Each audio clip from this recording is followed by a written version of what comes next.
Man, I really should have pulled the trigger when I could have got that card for cheaper. But I'm not even gonna talk about that anymore because I don't want to drive the price up on him.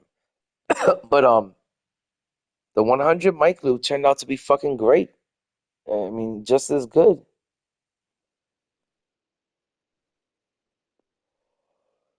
Dude, are you gonna get started on those agendas, or are you going to the park and shit? Hit me back up later.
My bad, guys. I'm gonna start grinding in like a few minutes.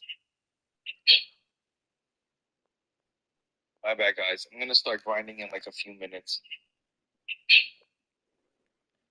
I just wanna do a little wake and bake before I start this grind.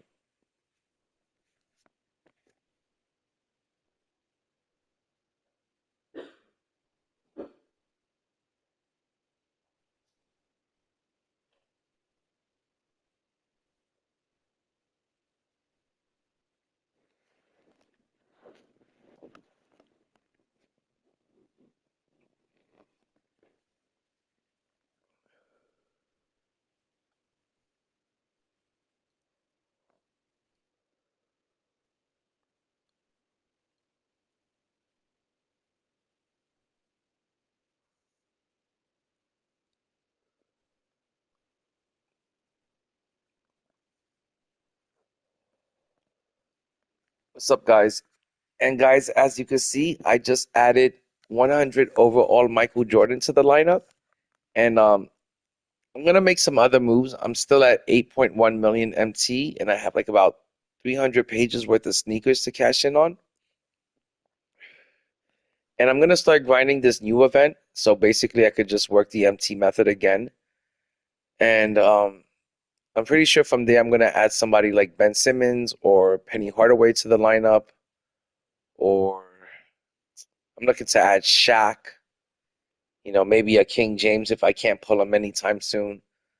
But I'm definitely gonna be making more changes, and I'm definitely gonna be spending more and splurging a little bit more. But Michael Jordan was the first piece that I added, and I just want to say that this card is so amazing that it kind of made me forget about the GOAT Michael Jordan. Like, if you have this 100 Michael, and I've got him with 40 legends, you really don't need the GOAT Michael. You can just go get this one for about 1 to 1.2 mil, and not have to spend 4 to 5 mil to get the 4 mil to get the GOAT Michael. This one is more than fine. It's an elite card. I love it. I absolutely love it, and I'm glad I have it in the collection. I'm glad I saved a bunch of MT by buying them, and I'm glad that I didn't have to spend you know upwards of 4 mil to get the goat. This one is goated. So I'm gonna get started on these challenges and just get them done. I gotta add these three players into the lineup real quick. Let's put Sean Livingston as the starting point guard. Let me move Trevor Ariza to my starting three. And I guess I'll put Tiago Splitter at the four because I really want to play with Yao Ming. But if you got this 100 Michael and you got Yao Ming in your starting lineup, that's more than enough to carry any team.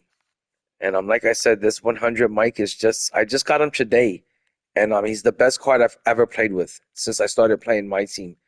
And I can't imagine it getting any better than this 100 mic with 40 legends. And I can't imagine the GOAT mic will be much better. And if you've got this 100 mic, you don't need the GOAT. You really don't. Save yourself a ton of MT and I would just say just buy the 100 mic. The NBA on 2K Sports welcomes you to Wednesday afternoon basketball. Joined in the booth with Greg Anthony and Brent Barry, this is Kevin Harlan. Our sideline reporter, David Aldridge. Now the starting group for the visitors. Sar out there with Connect.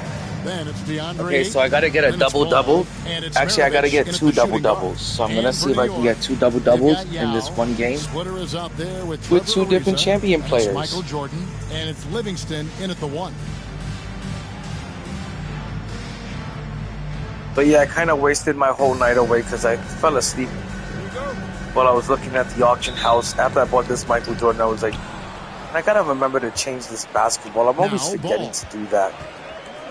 But I was looking at the auction house, seeing if I could snipe anything and make a profit on anything. And I wasted my whole night, and I didn't get to grind anything. So I ended up waking up and I said, hey, let me just grind out some agendas before I go back to bed or before I start my day. One thing about LaMelo Ball, he can really take over at times, Greg, when he's healthy and playing well. And a lot of that is just his feel. Yeah, this 100 mic is him. And then has the talent. This 100 mic is a game changer, that's for sure. When he's in the flow. Oh, this is the impact. I'm really loving this card. Defensively using that huge. Okay, let me see what it says here. Reach to block or alter shots. I wonder if I have to score the points or do the double-double with the actual champion players, or can I just get it done with anyone in the game? Fires the 3. Good on the three-point shot. There's a ferocity. But this Michael Jordan feels great. Like his shooting is so. I believe he's got the he's got the Patty Mills base with the Oscar upper. But I think this card shoots great. This Michael Jordan card. That are working. Well, if somebody tells you this card can't shoot, that's an absolute lie. This card is definitely better than Invincible PG-13. And here is Jordan following LaMelo Ball's 3. And the great shooters know. But I mean, if you can't afford to spend, the 3 to 4 mil for the GOAT mic, well, I would say just get this 100 mic for it's like 1.2, 1.3, all bashed out. It's off the mark. He's 0 for 1. And it's a but the 100 mic is just as rare and just as scarce as the GOAT. And 3. There's not that many of them on the market either. Right on target. Jordan's got 6 points. And Jordan can score from anywhere on the floor. Nope. I think you got to get the double-double with one of the champion players. That's what he believes. Okay. I'm going to do this over. I'm going to do this in a game of domination.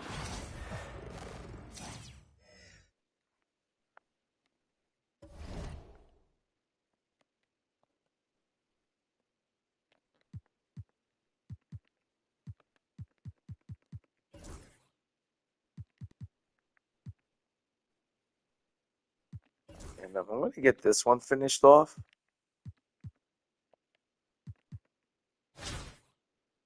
And I'll just make some MT while I'm grinding the game out.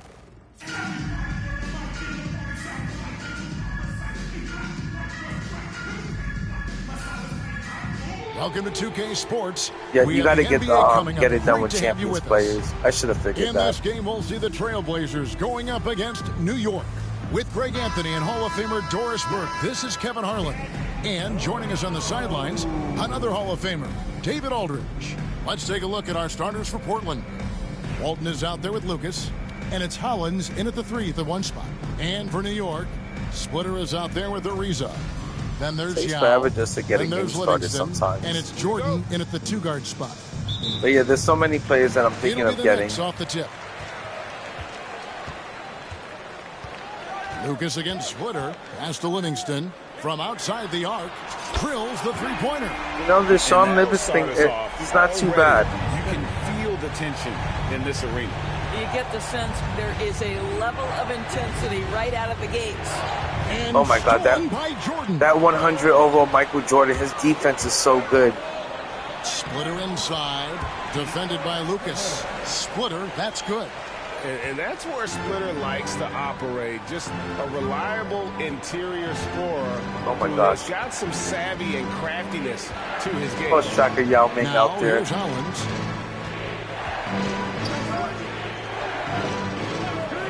Six on the shot clock. But yeah, I always recommend getting the agendas done in domination. I just think it's the easiest way to get them done. And it gives you the chance to get the most done in one game. Takes the three. And I'm trying to stack up as many agendas as possible. Like right here, I'm going to try to get 2 double-doubles in this one game. By Ariza. Pass to Livingston. Back to Ariza. Launches it. This one for three. Yao gets to Ariza. From deep. Oh man, these cards are Yao, the pass crappy ass cards again. Jordan outside. New York. It's pretty hard to shoot with these cards. And there's This Trevor Ariza isn't too bad, but this Sean Livingston, I thought he was going to be a little bit better. I thought he was going to play more like Josh Childress, but he doesn't shoot as good as he did. Yo, what's up, KD the King? The first quarter of action, 2 minutes in. Petrie no good. Pressured that shot by getting a hand up just as good as a block. I'm just over here grinding out these what are they calling the Champions event? Here's a reason. Fires the three. And it's crazy. Like now that we're getting an event every 2 weeks now, a new event to grind out. It's a little bit much. You know, I kind of liked it when they were just giving us an event, you know, every like 2 to 3 weeks. But now it's like, you know, back-to-back events is becoming a bit much.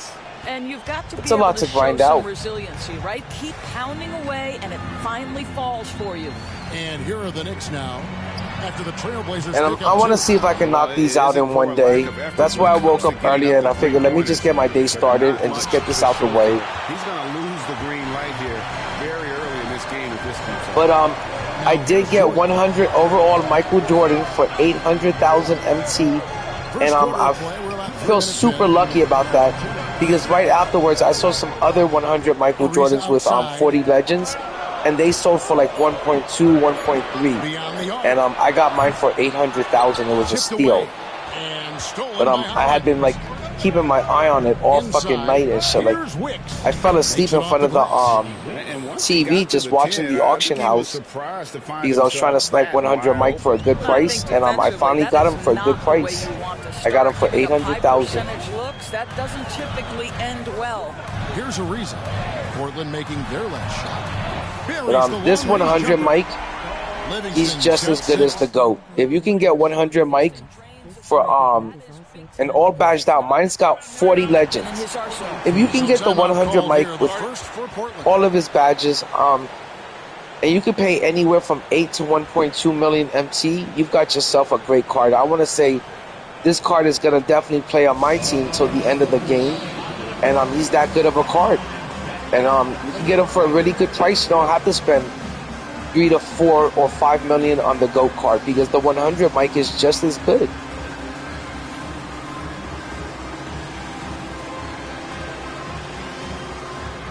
Oh, KD, this event is probably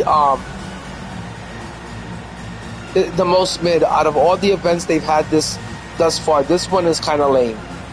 But I do want to say that this Champions promo, I can't say that this promo is lame. This promo is lit. That 100 King James is a dope card. The 100 KD is a dope card. The 100 Giannis is a really good card. That's another dope ass card. The only bad card in the set was just the 100 Tony Parker. If they didn't put that card in the set, it would have been a perfect promo. But I like all the Invincibles in this week's promo. What was it? And then GOAT Michael. So I thought this week's promo was pretty good. And Portland making a change here. No. Don't tell me you pulled Tony Parker 4 times. There's no way. Don't tell me that. Please tell me you didn't pull Tony Parker 4 different times. Because my plan was to open up 2 boxes and hope that one of those times I get Giannis, King James, or Kevin Garnett. Kevin Durant. I'm hoping that if I open up 2 boxes, that one of those times I'm gonna get Tony Parker guaranteed, and I'm hoping that one of those times I'll get one of those 3 good players. Pass to Lucas. That's terrible, man. Defensive 3-second call. That is awful, KD. And that kind of stifling effort on defense needs another look. And right out of the gate, wow. trying to set the tone. That's awful. I'm hoping I'm going to have better luck than that. I did see that Killsamoy. He opened 2 boxes back to back, and he pulled for the topper. Both of his toppers with Tony Parker back to back. But everyone else that opened more than 1 box, they usually got Tony Parker in the first box, and then the second box was like a better topper. They either pulled Giannis, or they pulled LeBron, or they pulled KD. And that's what I'm hoping for, is that if I rip 2 boxes, that the second box is not going to be a duplicate Tony Parker. But I know that one of those boxes for sure is going to be a Tony Parker. As you'll find. Here's Wilkins. And I thought that this, I can't say that I think this promo's mid, because I like the cards in the promo in this event. Right off the bat. The Knicks leading by 4. Wait, did you pull the invincible stuff? Now here's Livingston. He's got 6. KD, are you talking about the invincible stuff? Because if you pulled the invincible stuff, then you had a good day, my dude. Three-pointer. You know, you can't be complaining if you pulled the invincible Steph Curry. 1 for 4 from the floor. And now Portland on the break. Here's Walker. Now Wilkins. Splitter covering. I'm surprised that invincible Steph Curry is going for so much in the auction house. I'm really surprised at his price. Just 5 to shoot. But it's actually not too high and not too low, to be honest. I think it's at like 1 mil, 1.5, something like that. So the price on Steph Curry isn't too bad. Closely. Ariza finds Livingston. Lets it go with the 3. And so the first quarter is in the books. It's the Knicks up by 4. And we'll be back with you for the start of the second quarter when we return. If I pulled the invincible Steph Curry, I'd be happy with it, especially out of the Hall of Fame box. Even though it's unsellable, I'd be okay with it. He'd probably be my point guard off the bench. I don't know if I would start Steph Curry, even though he's an invincible. I'm not sure if I would start him because you know, he's still like 6'3" and he doesn't play any defense. But I'm sure that the invincible Steph Curry plays some decent defense. I'm sure he plays pretty good defense. You can maybe run invincible Steph Curry as your starting point guard for now, but I would say invincible Steph Curry is probably best suited as your point guard off the bench. But if you're a big Steph Curry fan, like if Steph Curry's your GOAT, then you start him. On the court right now for the Trailblazers. You know. They've got Miller. Walker out there with Wilkins. And it's Wicks in at the power forward position. Tries it from 9. Yeah. Down by Yao. That's not a bad pull. That's actually a really good pull. And it's Ariza in the corner. Not many people have like more than 2 invincibles on their team. If you've got Steph Curry and you got PG-13, you know, that's pretty good. I'm happy that I was able to add 100 Michael Jordan onto my team. You better honor Trevor Ariza if he's beyond the arc. He is more than happy to fire. Yeah, that does suck, KD, that like, you know, having to pay so much money to get an invincible and having to pay so much money just to get 1 invincible. You know, that really does suck. But you're lucky that you even got an invincible. You know, to be honest, most people are lucky to just pull. They would be happy with just getting some 100s. So the fact that you pulled an invincible Steph Curry, you got to be happy about that. Even though it did cost you 3 hondos. But that's pretty much the going price for an invincible. You know, 2K tells you, like, hey, buy 3 of these boxes and we'll give you 1 invincible. You know, that's the going price on, you know, an invincible is 300. And it would have been better if you would have gotten a better invincible, like, you know, Porzingis or Shaq or LeBron. But you did pull your goat. Good, Livingston. The So I mean, you got to be happy with that. Hollins is checked in.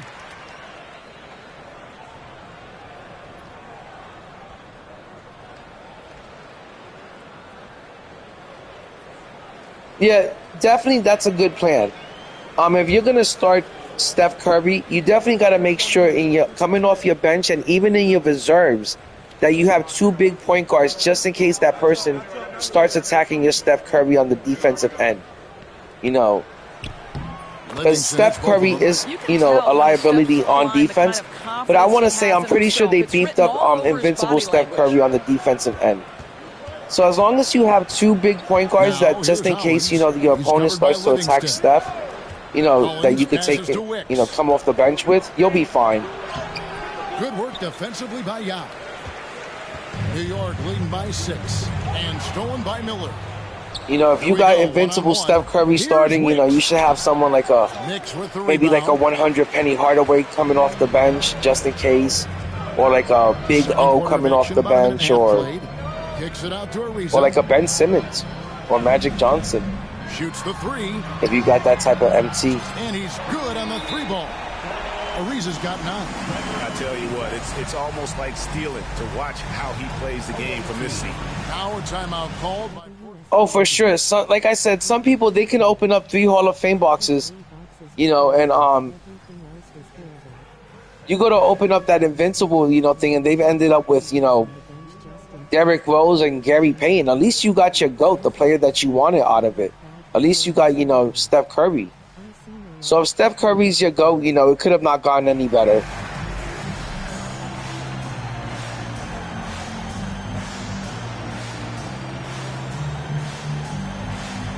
If I was to open up 3 Hall of Fame boxes and then I had the chance at the Invincible, I would want my Invincible to be definitely King James. But I would be happy with almost any Invincible except for Gary Payton. I would be pretty happy with any Invincible.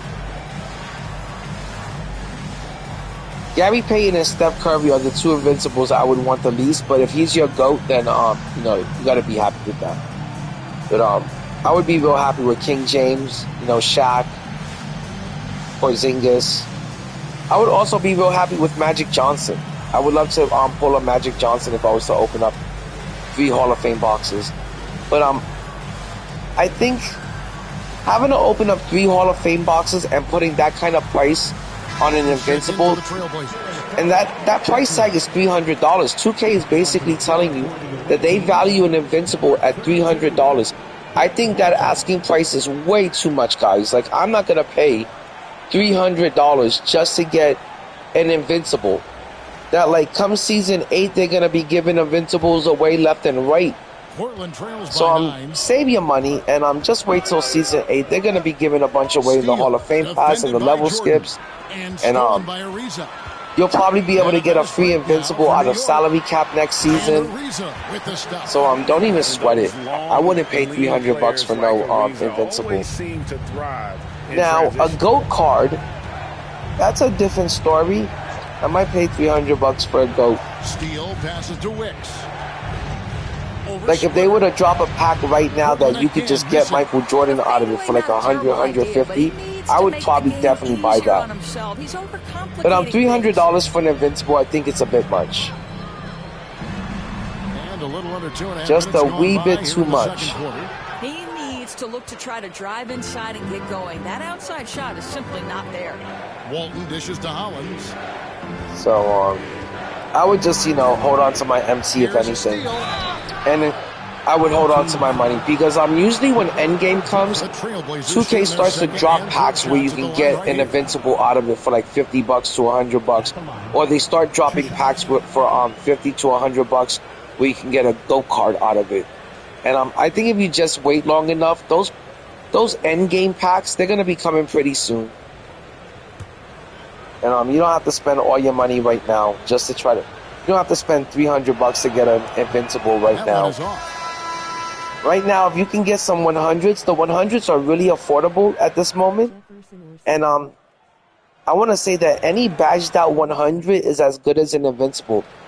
I just got 100 overall Michael Jordan with 40 legends. The card is spectacular. I don't know how we can get any better. Yo, what up, Sin? Jefferson or Cedric? Into the second quarter. That's a tough call. I think both of the cards are good. Livingston. He's got 8. I would go with.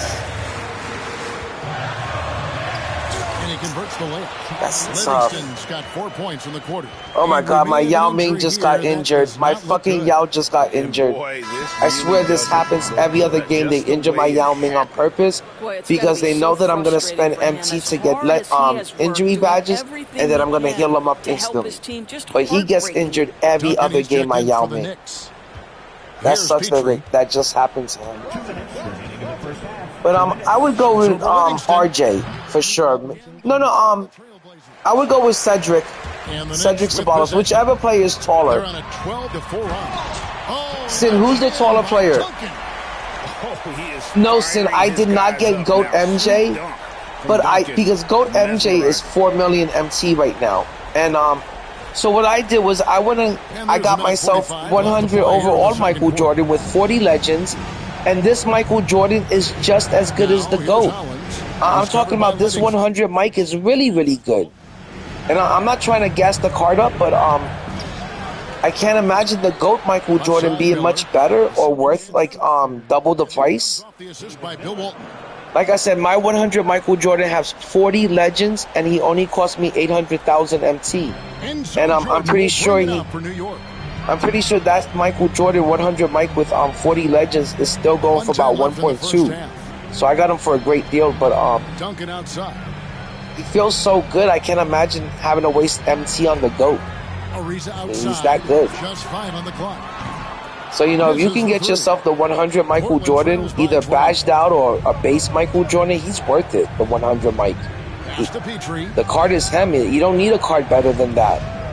If you need Miller with a screen on Jordan. a card better than the 100 Mike, then I don't know how bad you must suck in this game. But you should be able to win with the 100 overall Michael Jordan. You don't need a bigger clutch than that. He's that good. This 100 Mike is going to make the game like so simple. Like, if you've got a million MT, go get this Michael Jordan. Don't go get the GOAT card because it's the same card. It's basically the same as card. And again, it's Portland converting. How about the timing? Could be oh my gosh, I'm waiting for Taco and Bobo also, man. Delivery. I think they're both going to get 100s. I don't think they're going to get invincible cards. I think they're going to get 100s, especially Taco. The Trailblazers making a switch here. I remember last year they gave Taco and Bobo really, really good juiced up, like super juiced up 100s. And right now the 100s, there is such a good deal, such a good price for most of the 100s. If, for example, if you can't afford Invincible Shaq at like 5 million MT, go get the 100 Shaq for 2 million. He's going to be just as good for half the price. And this 100 Mike is awesome. And so it's New York in the driver's seat, up 8 points at the end of the quarter. And it's been their rugged defense. Let me tell you, Sin, earlier today I was playing a game of Showdown, and the guy was running point guard Andrew Bogut. I thought it was going to be an easy matchup, but point guard Andrew Bogut gave me so many fits. It was really frustrating how difficult it was on the defensive end. He was locking my player up. So point guard Andrew Bogut is a huge W. That card is great. That is a really good card. A really good out of position card. But again, guys, I just got 100 Michael Jordan for 8. It took me all fucking day of staring at the auction house, but I finally got 100 Michael Jordan for the price that I wanted, and I got it for 800k MT when that card is going for 1.2 to 1.5. And this Michael Jordan, the 100 Mike, with the 40 legends, just as good as the GOAT. So I'm super glad I got my Michael Jordan. And if if you really want a good card, right now's the time to take advantage of this auction house because everyone's panic selling because super packs are coming out on Tuesday, and that's gonna further crash the market. So right now is the time for you to buy some cards. What I love is they've continued. Oh, for sure. Ghost Shack is gonna also be him, but something about it. I can't imagine that they're gonna drop a Ghost Shack. Remember, they just gave us an Invincible Shack, so I would hate to see them drop a Ghost Shack after they just dropped the 100 and also after they just dropped an Invincible Shack. So I think a Ghost Shack would be kind of uncalled for. And they're hoping that he doesn't have any inflammation. Unfortunately, he's going to be out for Like, I feel like there's been way too many Shacks this year. They can give it a break with the Shacks. Back to you guys. What I would like to see is I would like to see an Invincible David Robinson and an Invincible Akeem. That would be awesome. And also an Invincible Taco or a 100 Taco would be pretty flame too. About this young guy, he simply loves playing the game. So with Drexler Oh my gosh. An out of position Shaq would be so flame. They've got Jordan. Duncan is out there with Ariza. And it's Splitter, and it's Livingston in at the point. Okay, I gotta make sure I get this double-double. Yeah, guys, if you really want to save yourself some MT, like if you have like 4 to 5 million MT or you've got 2 million MT, don't go out there and waste it on the Invincibles right now because they haven't come down in price enough. Don't go out there and waste 5 million MT or 4 million MT on a GOAT Michael Jordan. You can get the 100 Mike and the card is just as good. You can get the 100 Shaq and the card is just as good. You know, even DBG said 100 Shaq is the same thing as the Invincible Shaq. And it's the same thing with the 100 Mike and the GOAT Mike. They're the same as cards. Go get the 100 Mike. So it's still a really good card. I'm so happy to get them.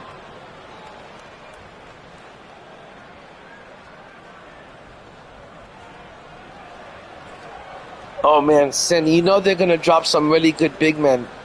You know they're going to be dropping Taco. You know they're going to be dropping Bobo. You know they're going to be dropping Manute Bone. Those bigs are like right around the corner.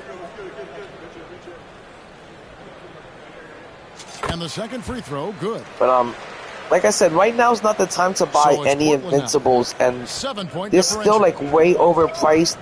GOAT Michael Jordan is way overpriced. You could just wait for those cards to come down in price. And right now is the time to buy some 100s and have some fun with them. And they're just as good. What's the difference from a 100 and an Invincible and a GOAT? There's not much. They've all got 99 everything.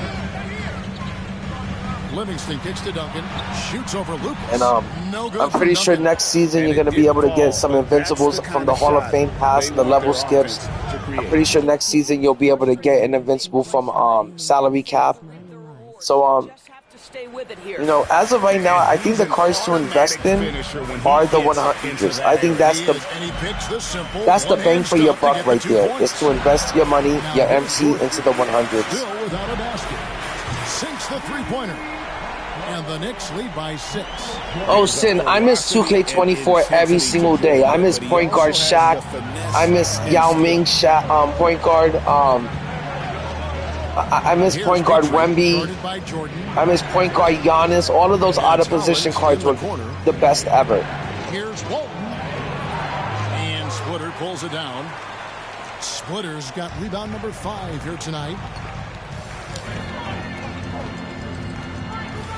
Actually, last year, you know, I know they were just dark matter cards, but I have preferred those out of position cards sometimes over the 100s. I have preferred them over the Invincibles and the GOATs because it allowed you to run Wemby at the 1, or run Yao Ming at the 1, or run Giannis at the 1, or Shaq at the 1, or at the 2. All of those out of position cards, even though they were just dark matters, they were just as OP as an Invincible, as a 100, or as a GOAT, just because they were so out of position. I don't know why in 2K25 we didn't get those type of out of position cards. I don't know why we didn't get that. I don't know why in 2K25 we didn't get point guard Wemby, why we didn't get point guard Shaq or something like that. But could you imagine how much a point guard Wemby would cost in the auction house in 2K25? It would cost you an arm and a leg to get a point guard Wemby. Point guard Wemby would be 20 million MT, and it would never come down in price. Invincible Wemby, that's not even an out of position card, is still 15 million MT. But I don't know why this year they didn't do that, Sin. I don't know why they didn't bring back those type of out of position cards. Those to me, the out of position cards from 2K24, those to me were the true out of position cards. Right now, what we had was just like a, like a small little sample taste of out of position cards. It wasn't really a whole bunch of out of position cards the way it was last year. Yeah, I'm pretty sure Invincible Wemby you're still gonna pay depending on how many badges he has, how many legends, you're gonna pay 12 to 15 mil for that Invincible Wemby. Invincible Wemby's still pricey, man. I don't know when Invincible Wemby's gonna come down in price, but you would have thought that he would have came down in price by now, but he hasn't. He's still a really rare card, pretty scarce. I hardly ever see him in Showdown. But like I said, guys, I just got 100 overall Michael Jordan for 800,000 MT. This card is just as good as the GOAT Michael Jordan. I want to say it doesn't get any better than the 100 Mike, and I can't imagine it getting any better and how it can get any better. But you really don't need the GOAT Michael Jordan. You could save yourself a ton of MT. Just go buy the 100 Mike. Mine's got 40 legends. Like I said, I paid 800,000 for him, and I'm so happy. I'm so glad to have him and add him onto my team. He definitely makes me feel like I have a God squad between him and Yao Ming. I feel like I have a God squad, and there's no reason to get a Michael Jordan better than this one. Especially at the price that he's going for it. I felt like I got one of the best players in the game. Especially what you can get him for. You really don't need the GOAT Michael Jordan. You can save yourself a ton of MT. Get yourself the same ass player, a player that's just as good, and it's gonna be a game changer for your team, and you don't have to spend $5 million to get him. Yo, what up, Paradox? Yo, Paradox, I just added 100 overall Michael Jordan to the squad for only 800,000 MTs. Got 40 legends. The card is phenomenal.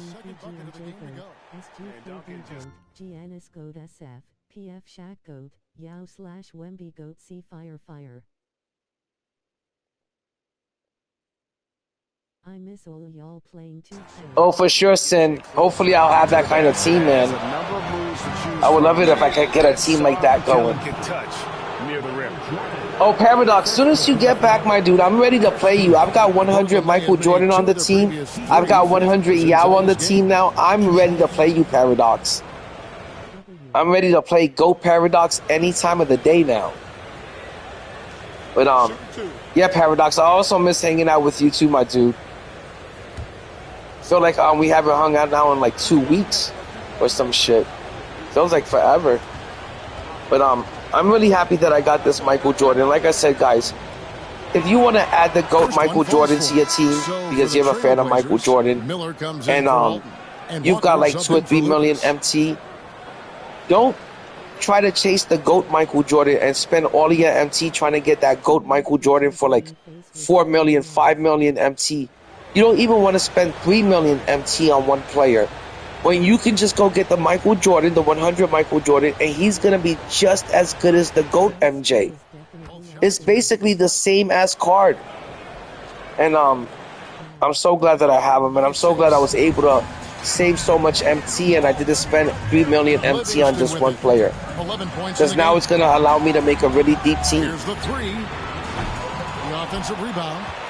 Kicks it out to Jordan. Oh my gosh. I know, guys, I'm missing a bunch of shots right now. It's because I just woke up. Duncan grabs the rebound. The funny thing is, I haven't spoken to Alpha or Corby much because I've just been grinding out the game. So I haven't really heard from them lately. Stripped it away.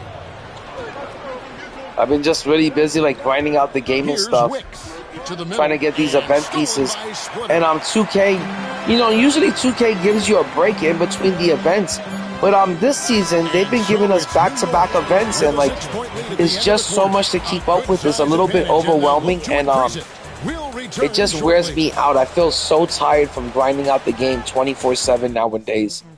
And but I just don't want to leave any event cards on the table when you can make so much from these event cards. I think DBG said that every Go card is worth about 150 to 200,000 MT.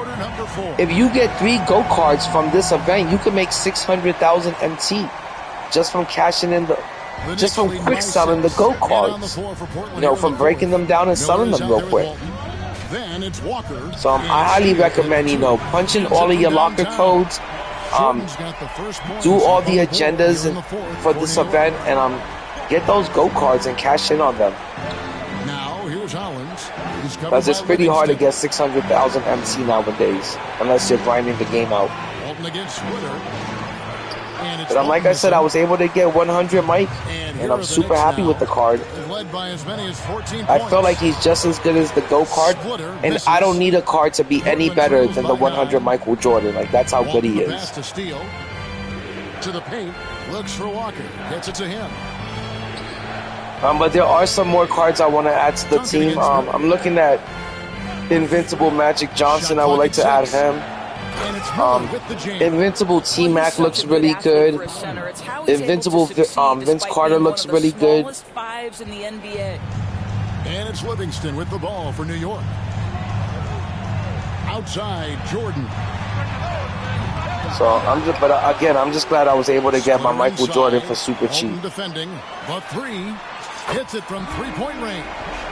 Their ability, again, to stretch the floor, particularly in this second half. But I would say, again, I want to say that right now, if you've got like a couple of mil, you know, sitting in your account, I would say the best cards to invest in is an all badged out 100. If your favorite player is King James, go after the 100 King James.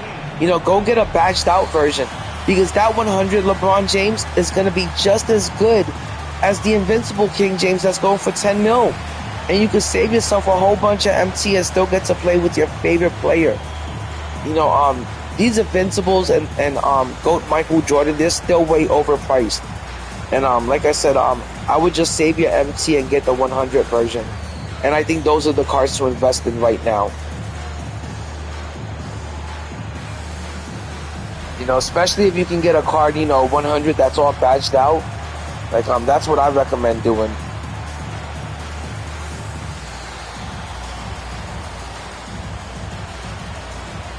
You know, why spend 10 million MT on an Invincible, you know, LeBron James, when the only difference is that he can play the point guard position? There's really not much of a difference from the 100 and the Invincible. So that's what I would do. You know, we're in endgame. MT is king, so any sort of MT you have, you really want to spend it wisely, and don't just go spend it all on one player, because those Invincibles are going to come down in price eventually, and those GOAT cards are going to come down in price eventually. Remember, guys, we are in endgame. They do want to hook you for 2K26. They are going to drop Invincible packs and GOAT packs eventually.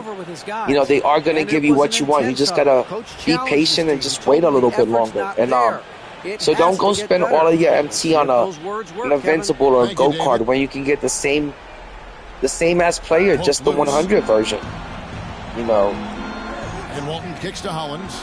100 Giannis is just a million MT. He's probably just as good as the Invincible Giannis. The only difference is he can't play the small forward position. It seems like he changed his mind halfway through the layup. But I'm real happy with 100 Mike. Super happy with 100 Mike.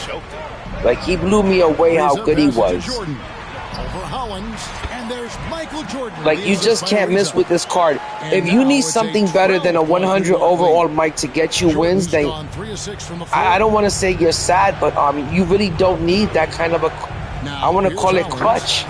You know, like, you should be able to win it with the 100 Mike. You should be able to win it with the 100 Shaq. You don't need the Invincible shot. It's the same player. You know, Spend your MT wisely and stack up your team with a bunch of 100s right now. Fires from way outside. But that's what I would do with my MC is stack up my team with badged out 100s and badged out dark matters. Lucas inside. Ariza covering, and he gets the whistle. 2 free throws coming up.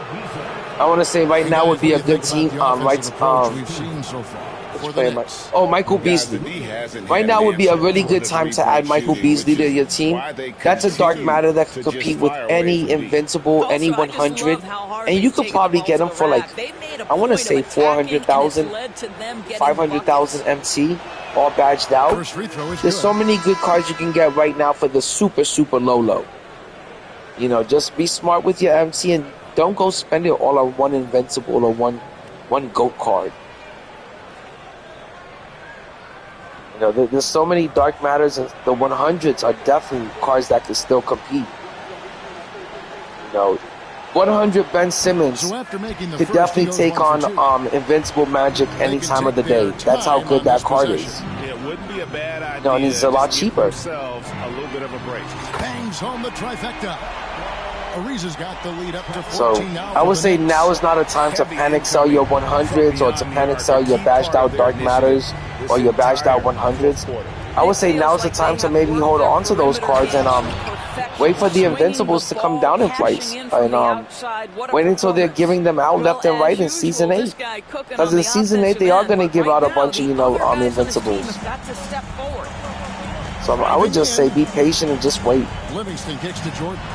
And invest your MC in the 100s. It was the best idea I had all year. I was almost going to waste a bunch of MT to get GOAT Michael Jordan. I was going to spend 6 million MT on GOAT Michael Jordan. What happened to GOAT Michael Jordan? He dropped down to 4 million MT. And I even seen him sell for 3.7 million MT. Why? Because there's not a difference from the 100 Michael Jordan to the GOAT. They're the same as card. Same movement and everything. Maybe the GOAT Michael Jordan is slightly faster. That's all I can say, that his movement might be slightly faster, but that's about it. And the jump shot is probably going to feel pretty much the same. Well, they've absolutely dominated that category And in this one. you can get 100 Michael Jordan, like I said, for like 1.2, 1.5. Why spend 5 million? Why spend 4 million on it? Lets it go from deep. Jordan I think GOAT Michael Jordan is worth about 2 to 3 mil tops. There's not going to be anything. It's not going to be much of a difference or anything special about the card. He's still going to be a 6'6" shooting guard. That's all he's going to be. He's just a 6'6" shooting guard. So I would say save your MT, continue stacking it up, and just wait until the Invincibles and GOATs drop. And 3 from Jordan. And then once they drop to like a mil, 2 million MT, that's when I would recommend buying the Invincible cards or the GOAT cards. But to spend all your MT on just one Invincible, one GOAT is pointless. 100 Yao Ming is just as good as Invincible Porzingis and Invincible Wemby, and 100 Yao Ming is still very expensive. He's still like 4.5 million, if not more. And but an Invincible Porzingis and Invincible Wemby, they're gonna cost you like 7 mil or up. You know, Invincible Wemby is still like 15 mil. You don't have to buy Invincible Wemby. Go buy yourself 100 Yao Ming. You'll be so happy you got that card. It's the funnest card ever, and he'll play till the end of this game. So I would say invest your MT into the 100s. They're just as good as the GOATs, just as good as the Invincibles. You know, they all have 99 everything. So there's not much of a difference between the cards. No question who's been in like I was just waiting for 100 Michael Jordan to come down in price. I didn't think I was going to be able to get him for 800,000, but I was able to get him for 800K MT, and I'm so glad I got him. Livingston, defended by Wilkins. So a lot of people panic sold that card. Launches a 3, and no good that time. So no problem for New York as they get the win. Okay, hopefully I got something done in this agenda because I wasn't even paying attention. I don't even think I got the double-double that I was supposed to be getting because I was just fucking rambling on how happy I was to get Michael Jordan for 800K. But the card is fucking phenomenal, and I'm gonna build my whole team around this 100 Michael and the 100 Yao Ming that I have. Thanks for tuning in. And now we present the player of the game. But I want to say you really don't need the GOAT Michael Jordan if you can just go by the 100 Michael Jordan. I know the card looks great, the card art looks amazing, and it says the word GOAT on it, but there's not a difference from the 100 to the GOAT. There really isn't, guys.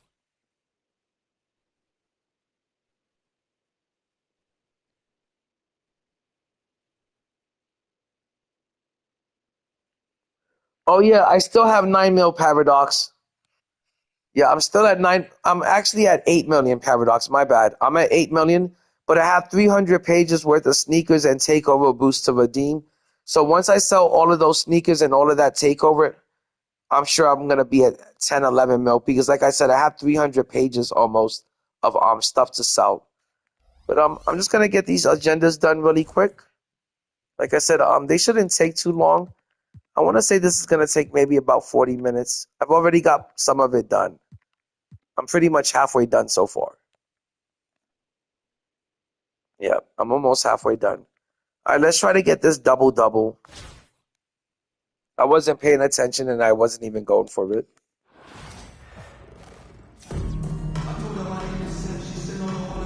Oh, Paradox, man.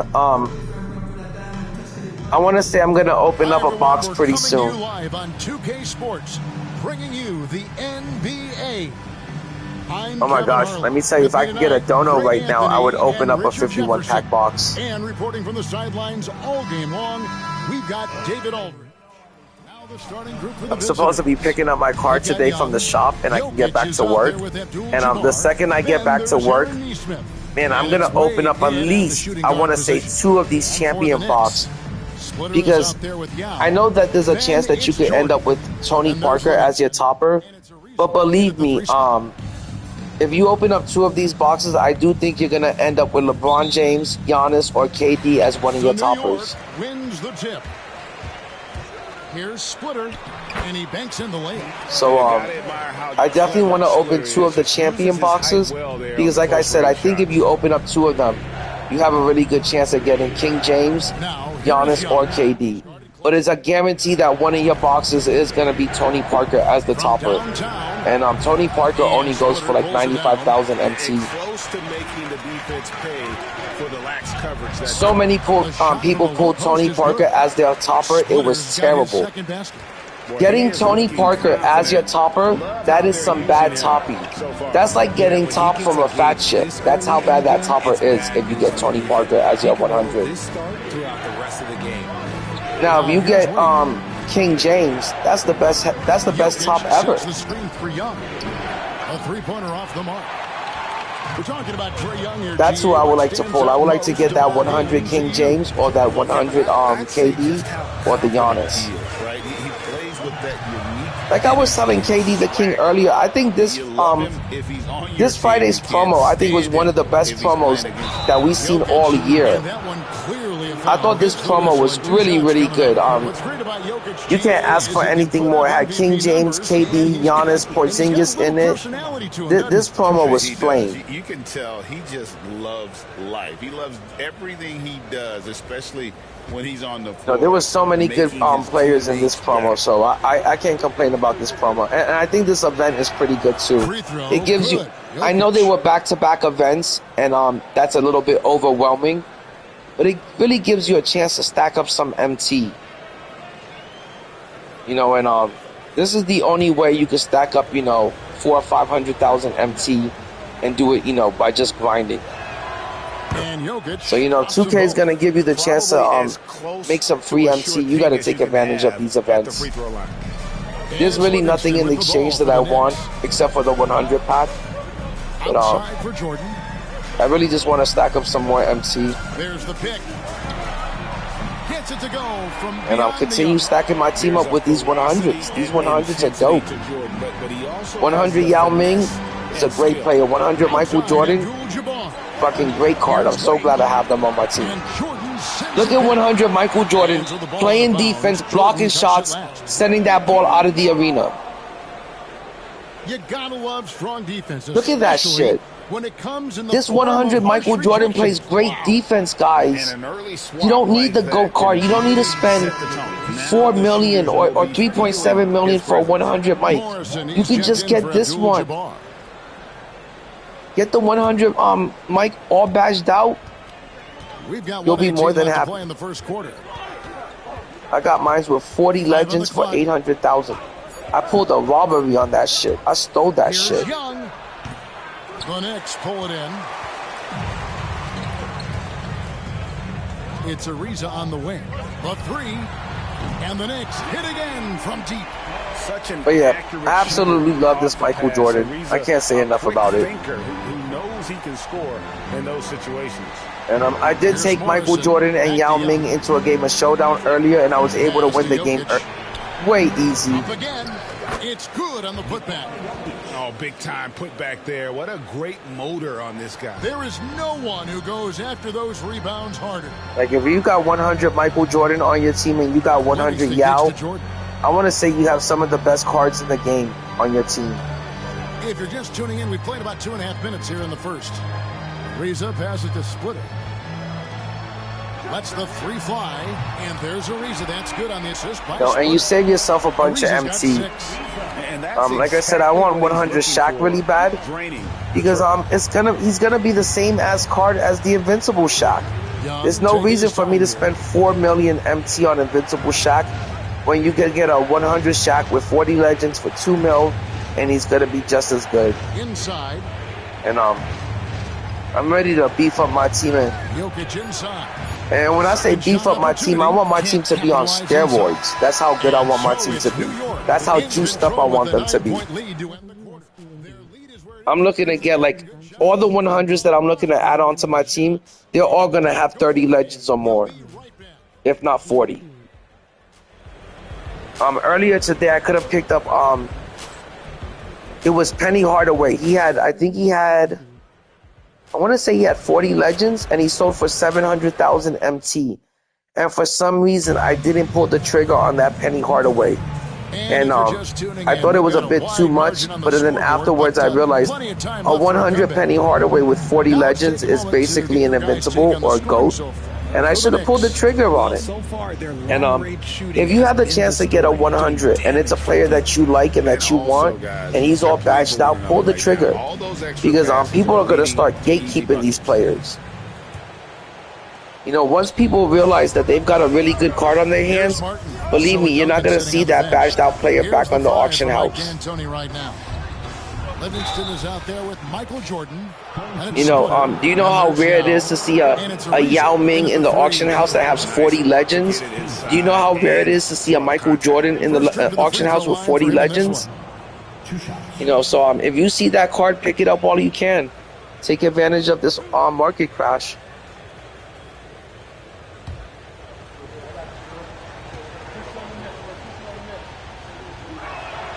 And the first one at the line is good.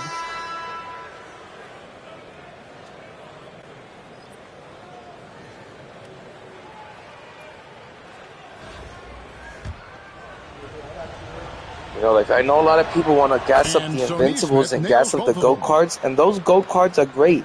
The Invincible cards are amazing. Those are great cards. But guess what? The 100s are just as good as the Invincibles, and they're just as good as the GOATs. And right now, they're fucking a quarter of the price. They're like half the price of a 100. I mean, of a GOAT or an Invincible. Rebound by Yao. So get the 100. You know, you don't even have to get the Invincible version. In the corner, it's Jordan.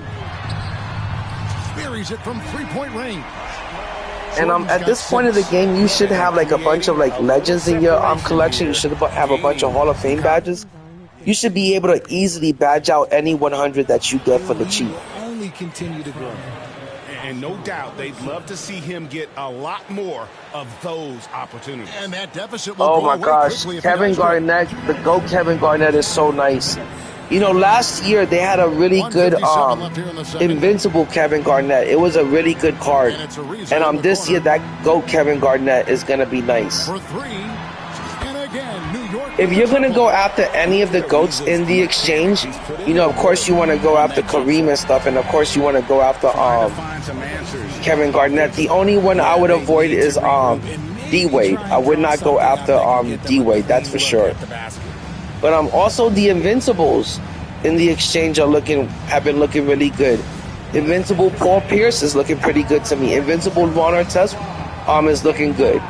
So I want to say for once they actually put some really good cards in the exchange for the event. The last two events have had some really good Invincibles. So, you know, if you're lucky enough to get one of those cards, you know, out of the exchange, you know, like I said, all of those cards are a huge W. Kevin Garnett, huge W. Paul Pierce is a W. Ron Artest is a W. You know, the only card I would stay away from is D-Wade. I don't think anyone's going to be running D-Wade. Unless they really fix that jump shot on D-Wade. Remember, guys, D-Wade is only 6'4". I can understand if they made D-Wade 6'5". I would say, well, you know, he's a decent-sized point guard or he's a small shooting guard. But D-Wade is only 6'4", and nowadays you have point guards like Ben Simmons and Magic Johnson out here. You know, so I think a 6'4" point guard is too small to run. And even though he's not the smallest point guard, he definitely doesn't get me excited the way a Ben Simmons or Magic Johnson does, or even the way Penny Hardaway. You know, 100 overall Penny Hardaway, I think he's 6'7". 100 Scottie Pippen is 6'8". I would take those cards over D-Wade for sure. You know, so it doesn't have to be Invincible or GOAT or bust. A lot of these 100s, some of these 100s, they're better than some of these Invincibles. They'll play over some of these. For example, 100 Scottie Pippen and 100 Penny Hardaway. I would definitely play those cards over Invincible Steph Curry, Invincible Derrick Rose, and Invincible Gary Payton. I don't care that those cards are Invincibles. They're only 6'3". I'm gonna run with Ben Simmons. I'm gonna run with, you know, Penny Hardaway over those cards. To the left side wing. And he gets the whistle for the 3-second call. I don't know why Yao Ming was in the paint for 3 seconds. So don't just go chasing the gem. You know, don't fall in love with the gem. Just because it says Invincible on the side of it, don't think, oh, this has got to be the best point guard because it's an Invincible Derrick Rose. Nah, man. I would rather be playing in 100 Ben Simmons than an Invincible Derrick Rose at any time of the day. And that's why that's why 100 Ben Simmons, that's why that card is still 2 to 3 million MT, because it's way better than a Derrick Rose or a Gary Payton. So, you know, don't go chasing the gem. Don't fall in love with the gem. You know, don't always assume that, you know, just because it's the higher tier that it's the better card. There's a lot of 100s that should be running for your team. Down to 5 on the shot clock. And 3 from Jordan. Like I said, I just got 100 Yao Ming. This card is amazing. I got 100 Michael Jordan. This card is amazing. You know, so don't go chasing the Invincibles. Especially at this stage, I just feel like the Invincibles are still like way too expensive. You could save yourself a lot of MT and just wait for them to come down in price. From past the arc. Pass to Livingston. Here's Ariza. There's the triple. That shot off. Got it off in time. What a play. Ooh, nice shot, Ariza. Okay, I gotta remember to get a double-double with one of these guys, one of these champion guys. But it should be pretty easy. But if you are in the market to buy an Invincible, like you feel like you must have the highest tier, I wouldn't recommend Derrick Rose. I wouldn't recommend Gary Payton or Steph Curry, but I would recommend Dr. J. I've seen Dr. J with about 30 legends on him, sell for like 1.2, 1.3. That's what I would pay for him with 30 legends or more. Dr. J's worth his MT, and also Vince Carter doesn't seem too expensive. So I would also go after Invincible Vince Carter. I think he's a good investment.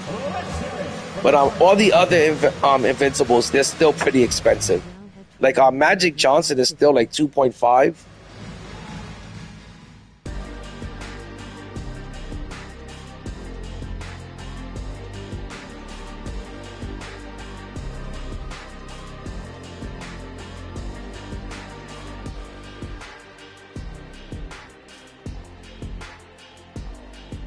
I got Yao Ming, DJ.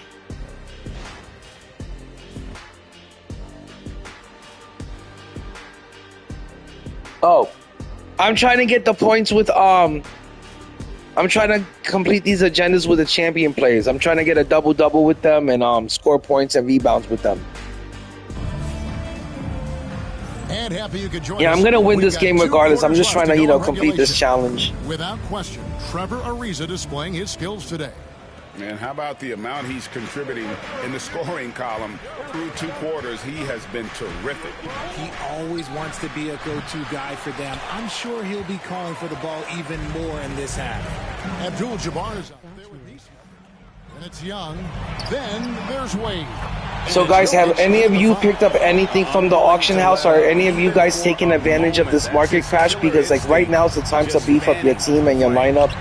And take advantage of this market crash, because sometimes the market will bounce back. And I've noticed that some of the cards are starting to bounce back from the market crash. The market started crash last Thursday, but today's Sunday, and I want to say that I noticed some of the cards were coming back up in price. So try to get the cards on the cheap while you can. Like I said, I just got 100 Michael Jordan with 40 legends for 800K. And that card's easily 1.2, 1.5 all day. Pass to Jordan. Jordan's shot is off. Jordan's gone 2 for 5, shooting 40% from the field here. Sin, I like 100 Luka. Just because I think 100 Luka has a bigger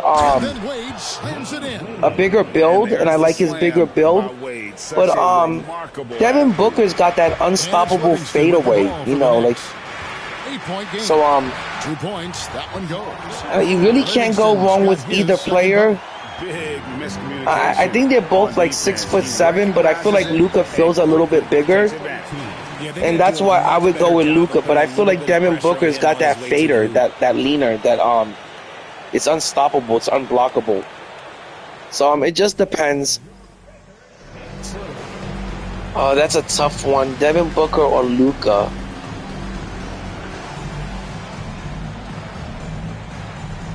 I'm gonna go with. I'm gonna stick with my guns on this. I'm gonna go with Luka.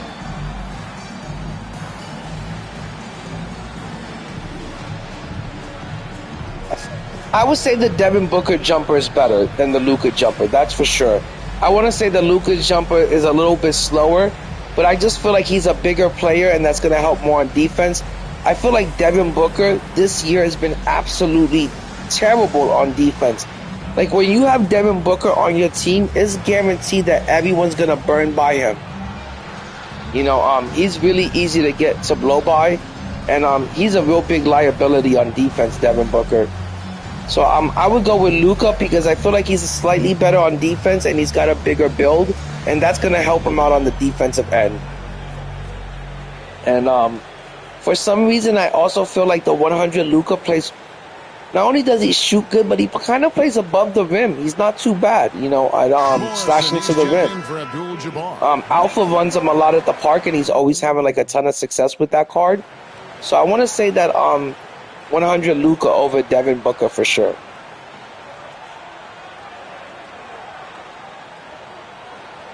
Oh, I'm just saying in the game. In real life, you gotta go with Luka. You know, in real life, Luka's been tearing it up. You know, in real life, Luka's numbers are phenomenal. Like, Devin Booker's never put up numbers the way Luka's been putting up numbers, especially in the playoffs. You know, Luka's numbers in the playoffs are phenomenal. They're on, like, you know, Michael Jordan type of levels. So you can't say that Devin Booker's ever put up numbers like that in real life. But in the game, I want to say in the game, Devin Booker's definitely got the better jumper, the better release. But that 100 Luka is really good, and I like his build. And I want to say they're pretty much the same price. So you're not, you know, there's not too much of a price difference. And big defensive plays like that. Now, if you're talking about the invincible Devin Booker, you know, you definitely would love to get that invincible Devin Booker, but he's pretty pricey. All of the invincibles are way too pricey, and there's not going to be that much of a difference from a 100 Devin Booker to an invincible Devin Booker. Like I said, I just got 100 Michael Jordan, and this card is phenomenal. I can't imagine the GOAT Michael being much better or much different. It's too much of it's that good of a card that there can't be much improvement on this Michael Jordan over here. You know, there's not that much room for improvement on this card. So, and I feel like that about most of the cards is that the 100 Devin Booker and the invincible Devin Booker, I feel like they're going to be pretty similar. Young's got 5 now. Just the way the 100 LeBron James is pretty similar to his invincible. Now 8 seconds separating the two clocks. As to Livingston, it's up a 3. Now inside, he's against Jokic. Here's Livingston. Gets the 3-pointer to fall. 8 points for him. And if you're the guy who hold on, son, let me get back to the chat. Going to be an easy night for you. Without question, Trevor I would go with Invincible LaMelo for sure. Sin. Invincible LaMelo is definitely better than Invincible Devin Booker for sure. And as far as Michael Jordan versus GOAT Wade, that GOAT D Wade, again, he's only 6'4", and that GOAT D Wade, unless they change his release, I always feel like his release is it's a little bit on the slow side and a little bit baited. It's always very baited, and even this year, D Wade didn't have the best release. So I would go with GOAT Michael Jordan over GOAT D Wade if you're gonna spend your you know, money and stuff. But I wouldn't go after GOAT D Wade. Like I said, he's gonna either be a really small shooting guard or he's just gonna be a decent sized point guard. But nowadays, when you have point guards like Scottie Pippen, 6'8", Magic Johnson, 6'9", and Ben Simmons, 6'10", you really can't run D Wade at the point anymore. You got fucking dinosaurs out here playing the point guard position. You know, you got giants out here. You got to run another giant at the point guard position. And it's put back up and in by Wade. Wade's got 4 this quarter. He's so strong when he goes to work on the glass. One opening is all he'll need to finish the play, even if it's just I'm going to wait on chasing down the Invincibles. You know, I'm going to wait until they come down in price. I would love to have more than just Invincible PG-13 on my team, but even Invincible PG-13, he really didn't impress me. Invincible PG-13 isn't better than Dark Matter Michael Beasley, for example. Invincible PG-13 is not much better than Dark Matter LeBron James. So there's still cards in the lower tiers, not in the lower tiers, but in the tiers below them, like the Dark Matters and the 100s. There's still cards in those 2 tiers that could match up to some of the Invincibles, that could match up to you know, a lot of those Invincibles. And to me, instead of spending your money on the Invincibles right now, I would chase down, you know, gashed out Dark Matters. I would chase down, you know, gashed out, you know, 100s. George Livingston bringing it up now for the Knicks. They've held a 12-point lead earlier. So with George on the bench, here's the 5 for Mike D'Antoni right now. You got Splitter. That's what I would do. It'd be a good way for you to save your MT and continue stacking it up while you're running with really good cards on your team. The 3-pointer by Michael Jordan. Here's Jokic. Like, who doesn't want to run with 7'7" Yao Ming? Yao Ming is 7'7". And love the rise and fire approach from Wade, giving the D no time. I mean, if you got 100 Yao Ming, you don't even need that Wemby for 14 million MT, 15 million MT. And it's Ariza in the corner. You know, and 100 Yao Ming is only going to cost you like 4 mil. And he's a great card.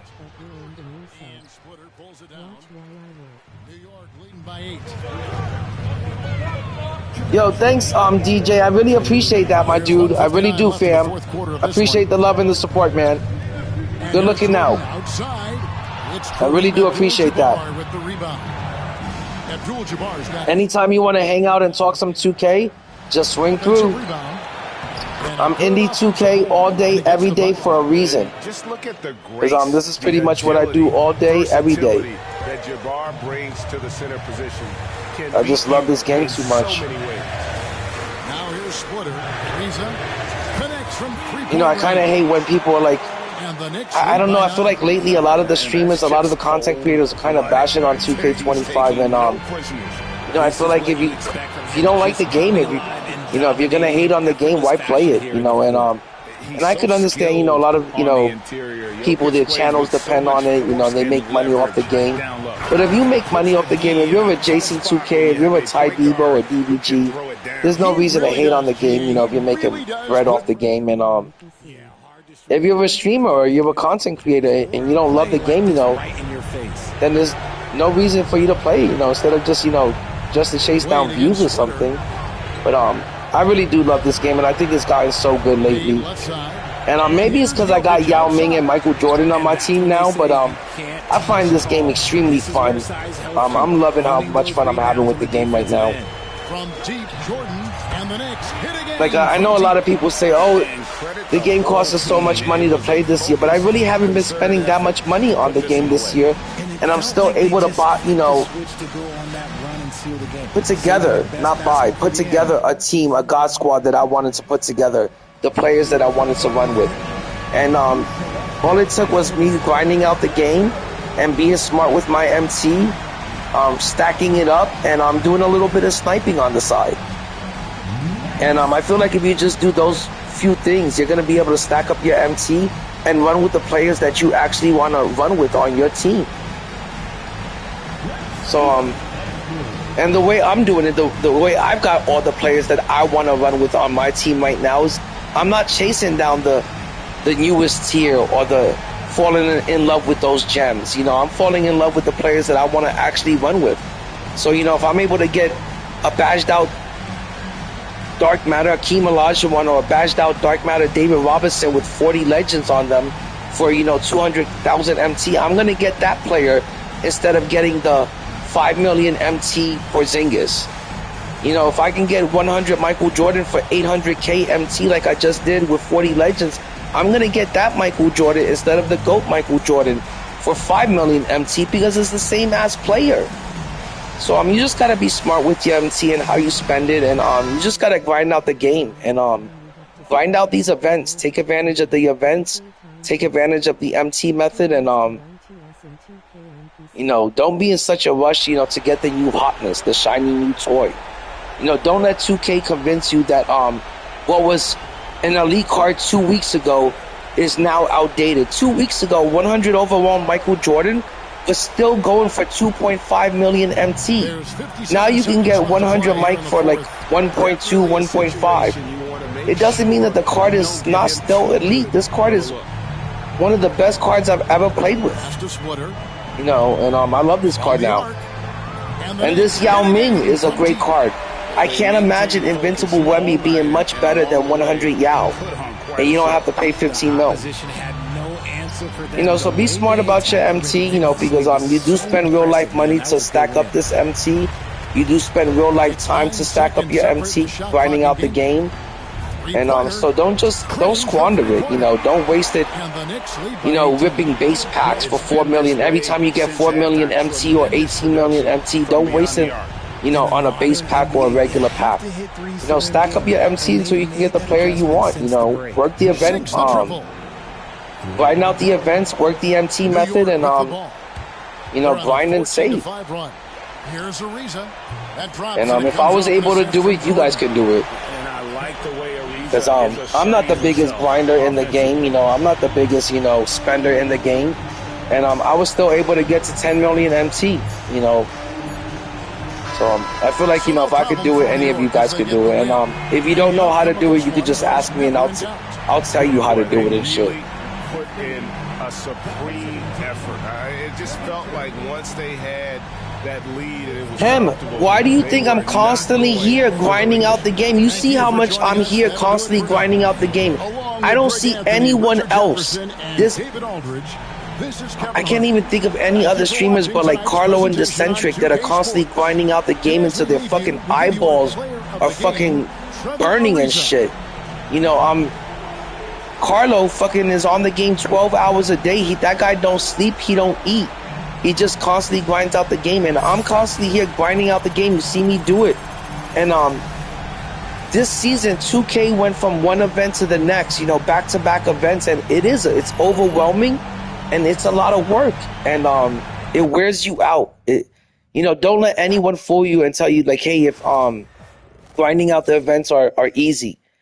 No, grinding out the agendas, the challenges might be easy, but they're fucking time consuming as fuck. They're super repetitive and tedious, and they're boring. You know, and it takes a lot to constantly grind out these events. You know, just to make MT. It's like 2K's really putting you at work. You're really working a part-time, full-time job over here. I want to say I spend 20 to 40 hours a week just grinding out events, you know, completing challenges. I've been grinding out the events so much this season. I've only played 11 games of Showdown and about 15 games of Salary Cap. So that's how busy I've been with these events. But if you don't complete these events, I mean, like DBG just said the other day, every GOAT card is worth about 200,000. If you collect 3 of those GOAT cards, you can make 600,000 MT from just grinding out the events. That's a 100 player right there. With 600,000, you could buy Chris Webber, and I want to think you could buy at least 2 100s for sure with 600,000 nowadays.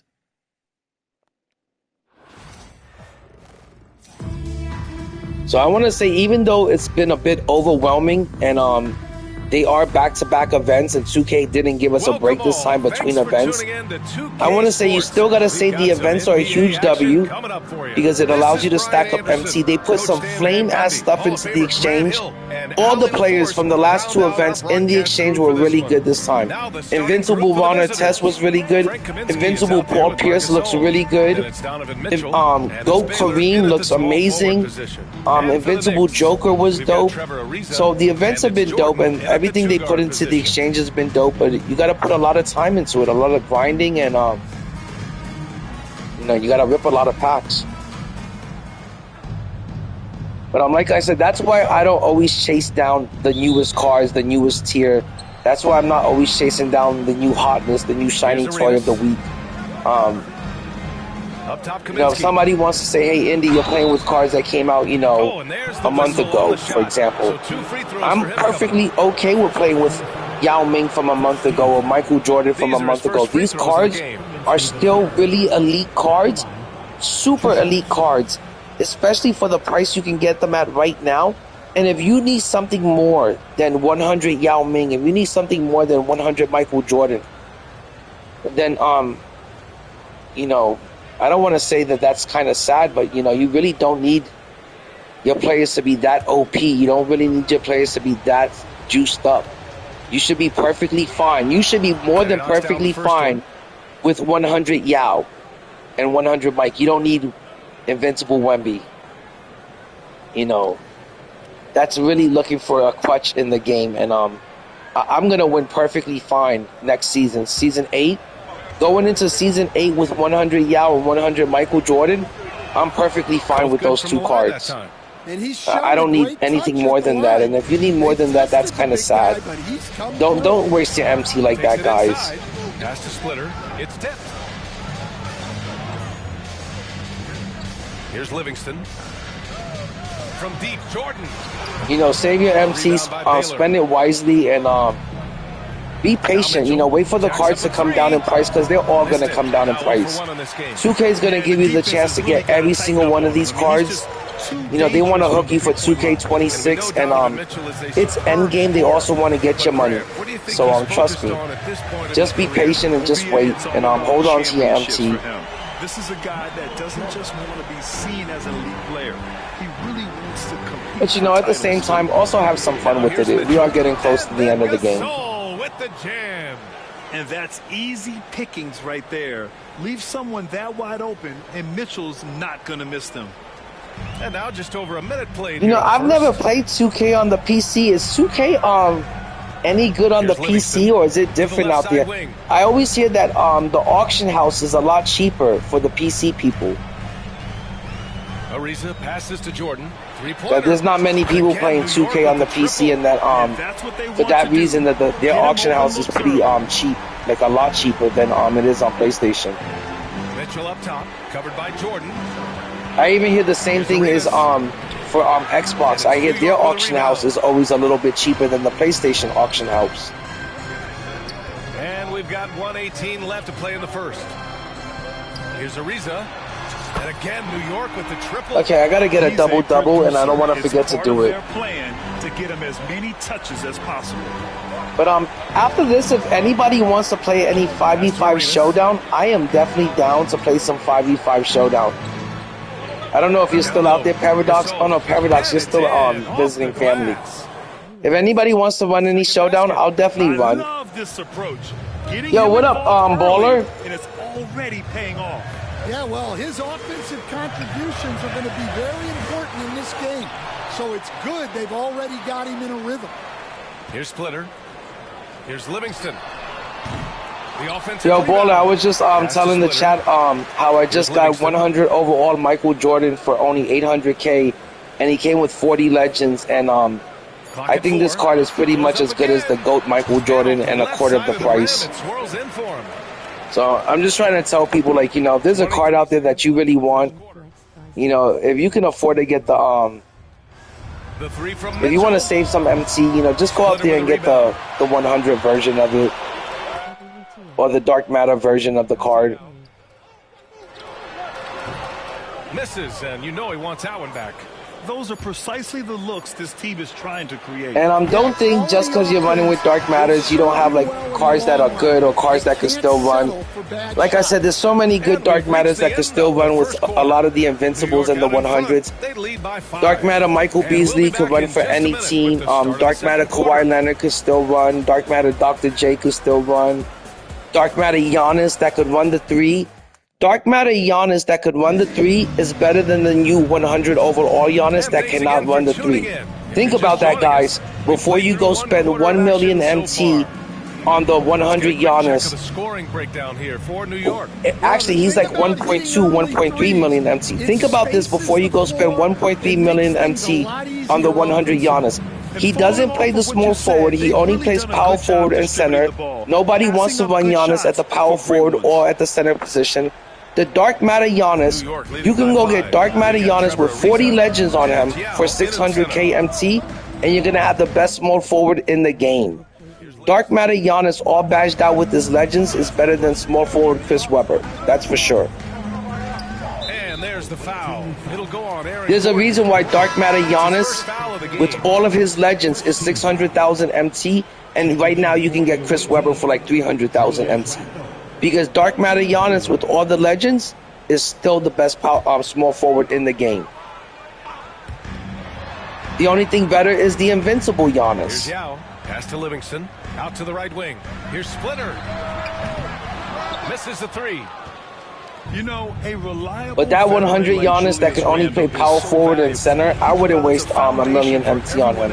I would just go get the Dark Matter Giannis all badged out for 600,000.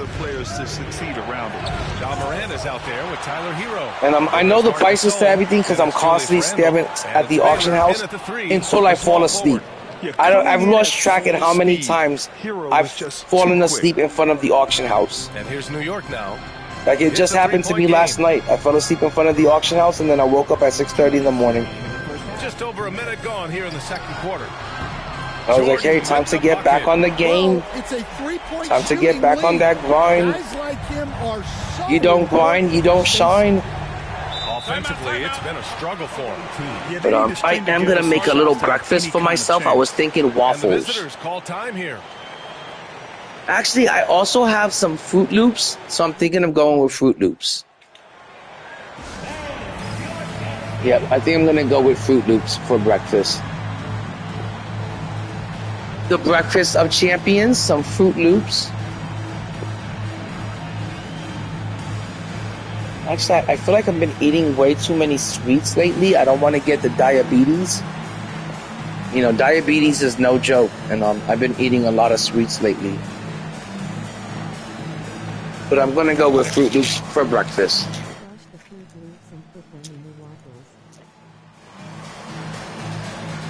No, that's definitely asking for diabetes right there, DJ. If I crush up the Fruit Loops and then sprinkle it on top of the waffle, I'm pretty much gonna have diabetes afterwards. And I don't want diabetes. They call it diabetes for a reason.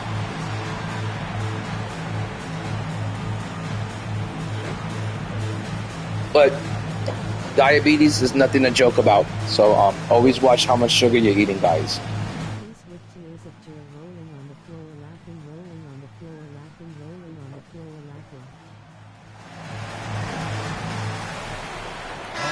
But yeah, I'm so glad I got this 100 overall Michael Jordan, and I can't wait till next week so I could take Michael Jordan and Yao Ming into King of the Courts. That's gonna be great. You know, and I was so bummed out because I couldn't believe how much the GOAT Michael Jordan was and how much Invincible King James was.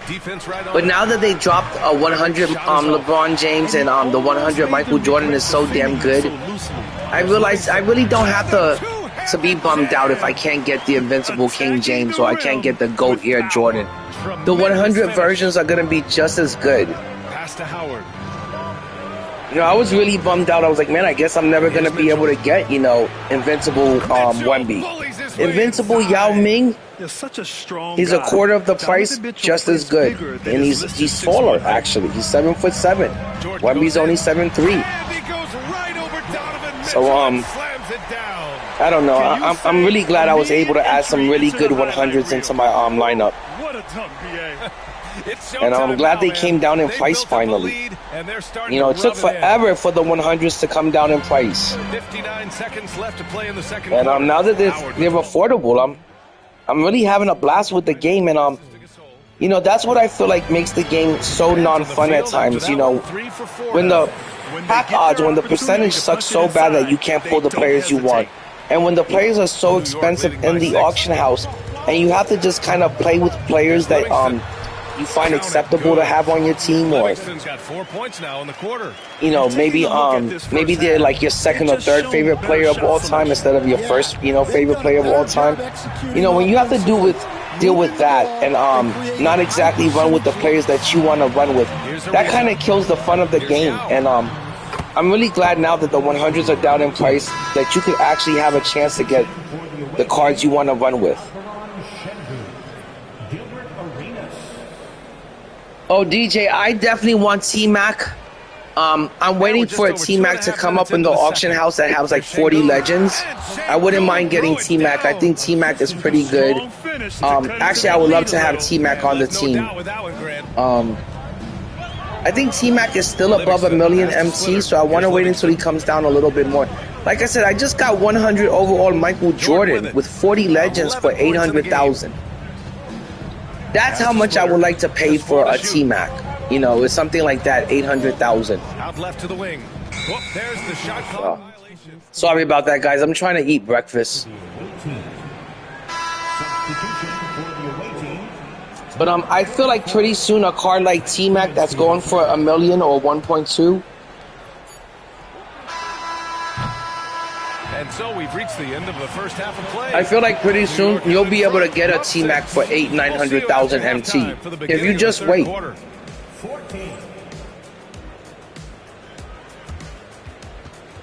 Like I said, just like 3 or 4 days ago, Michael Jordan was still 2.5 million MT, and I just got him for 800,000. If Michael Jordan was able to come down in price, every card is going to come down in price. You know, 100 T-Mac will come down in price eventually. Even Yao Ming will come down in price eventually.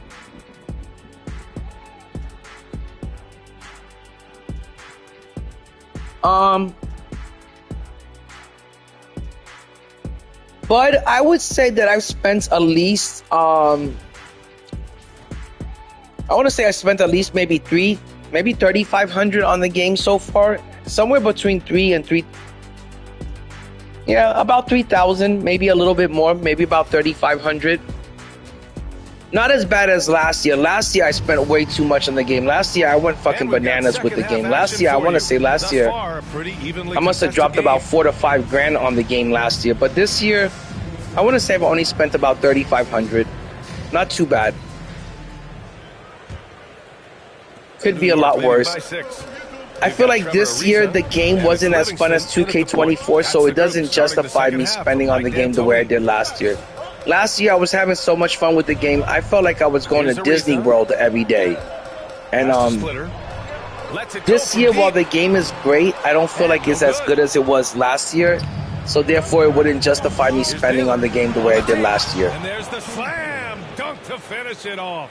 Yo, what up, Chilongo 2K? Showmanship right here. I mean, I'm a huge fan of Yeah, I'm streaming Chilongo 2K. I got my boy Chilongo 2K on the phone. That was sending a clear message.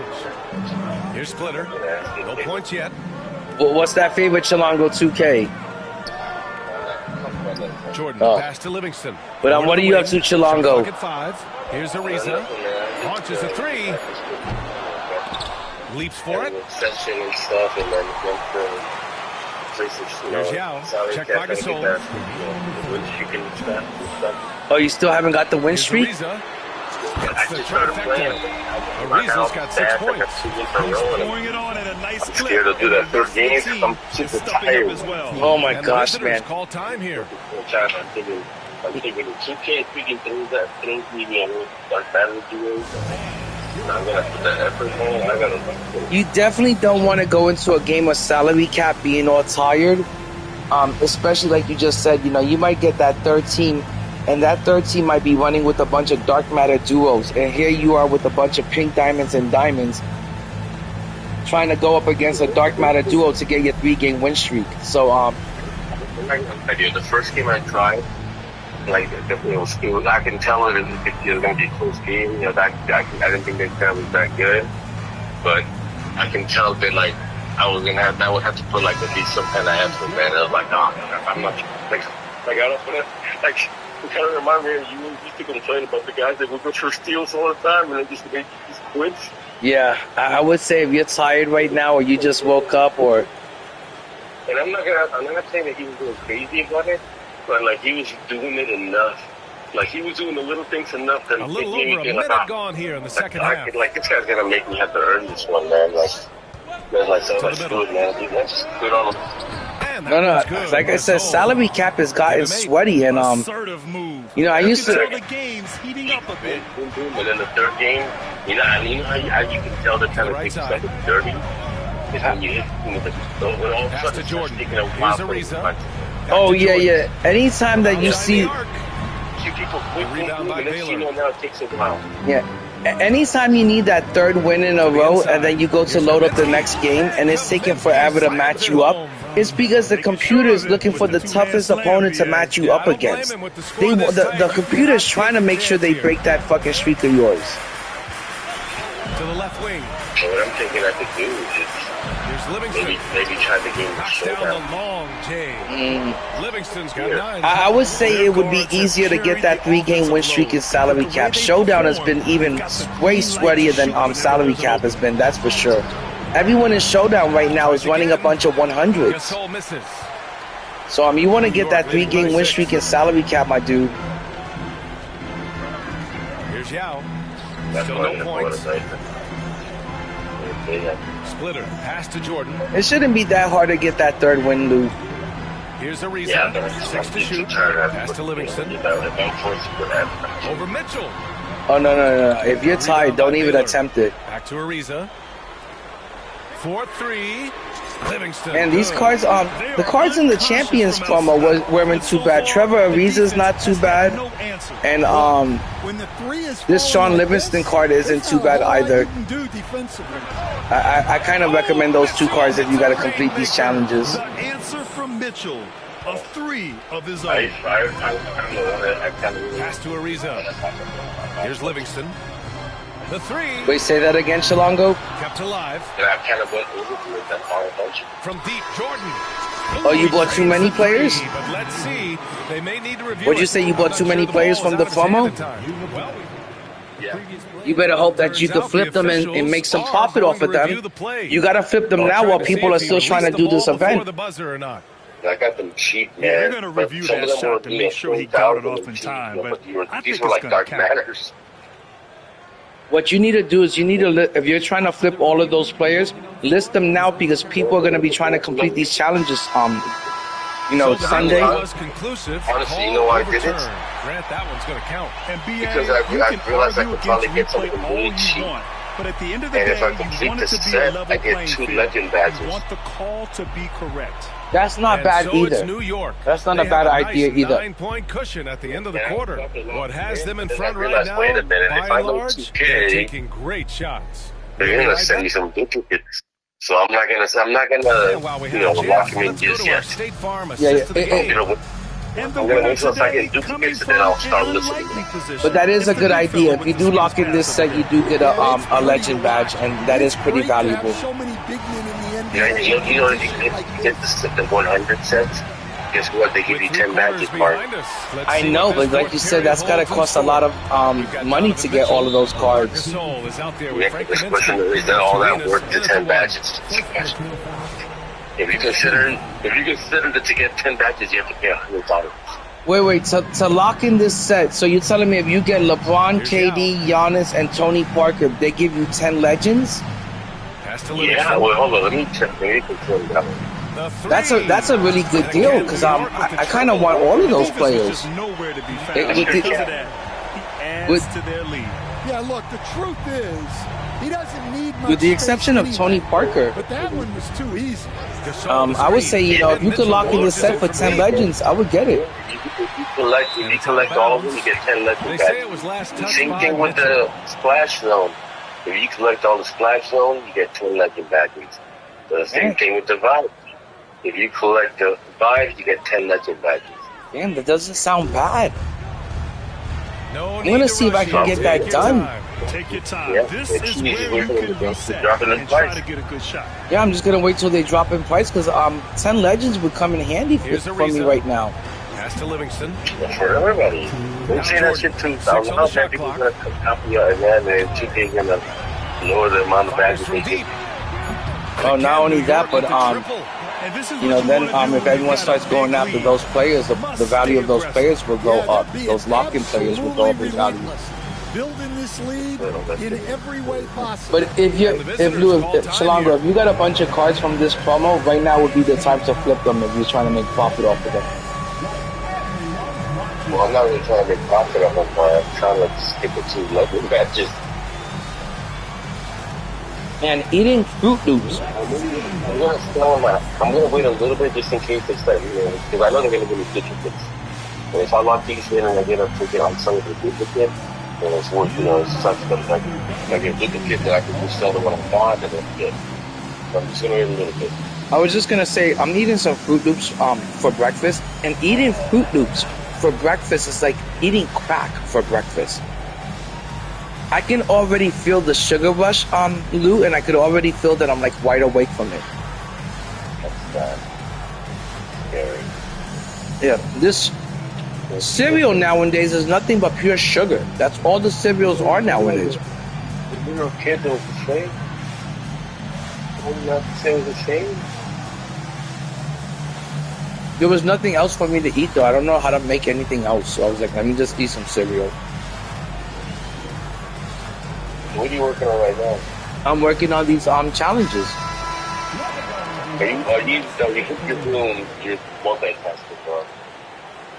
Yeah, I'm stacking up the challenges, and I'm also keeping an eye out on the auction house, seeing if there's anything good I could snipe. Like I'm telling the people in the chat, this 100 Giannis loot, it really doesn't play over the dark matter Giannis because you can't run him at 3.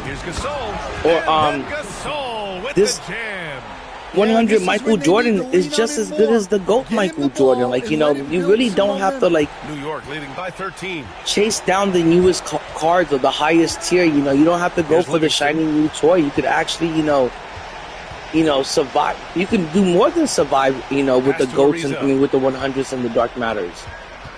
Here's Livingston, 4 on the clock. If you got a team full of dark matters and you got a team full of good 100s, you can really kick ass out there in showdown. The 3 is up. And it's Livingston missing. Yeah, and the defense has really got to tighten up on him. I mean, he's just too dangerous from the three-point line. Outside Mitchell. Yeah, it makes sense. Over to the left wing. Lots of room. And he connects with a jumper. Gasol's got 4 points in the quarter. And when Gasol gets to his spots, he can get hot fast. When he's being this aggressive on the No, that's no joke. How much real life? Everything the way it is. Splitter. Okay, let's try it. Yeah. Money as if you're working back. Here's Jordan. No, I know. That's what I always tell people is that. And the Knicks lead by 13. It's safe to say the outcome is no longer in question. Yeah, look. Think about this. The MC that you have in your account has real life value. Real life current. Real life money value. So the price on Wemby is 15 million MT. Last year, 2K used to charge $100, $150 for 1 million MT. So how much real life money does Wemby cost you? A lot. If 2K allowed you to buy MT, my gosh, how much money would you have to really spend to buy Wemby if you were allowed to buy MT?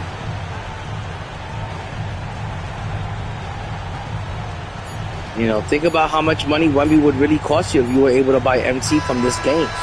Which I still don't understand why 2K doesn't sell MT themselves. 2K is always complaining about the third-party sellers and buying illegal MT.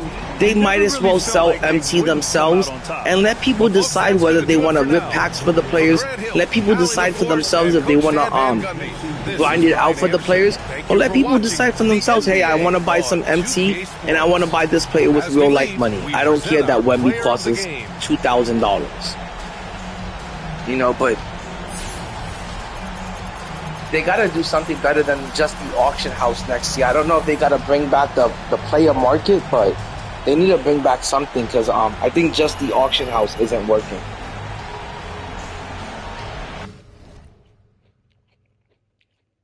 I've been spending the whole day just trying to, get some players out of the auction house. But if you don't win that auction, you have to wait another 3 hours to get your, at a chance to get your players. And put them in the waffles. Face with tears of joy, rolling on the floor, laughing, rolling on the floor, laughing, rolling on the floor, laughing. Oh, Chilongo, this dude in my chat, KD the King, he's another streamer. He opened up 3 Hall of Fame boxes, and I forgot, he got a bunch of duplicate 100s, but on the second box, he did get Invincible Steph Curry. What do you think about that? Interesting.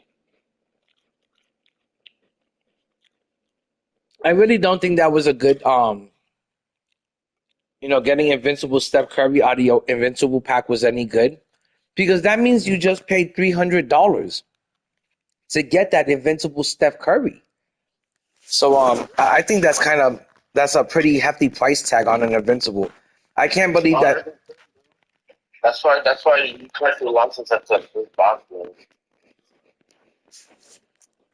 I can't believe that 2K is trying to tell its customer base that, hey, an Invincible, a digital card that is going to be, useless in a few months from now, that you're never going to use or play with again, is $300.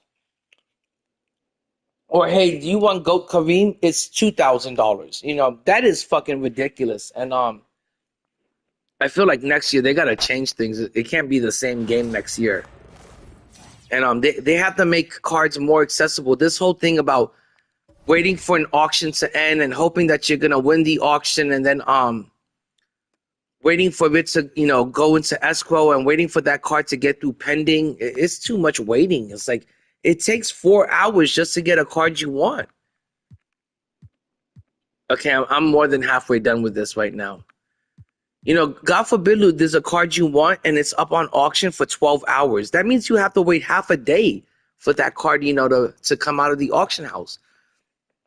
Okay, I'm gonna check the auction house real quick, guys, because like I said, there's a lot of good deals on the 100s right now, and most of the 100s are pretty cheap and affordable, and they're at really good prices. But first, let's check out GOAT Michael Jordan and see what he's going for.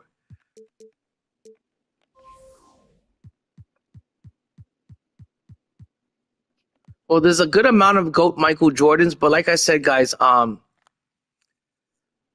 I feel like there's really no difference from the 100 Michael Jordan, especially if you get a 100 Mike that has all 40 legends on it. What's the difference between a 100 Mike with 40 legends versus this GOAT with 40 legends? Not much of a difference. Maybe they gave him a different behind the back. Maybe they gave him like a different escape move. Maybe they added like a dunk animation, but I don't want to say I don't think he's worth the price difference. If you can get 100 overall Michael Jordan for $1 million versus paying $5 million MT for this card, I would say go with the 100 Mike. You really don't need this GOAT Mike. There's not much of a difference. But Chilongo, it looks like GOAT Michael Jordan is kind of back up to 4.7 to 5 mil, which kind of sucks because last night I did see him sell for like in the low 4 millions. And I even seen him sell for 3.7 mil at one point. So I think if you also just wait long enough, this card will come down in value. The second they release a GOAT KD that can play shooting guard, or the second they release a GOAT Dr. J that can play shooting guard. Once there's a bigger shooting guard on the market, this GOAT Michael Jordan will definitely come down in price. And let's check out the Invincibles real quick. I don't know. I would not pay 500,000, 600,000 MT for a Invincible Derrick Rose. Again, he's only 6'4".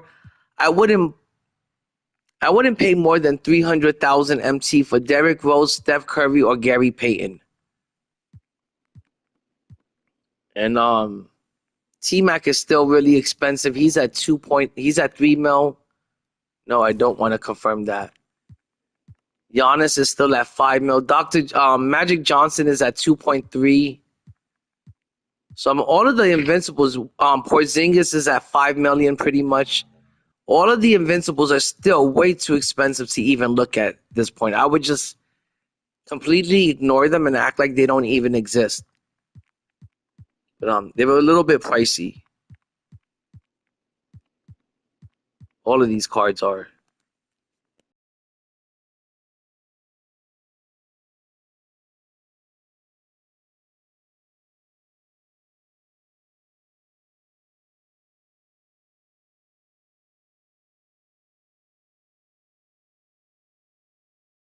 Told you this.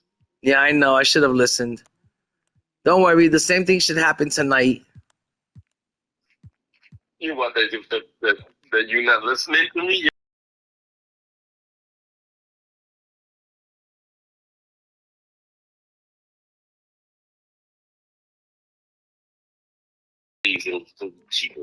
Yeah. If you just wait like 3 to 4 days, that card will be definitely cheaper. Okay, let's check out the 100s really quick. I'm gonna look at first I want to look at Shaq because I'm hoping to get a completely badged out Shaq. You can get him for like 2 mil. I would easily pay that for Shaq. Oh my God, this Shaq still has an hour and 45 minutes left in it, Chalongo. He's got 40 legends. He's at 1.8. For a 100 Shaq with 40 legends, I would go as high as 2.3. I think that he's worth it because the Invincible Shaq is 4 to 5 million MT, and this is only half the price. And it's basically the same card. DBG said it like 1,000 times. And I'll take his word on it. But yeah, I'm gonna come back here in like an hour and 45 minutes from now. Let's check out the power forwards real quick.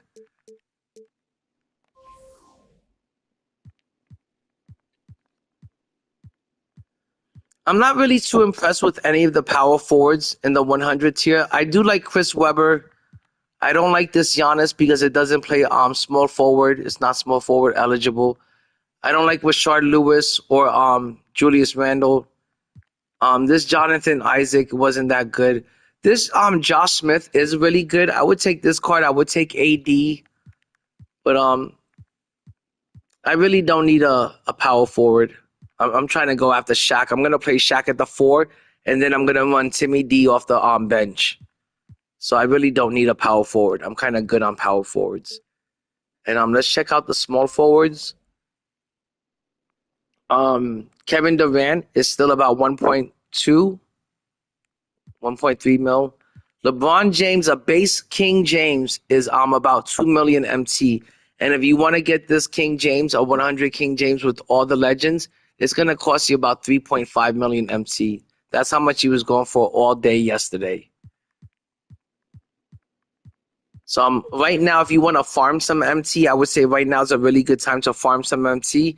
You could open up the 51-pack box, and if you're lucky enough to get King James, you're going to make easily 2 million MT if you decide to sell them. That's if you open more than one box, though. I would think you have to open up more than one box because it's almost a guarantee, Chilango, that first box that they give you, that first box you rip, they're going to give you Tony Parker. Now, if you open up 2 boxes, if you open up back-to-back boxes, I think your first topper is going to be Tony Parker. I think your second topper is going to be either LeBron, Kevin Durant, or Giannis. And you're going to make $1 million to $2 million MT off of that.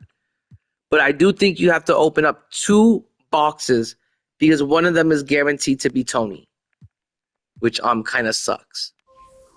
And I'm okay with shooting guards because, like I said, I got Michael Jordan starting in my lineup, and I got Clyde Drexler coming off the bench.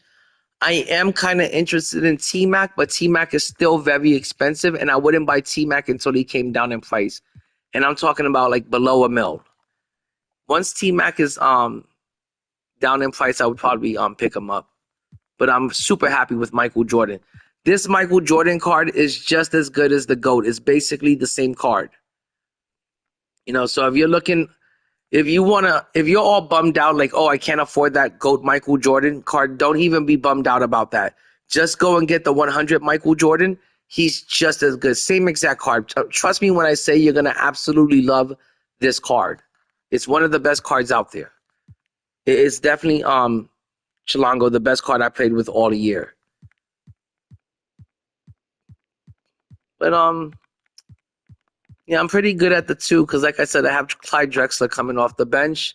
And let's just check out the point guard position real quick.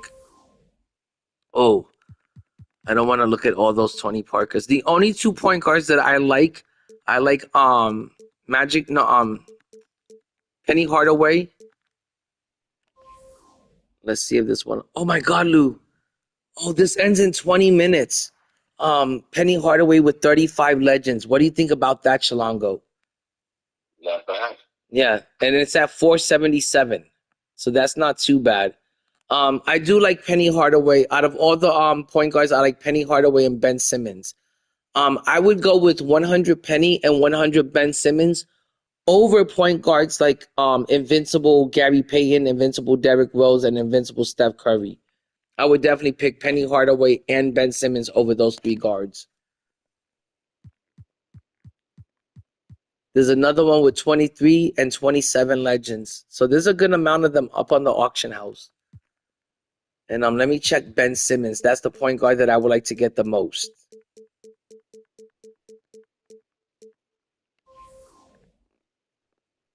Oh my God. Chilango listens. Oh my God. Listen to the price on this. Are you listening, Chilango? There is a Ben Simmons with 37 legends ending in 32 minutes. I've been watching this Ben Simmons all fucking night and all morning. Guess what? What's he at? 4 mil. He's at 2.5 million MT with 32 minutes to go. He's got 37 legends. This Ben Simmons is as good as Invincible Magic Johnson. I don't give a fuck what anyone says. He probably shoots better. He probably has a better release, a quicker release, and even a smoother release. And he's 6'10", and Magic is 6'9" or 6'8". So he is taller, and I think he's got a better build. He's got a bigger build. And I would love to get this Ben Simmons, but not at 2.5 million MT. Lou, Chalonga, what's the most you would pay for Ben Simmons? I don't know. I mean, I would easily pay two to four and just backed up. He's got 37 legends. I would pay 2, but not 2.5. Or do you think that's me being picky, that there's not that much of a difference, 2 mil to 2.5? No, it's a difference, but either way, if you want to that high, you might as well go. That is true. But with 2.5 million MT, instead of getting Ben Simmons, I can get Scottie Pippen and Penny Hardaway. Yep. You know, as much as I would love to get Ben Simmons, 2.5 is just way too much. For a player that it's not like Ben Simmons was ever my favorite player or some shit like that. If Ben Simmons was my favorite player, then it'd be a different story. I'd probably be more inclined to pay 2.5 for him. But he's a player that didn't have not even a decent NBA career, that 2K decided to soup up because he's 6'10", and people are definitely overpaying for this card. But he is better than Derrick Rose, he is better than Gary Payton, and he is better than Steph Curry, and he's probably better than Magic Johnson. But at 2.5 for a Ben Simmons, I feel like that's too much. If I'm going to spend 2.5 on Ben Simmons, I might as well buy Magic Johnson for 2.5. I'd rather run with Hall of Fame Magic Johnson than Ben Simmons.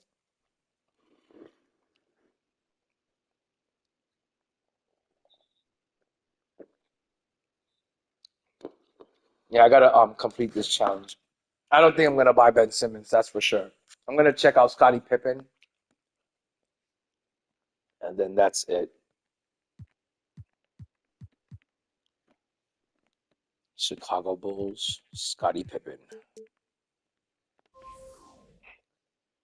Okay, Scottie Pippen is ending in 54 minutes. He's got 19 legends, and he's at 600,000.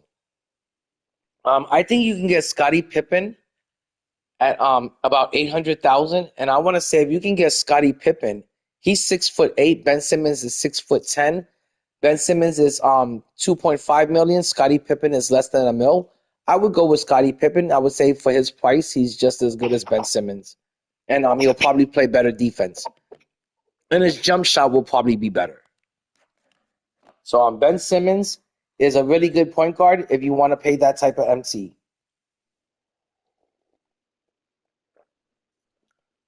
I'm trying to save my MT. I don't know why I'm trying to save my MT, because it's season 7.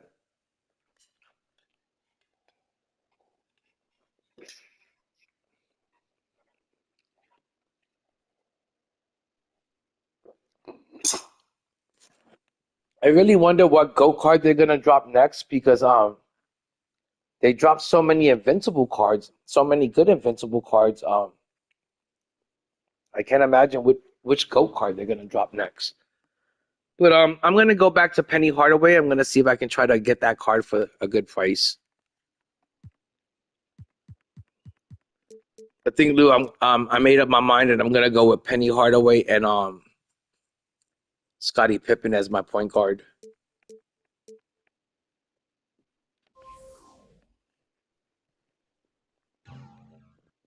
Oh my God. I don't know why 600 and I don't feel like Penny Hardaway should be more than 500,000. I feel like Penny Hardaway is always one of those players that come down in price really quickly. I remember his Galaxy Opal card. 1 minute his Galaxy Opal card was $1 million MT. I bought it when it went down to 900,000 MT, And then after it went down to 900,000 MT, it went down to 7, and then it went down to 3. And I feel like this Penny Hardaway card is following that same pattern. Like it's already dropped a lot of value, and I don't think I should pay more than 500,000 because I'll never be able to recuperate that when I try to reflip him. So I don't think he's worth 700. That's a lot, especially considering that this base Penny Hardaway will probably only go for like 400,000, maybe 440. It's way cheaper than getting this badged out one. Dude, Chilango 2K, what do you think? Do I get a badged out Penny Hardaway or do I get a base Penny Hardaway? Considering that I don't know how long it's going to be in my collection for. It just depends how much you want to spend for either one. That is true. And I feel like maybe in the future, a badged out Penny Hardaway would get more MT back than an unbadged up one.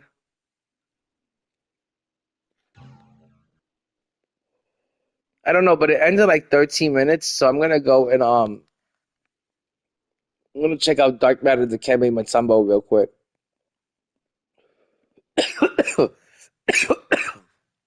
While I'm smoking up real quick, guys.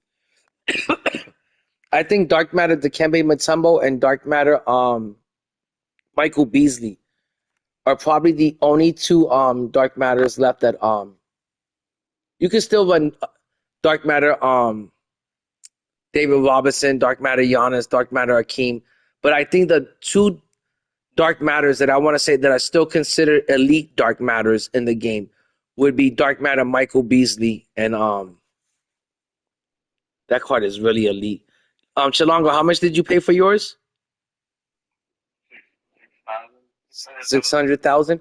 Yeah, I would say Dark Matter Michael Beasley and Dark Matter Dikembe Mutombo are the two elite Dark Matters left in the game. All the other ones are runnable, but they're not as elite as Dark Matter Beasley and Dikembe.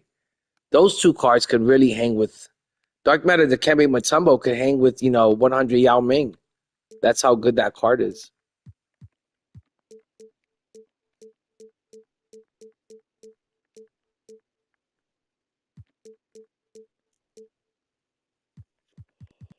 But let's see how much the Kembe Mutombo is going for.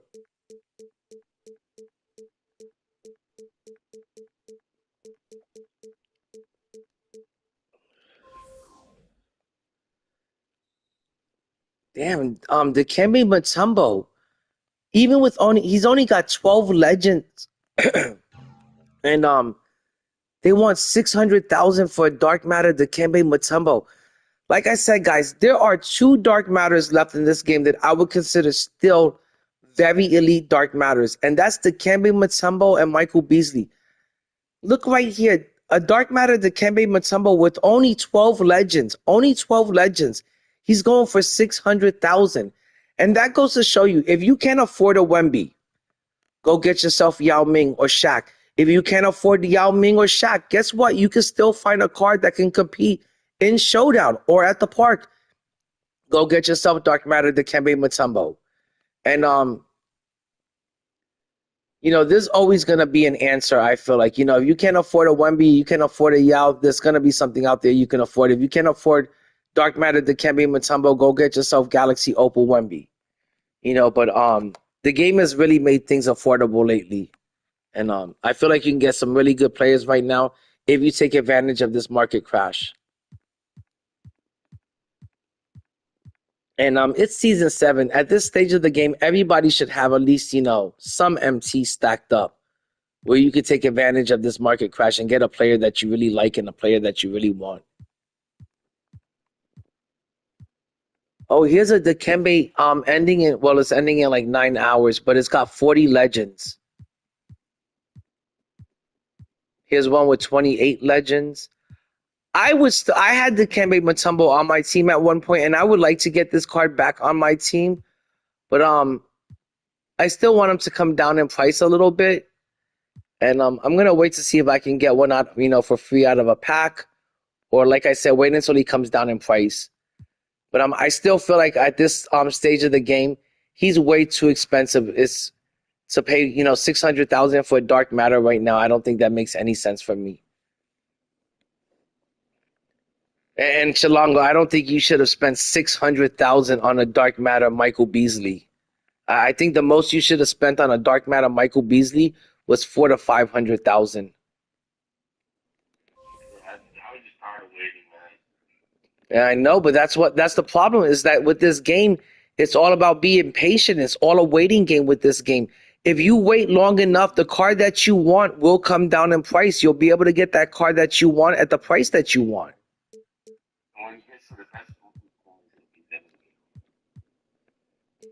Yeah, but I still think I would rather wait until they come down in price than overpay.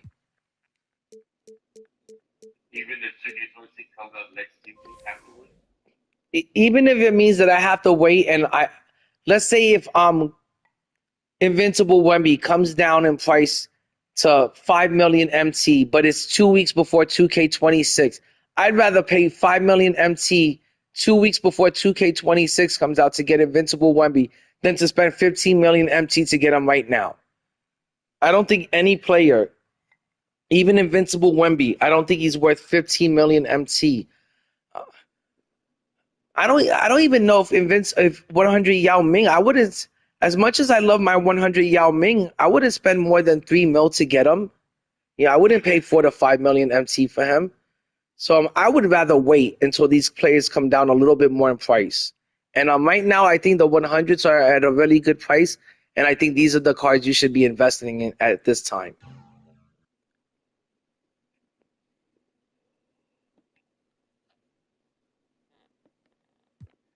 But that's just me. I don't mind waiting around this season. Last season, I wanted the cards as soon as they came out. This season, I'm willing to wait for them. Oh, I know what I'm doing while I'm waiting. I'll go open up a base pack. Let's go open up one base pack. That's all I'm doing because I'm almost at 8.2 and I want to get back to 8.2 million. And like I said, I really don't believe in wasting MT on ripping packs, even if it's just a base pack. It's so kind of a waste of MC unless you pull something really good like an event card or like a decent player from it. But let's see if I can get one decent player from this or maybe a decent event card. Come on, 2K, a shake. No shake. That sucks ass. Lou, should I do one more base pack, Chilongo? No more base packs. You don't get anything good from those things. I've never gotten anything good from a base pack all fucking year. I know there's a lot of people that have pulled Dark Matters, even 100s from a base pack, even an Invincible. But I've never pulled anything good from a base pack. And I've been ripping them all year, here and there.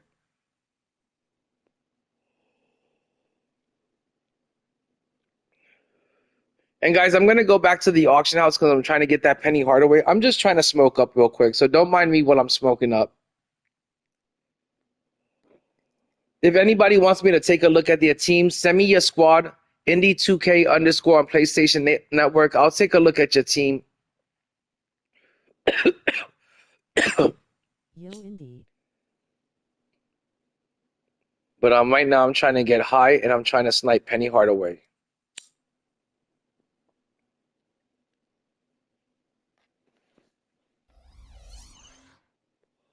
Now, what sucks, Chilongo, is the Penny Hardaway from earlier had 40 legends. This one only has 35, but you know what's gonna happen, right? This one's gonna go for a similar price because it's the daytime, and the cards always go for more during the day. They're always a little bit more expensive versus at nighttime.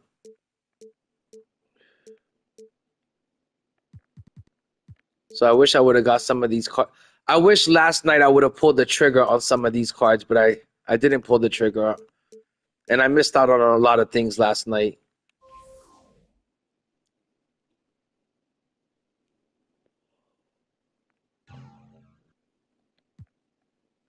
Let's see if there's one with 40 legends on them.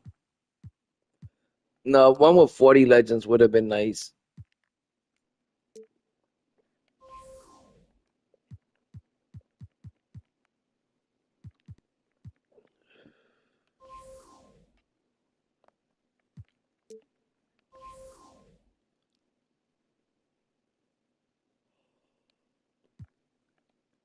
Let's check out what GOAT Michael Jordan is going for real quick.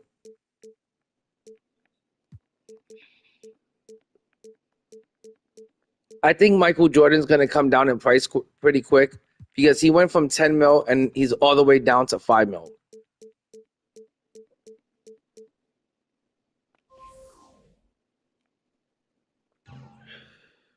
Yeah, guys. I think people are starting to realize, like, hey, Michael Jordan is only 6'6", and taller shooting guards are coming along pretty soon, and he's so similar to his 100 that I didn't think his price was gonna stay at 10 mil for too long. I had a feeling he was gonna come down in price pretty quick, and he went from 10 mil to 6 mil to now he's below 5 mil, and I think pretty soon you'll be able to get this card for anywhere from 2 to 3. That's the real value on this card. And there's also a whole bunch of them on the market. And if you can't get this one, like I said, you can go get a 100 Michael Jordan. It's the same as card for a quarter of the price.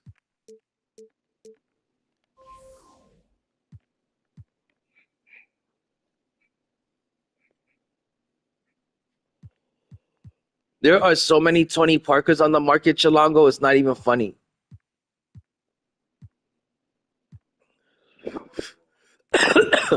How much would you pay for Tony Parker? I'm saying you can use them for agendas, for challenges. You can get Tony Parker for 80. Oh my God, Tony Parker's a buy now for 85,000 MT. That's crazy that we have our first 100 overall buy now, and he's only 85,000. He's not even 100,000 MT.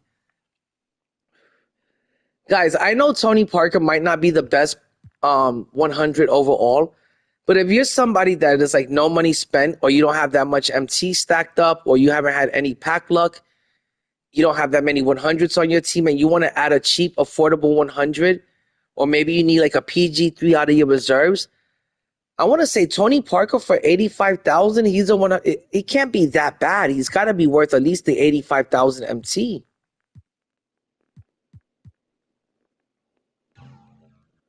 Okay, Luke Chilango. So Ben Simmons at 2.5 million MT. Do you think he's worth it? Yeah. There's no way Ben Simmons is worth 2.5 mil. He's got 37, but that would be taking away so much of my MT.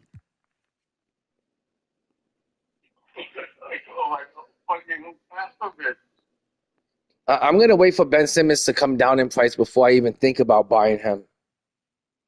Yo, Ben Simmons is not going to who else? I can't think of the other person. Wemby is not going to get this spots for a long time.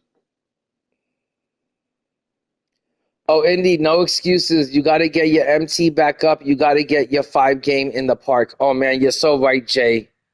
That would help me get my MT back up. No, you're right about that. I got to take...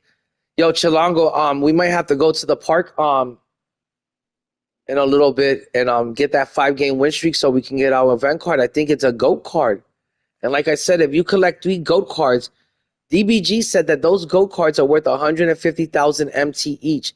If you're able to collect 3 GOAT cards, you've made 450,000 MT for just grinding out the free events. So you got to do it, man. It's definitely worth it. Look at Joel and bet he's cheap in food.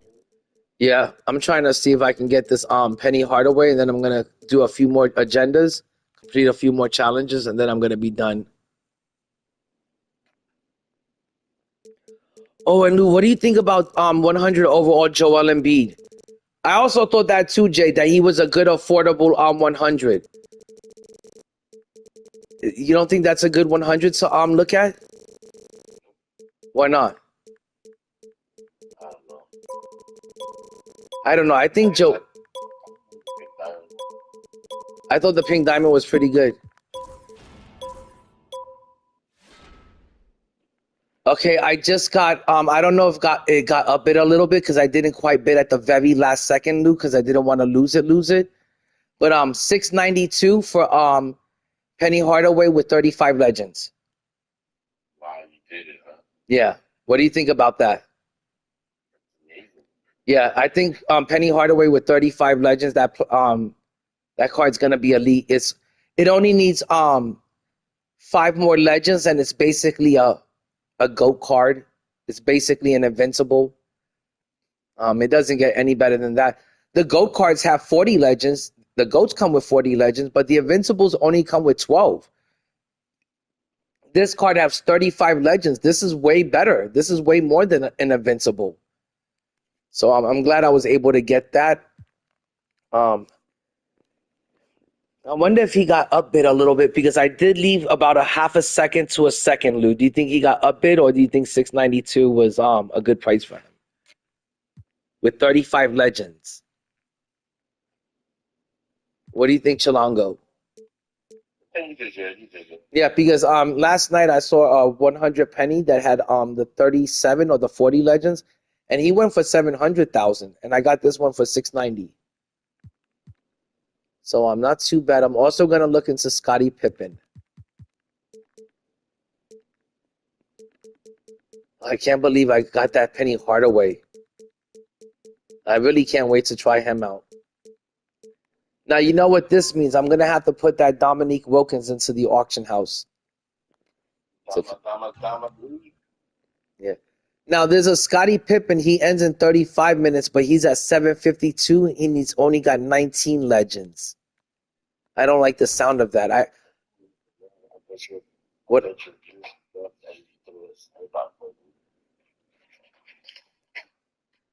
Now, Chalanga, do you think I should have waited until the nighttime to do that Penny Hardaway deal, or do you think 692 was a good deal? I think you would probably cut the same. Yeah. Yeah, he would have been the same at night. Because, like I said, last night I did see one with 40 legends on them, but he sold for like 700 something thousand. This one has 35. He's only missing. He had 5 less, but he went for 692. I want to say he went for at least 50,000 less, 70,000 less, maybe 80,000 less. Yeah, would you pay 50,000 more for or 80,000 more just because he has 5 more legends? That would have made it worth it. Yeah. Mario, it costs you $100 to get 10 lessons at the table. Yeah, that is true. Yeah, like I said, I did see a Penny Hardaway last night that had 40 legends, but he sold for like 770, and like that was pretty much 800,000. I feel like this one I just got for 690 is pretty good. And I could apply the other legends to him. But there wasn't any other Penny Hardaway that had more legends. And there is a Scottie Pippen that has 28 legends right now, and the other ones don't even have anything close to that. Hmm.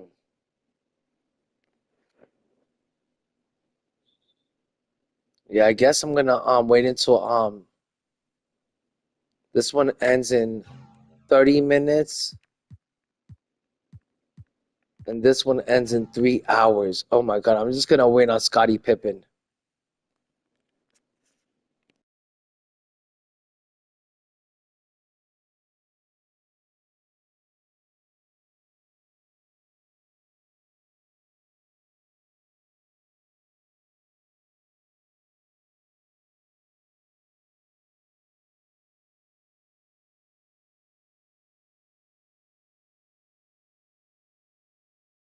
Denny is better than Scotty for their prices.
deal. Okay. Okay. I guess that's better than nothing. Though these Michael Jordans are still out of control over here. It was definitely not terrible. Yeah, it definitely wasn't terrible. But yeah, now it looks like there's less Michael Jordans, which I feel like means that less people are ripping for him. Maybe people didn't think he was worth it. But I'm kind of surprised that he's dropped so much in value. Yo, what up, Oatmeal? Oatmeal, I like Scottie Pippen at the point guard position because I really like him for his defense. All right, I'm going to come back to that, guys. I'm going to be looking at the auction house all day and shit. But I got to finish off these challenges.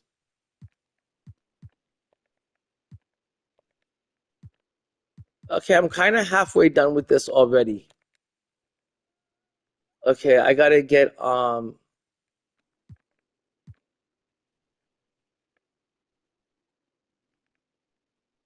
these things are super. Oh. I got to get the double doubles.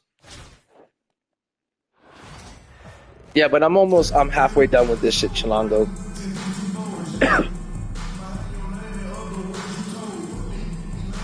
Welcome to 2K Sports. We've got live NBA I don't know, basketball headed your way on this fine you sure? Wednesday afternoon. I don't know. I kind of feel like I might have overpaid for that Penny Hardaway. What do you think, Chilango? Hill and Doris Burke. Plus, Are you just thinking it was sidelines? Yeah, 35 legends on a Penny Hardaway for 600,000. Considering that yesterday one with 40 legends sold for 700 something thousand. And for me to have won that bid yesterday, I would have had to pay 800,000. I don't know. I feel like it was a pretty good deal. If anyone thinks, if anyone complains about how much you pay for Penny Hardaway, then maybe inside you got Penny Hardaway. And it's the Knicks to start out. To the paint. Hey, Jay, I'll play you in a game of Showdown once Penny Hardaway gets done pending. Let me add Penny to the team, and then I'll play you in a game of 5v5. Somebody from the chat wants to play some Showdown. But like I said, I'm always down for some 5v5.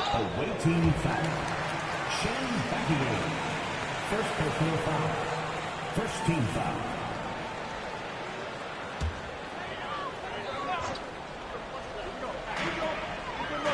Yao passes to Livingston. Puts up a three. And this Sean Livingston card, like all of these cards are so difficult to shoot with, man. Fires the three. Drops in the three. These are not the best cards to shoot with, guys. It makes the challenge a little bit difficult. That is big time because it's not the primary weapon in his But yeah, arsenal. guys, if there's any cards you like in the auction house, if you've been keeping an eye out for your favorite player, right now's the time to buy that player because the auction house is completely crashed, and the players are dirt cheap, especially the 100s, and now it's time to take advantage of this crash market. Keep possession. Just, don't go paying 600,000 for Michael Beasley. I still can't believe you did that, Chilango.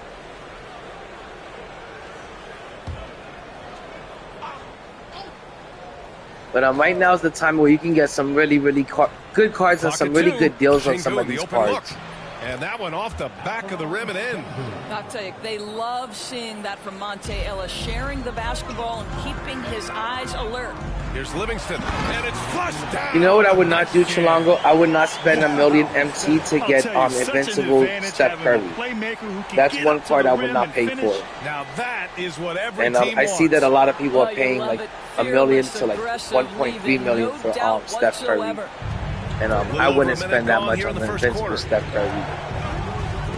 Pass to Ellis. Oh, and Chilango, I've also heard good things about that dynamic duo, the Dennis Rodman and Tony Kukoc. So he draws the foul, headed to the line to shoot a pair. And also, I ran into a dark matter Ron Harper in Showdown, and guess what, Lou? Oh my gosh, dark matter Ron Harper was fucking clamping down on my 100 Michael Jordan, like he was boxing me in. I think they don't cheat, and I saw the video, and I was like, oh, I can't believe you talk about the guys, Yeah. The first free throw is No good. joke, that Dark Matter Ron Harper, that's a really good card, a very good card. I'm talking about defensively. He was stopping my point guard. He was stopping Michael Jordan. He was locking me in. When I say that was a very good shooting guard, that was a really good shooting guard. And I don't know how much he's going for, but if he's only going for like 20, 30,000 MT. That one misses. And here's New York now. I don't feel like asking that. About a minute and a half through the first quarter. But I would say, dude, if you want Ron Harper, man, you should get him because it turned out to be a really good card.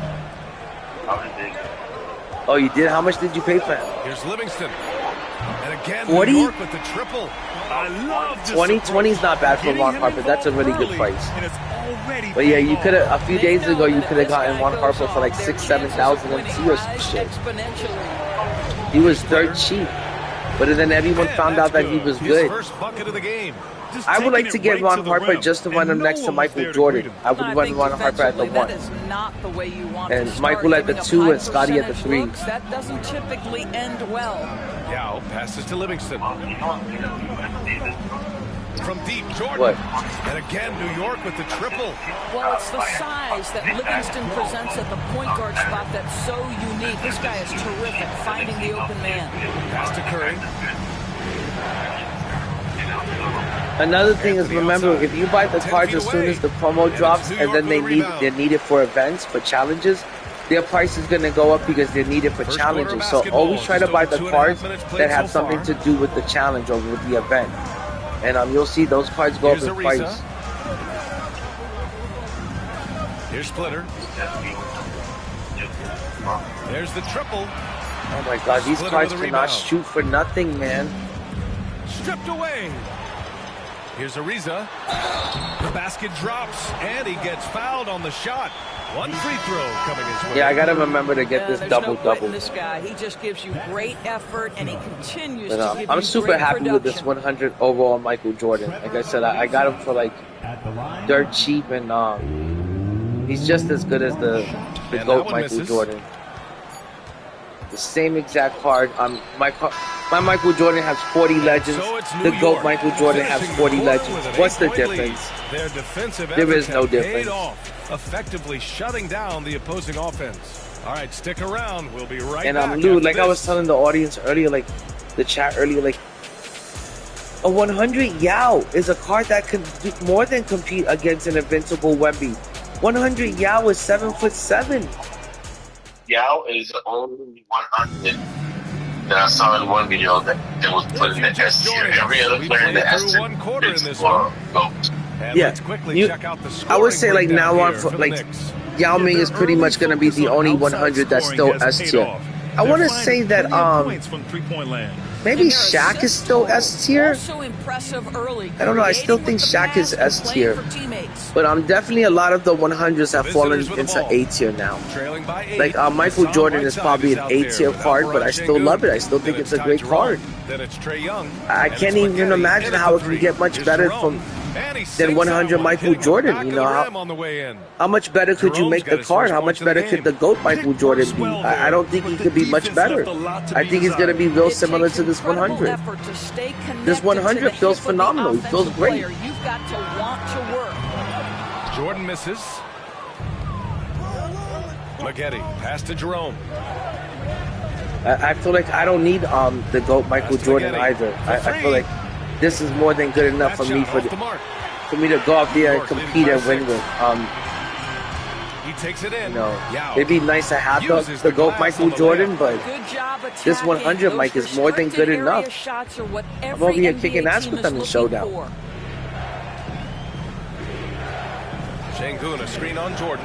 And like I said, when the Invincibles come down in price and the GOATs come down in price, I'll take a look at them, but With a 3. right now I think there's so many good 100s that can compete with the Invincibles for sure. Pass to Livingston. A minute 42 left in the second period. And he Oh my God. was going to bury that one. I can't believe this, Chilango. They just injured Yao Ming again. So it'll be 2 free throws. He was fouled in the act of I shooting. can't believe that.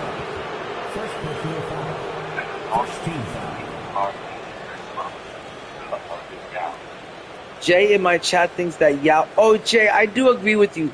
Yao Ming will get a new card. It'll most likely be a GOAT card because, you know, he is the Chinese GOAT. And most likely he'll be getting a GOAT card. But I don't know how soon that's going to be. Because, how long ago did this 100 Yao Ming come out? I want to say he's only been out for not even a full season. I don't think he's been out for a full season. I would have to look that up. But, I don't know what's coming next. I honestly have no clue. I can't believe how many good 100s they dropped this week. I mean, they dropped King James, KD, and Giannis all in 1 week. They dropped 3 really good Invincibles this week. I don't know what they're gonna drop next week, but 2K's been dropping some flame left and right. That's also good. So he hits both free throws. Well, this guy has multiple ways to get to the free throw line. You know, I don't know what they're gonna drop as far as it comes, you know, to GOATs. Like which GOAT card are they gonna drop next? Oh, here's my prediction. I think they're gonna drop a GOAT Wilt Chamberlain this next week. You heard it here first. That's my prediction. A GOAT Wilt Chamberlain is gonna be coming soon. Out left to the wing. Shalonga, what do you think about that prediction? Get quite enough under that one. Boy, a miss like that. Yeah, I think GOAT Wilt Chamberlain's gonna come soon. Especially with the defender giving a push. Hammers the lob through. A GOAT Joker. Obviously, an excellent distributor. He loves to make his teammates feel good. I know, I just can't picture a GOAT Joker since, you know, they just dropped that really dope Invincible Joker. You know what I'm saying? Here's Livingston. Well, either that nice shot by Duncan. Well, Sean Livingston, such an outstanding. No, they'll never do that. The cards that you got from the exchange, from the events, you'll never see those cards in any sort of packs. No, LeBron was never in a special. He was never an event card. Yeah, he was part of the event. No, he was not a part of the events.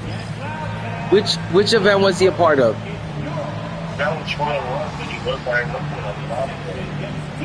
No, LeBron was not a part of an event. He only put the first, you know, being part of an event. And now the first goal was the event. Yeah, you're never gonna see Kareem in any packs. Yeah, my reason was LeBron. They did it. I'll have to look that up. But I don't remember Invincible LeBron being in any sort of exchange or any sort of event. There wasn't a thing wrong with the Joker. I just remember that. The same way. No, with the Joker, you were able to get Invincible Jimmy Butler, not Invincible King James. I'm telling you. No, he was not in no event. Trust me. All of us are No, the cards that you get from the events, from the exchange, you'll never see those cards in packs or part of any promo or part of any set.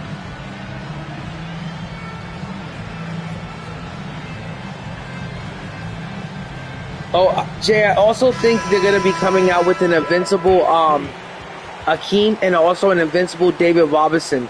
I don't know if you played last year, but last year they made they gave Akeem Olajuwon and they gave David Robinson a really good Invincible card. They didn't get GOAT cards, but they got really good Invincible cards. So I think this year they're also going to get really good Invincible cards. 2K has the habit of, you know, repeating itself over and over just like they did in previous years. So I think we're going to see an Invincible Akeem and an Invincible David Robinson soon. Here's Ariza. And I think we're going to see a GOAT Yao Ming soon. But those are my predictions. Invincible D-Rob, Invincible Akeem, GOAT Yao Ming. Solid defense from Jordan. New York leading by 7. And also I think we're going to see a GOAT Wilt Chamberlain this year. Here's Livingston. Give him 8.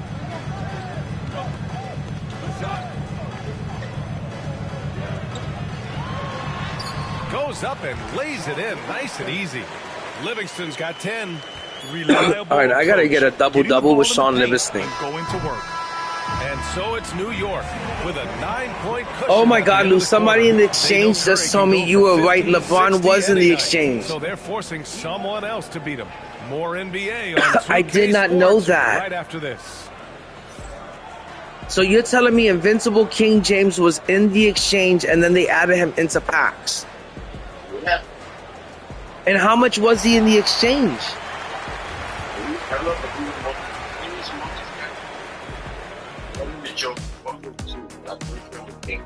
I don't understand. Why didn't they then put Invincible Joker into some sort of packs? I think it was the glitch event. No, not the glitch. What's the event is kind of a glitch? The out of position event. Yes, that's the one that had Joker. They played point guard center, and LeBron James point guard small forward. Wow, I didn't know that. I wonder why they never put like any of the other cards from the exchange into packs or, you know, into the auction house. Like if they did that with LeBron, they should have done that with Joker. They should have done that with And happy you could join us. Kareem. They should have done that with Dark Matter Shaq. Well, Jay, thanks for clearing that up because I could have sworn my boy Chilango 2K was completely wrong about that. Like I thought he was 100% dead wrong about that shit. Athletic trainer for New York provided some information. The bad news That's is too that funny, this injury man. is causing discomfort. They are going to keep him on the sidelines tonight, and it may be a few more games until he's ready to get I back didn't on the even court. remember. Well, you gotta remember, most of the time I'm doing the MT method, so I'm not even looking like what's in there. They really hope to have him back, but it's so crucial that he's healthy when he returns. We've got Trevor Ariza, and it's Oh my gosh, I gotta make some three-pointers soon. That's the group starting the second half. Wait a Bat says you are wrong. Vaughn was never in the exchange. You see? And it's out of bounds. Last touch by Jordan. And that's a foolish pass. Plain and simple. Thanks, Bats, for clearing that up. Okay, even Clumsy said it too. He was never in the exchange. Here's Ellis, covered by Jordan. I don't know why Ellis, you and Jay good. thought that, but he was never in the exchange. Two people in the chat confirmed it. Here's Splitter. Hasn't gotten one to fall yet. Ariza passes to Duncan. But Clumsy and Bats, I just added 100 Michael Jordan to the team for 800,000 MT. He has 40 legends on him, and I want to say this 100 Mike is shoots. He feels just as good as the GOAT Mike. He's got 40 legends just as much as the GOAT Mike does, and he feels superb. He feels great. He feels elite.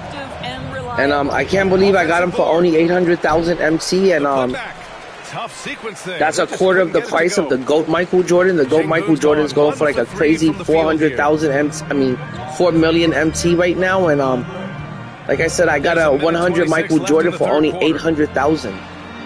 And I thought it was such a good deal. Ariza passes to Duncan, out to the wing. And like I was telling people, if you can't afford the GOAT Michael Jordan, go get the 100 because it's the same card. It really is the same card. And the visitors call time here. With the offense reeling, coach has to get these guys on the same page. And to me, they're just taking too many tough shots. Clumsy. And when they do get an easy one, Let me tell you, I was up all last night fucking trying to snipe Michael Jordan for a really good price. And then finally, I found a 100 overall Michael Jordan with 40 legends, and I was able to get him for 800,000 MT. And the very next Michael Jordan that sold that had like 36 legends or 37, he went for 1.5. And I'm telling you, there's not a difference from the 100 Michael Jordan to the GOAT Michael Jordan. He's a quarter of the price, and he's just as good. He moves just as good. He shoots just as good. He's got the Patty Mills base with the Oscar Robertson upper. I think that's a good combination. I know some people hate that, the Oscar Robertson upper with the Patty Mills base, but I think it's a good combination. This Michael Jordan card, it's elite this year. It's not like in 2K24 where the Michael Jordan card was a bum. This card is actually elite. And I'm so glad I got him for 800,000 MT. It was a fucking steal.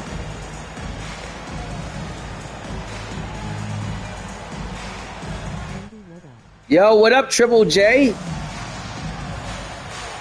Yeah, it was a good snipe, Clumsy, but I was up the whole fucking night, and today I'm dead tired. I might have gotten like 4 hours of sleep at the most. I like dozed off for a little bit. Oh, I did a wake and bake as soon as I got up. I woke up and it was like 6:30 in the morning. I was like, time to do a wake and bake. And I just kind of been grinding out the game since then. I also just got 100 overall Penny Hardaway with 35 legends. I got him for 690,000 MT. I thought that was a great deal, considering that he's got 35 legends. I always tell people, if you get a 100 and it's got 35 legends or it's got 20 legends, that's basically an invincible. That's basically a GOAT card, because invincibles only come with 12 legends on them. You know, so if you get yourself a 100 that's got 20 or 25 legends, you know, it's as good as an invincible, basically. Only increasing the intensity level. And I feel like my Michael Jordan with 40 legends, definitely a special card. Here's Ellis. And they come right back with their own three-pointer. Ellis has gotten his second bucket. Both teams are starting to find a rhythm here. And this. Hold on, let me see what it says. Oh, MJ has the Culver base. Okay, you're right. He does have that base. My bad. For some reason, I thought he had the Patty Mills base with the Oscar Robertson upper. Oh, I know how that goes, Clumsy. Trust me, Clumsy. When you're a new dad, you're not gonna get too much sleep for that first year and a half. That first year and a half, you're lucky if you get like 3 to 4 hours of sleep a night. You don't like Cedric. And Triple J says that 100 overall MJ shot is better than an invincible. I mean, the GOAT. Okay. And Triple J, that's what I've heard a lot of people say. I heard a lot of people last night in Decentric's room saying that they weren't digging the GOAT Michael Jordan's new jump shot, that they actually preferred the jump shot from the 100 Michael Jordan. So I'm so glad I got this 100 Michael Jordan, because I feel like he went back up in price once people noticed that. Because this Michael Jordan's jumper is, I can't even explain how easy it is to time and green. It's super easy.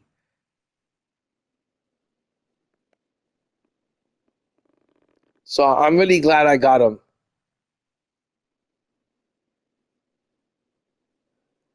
You know, I've heard some people say some good things about that Cedric, but I haven't tried them out.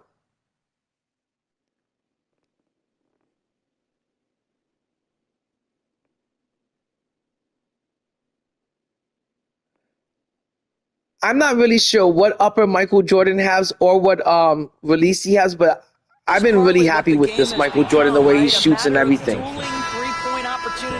So I can't believe I got him for such a good price, and I'm super happy with them.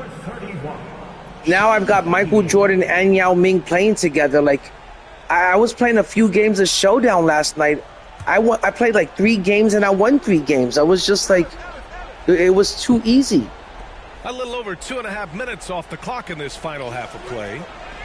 To the middle. And it's blocked. Actually, I think I went 2 for 3 because I lost the first game that I played with them. But the second and third game, I won with them. Splitter, pass to Duncan. Blanketed by the D. He fights to the rim for the layup. But the combination of Yao Ming and Michael Jordan, it feels unstoppable. And I'm just glad to have them. And a deep 3 from Curry. Oh, he got it up in time, but it wouldn't fall for him. And so it's New York. They have a nice 9-point cushion at the end of the quarter, and it's mostly due to their superb shooting. They've wasted very few possessions. So I'm trying to tell you guys, if you don't have the MT, you know, to get an invincible, or you don't have the MT to get a GOAT card, and there's only one GOAT card available right now, and that's Mike. And if you don't particularly like Michael Jordan, or even if you want Michael Jordan, don't go out there and spend 4 to 5 million MT to get that GOAT card, because the 100 Mike is pretty much the same card. You know, if you want to play with Shaq, for example, don't go out there and spend 4 million to get the invincible Shaq when you can get the 100 Shaq for 2 mil. It's the same exact player.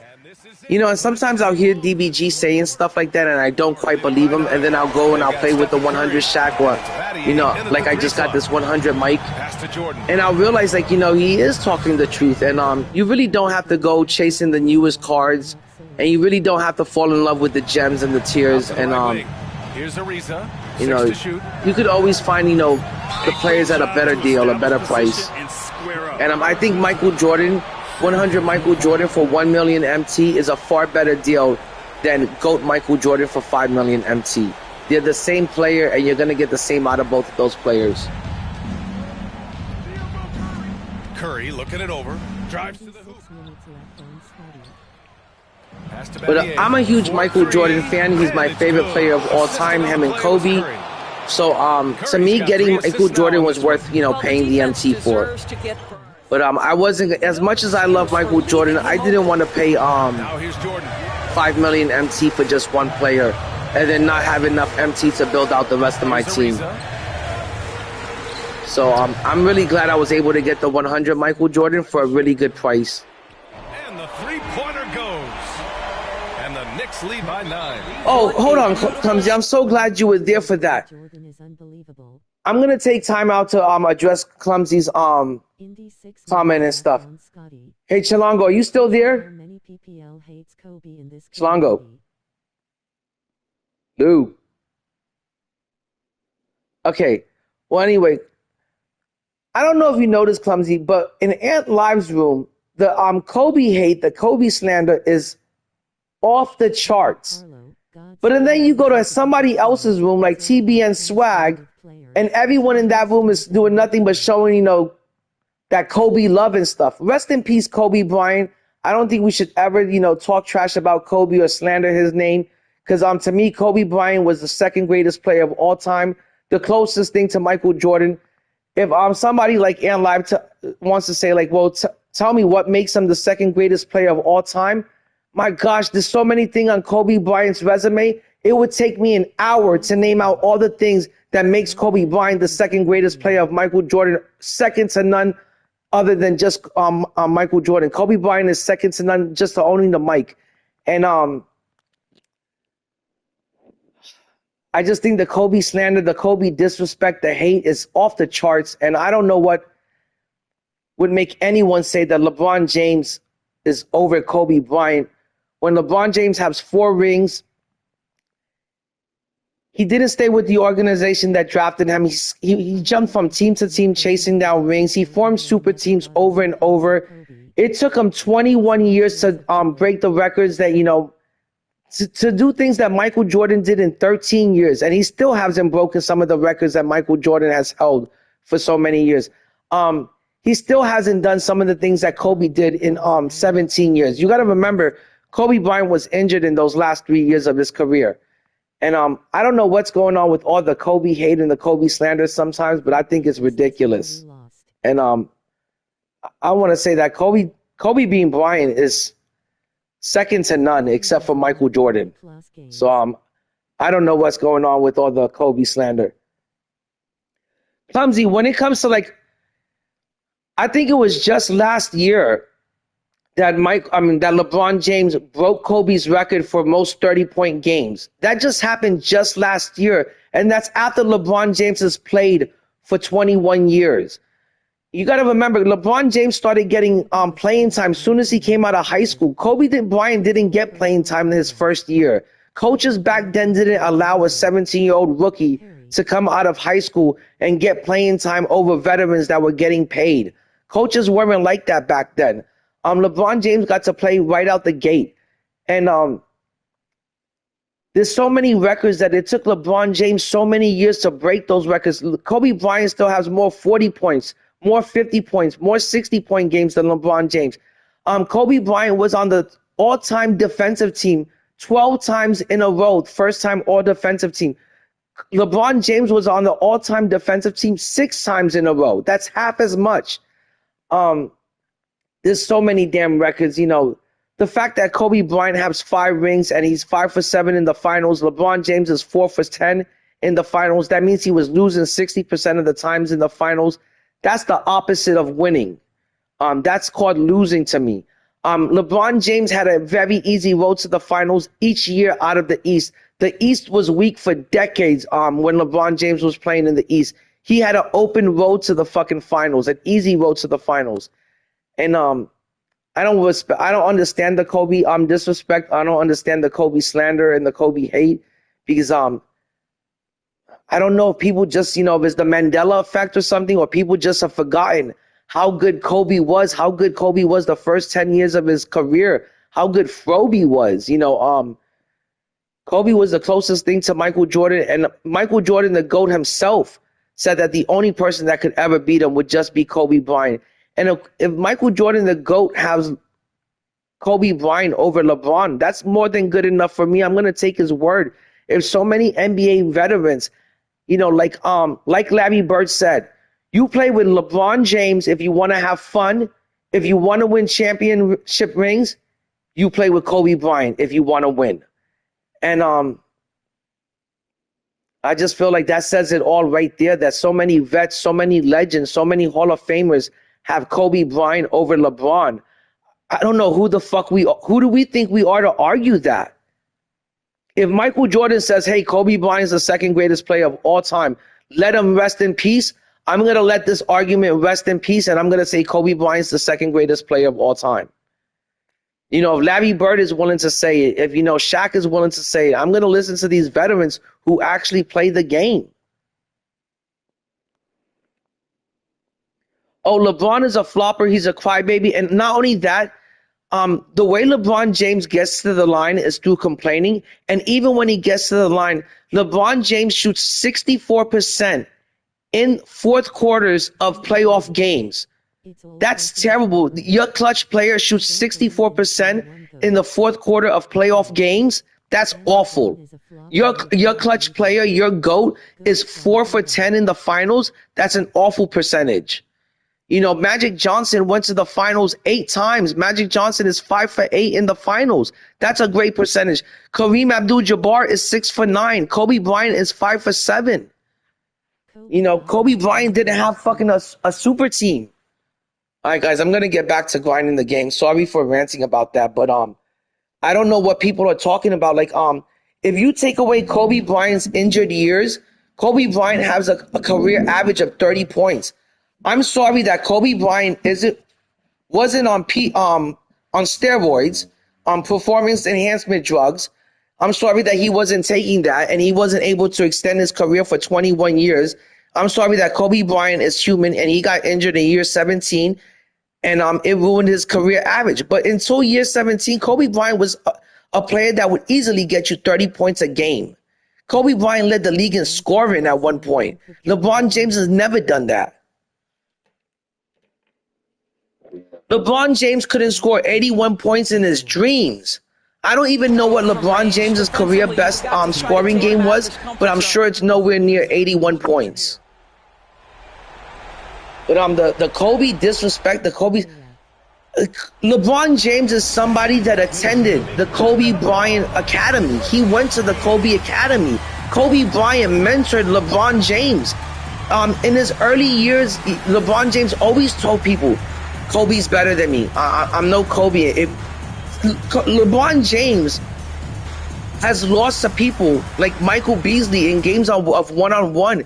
Kobe Bryant has beaten people like T-Mac in one-on-one games. Kobe Bryant has beaten Kyrie Irving in one-on-one games. LeBron James has lost to Michael Beasley in one-on-one games. I'm just sick and tired of people putting LeBron James over Kobe Bryant or Michael Jordan, or leaving Kobe Bryant out of the GOAT conversation. It's beyond ridiculous. It's blasphemous. That's what the fuck it is. And to me, it shows low basketball IQ.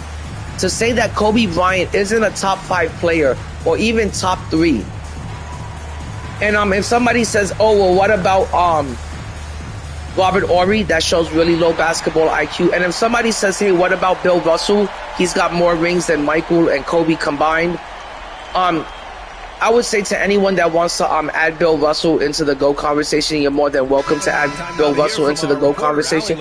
I always respect Bill Russell and his achievements and the 11 rings he's earned.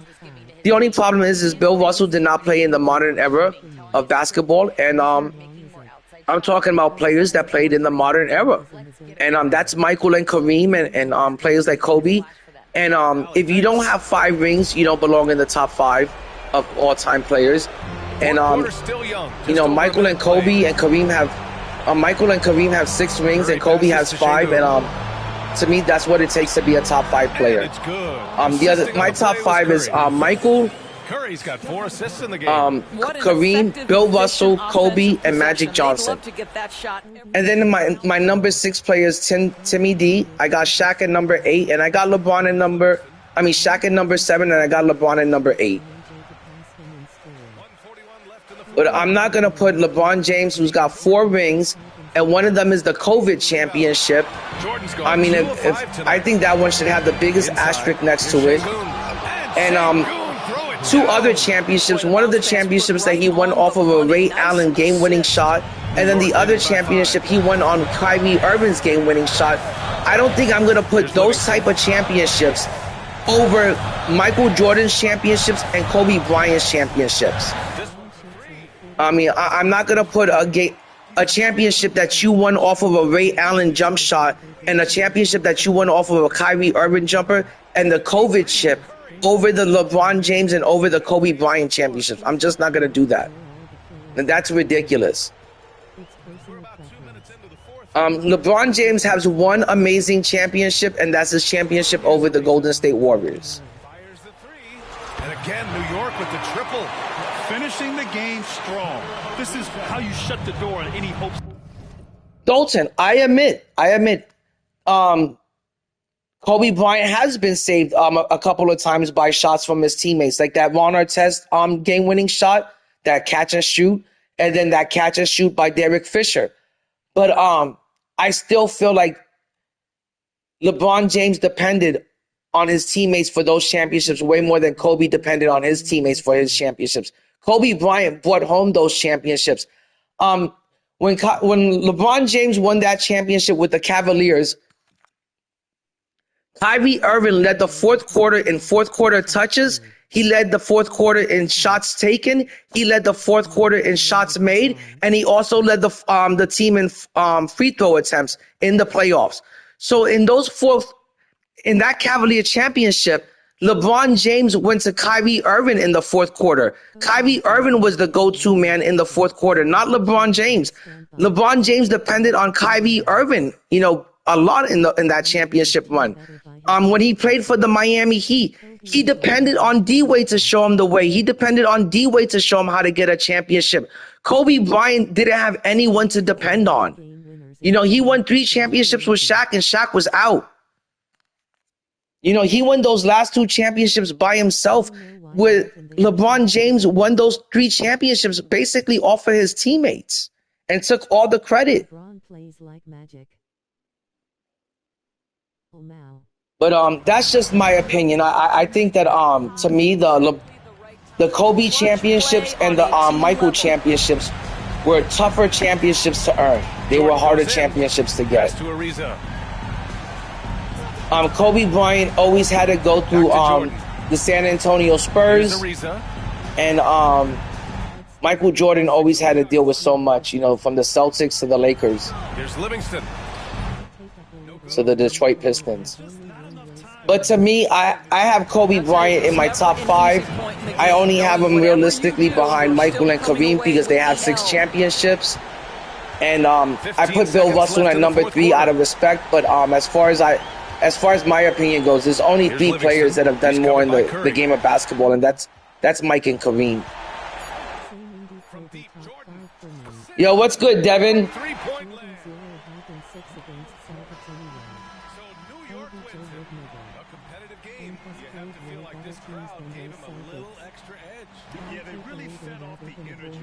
But Dalton, the funny thing is that, and Dalton, I want to see what you think about this. In Ant Live's room, somebody said that LeBron James, that Larry Bird was far better than, that LeBron James was far better than Larry Bird.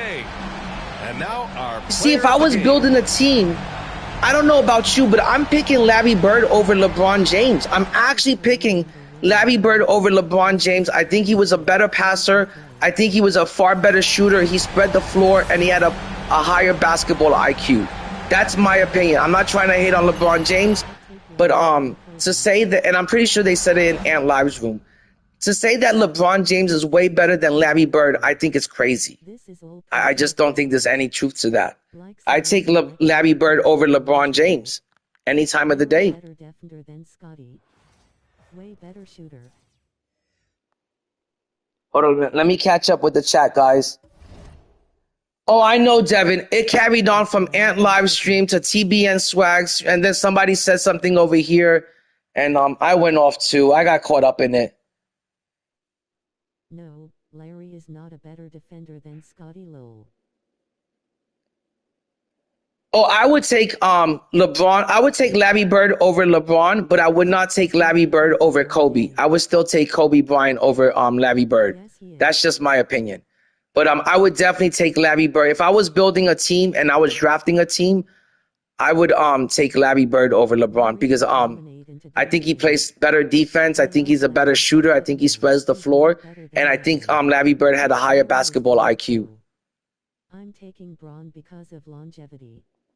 Look up the defensive rating between Scotty and Bird. Now, if somebody was to ask me, would I take LeBron James over Magic Johnson? I would take LeBron James over Magic Johnson. That I have to admit, I would take, as much as I love Magic Johnson, I would take LeBron James over Magic. But that's my opinion. Again, it's just, I would also take LeBron James over Tim Duncan, but I would not take him over Shaq.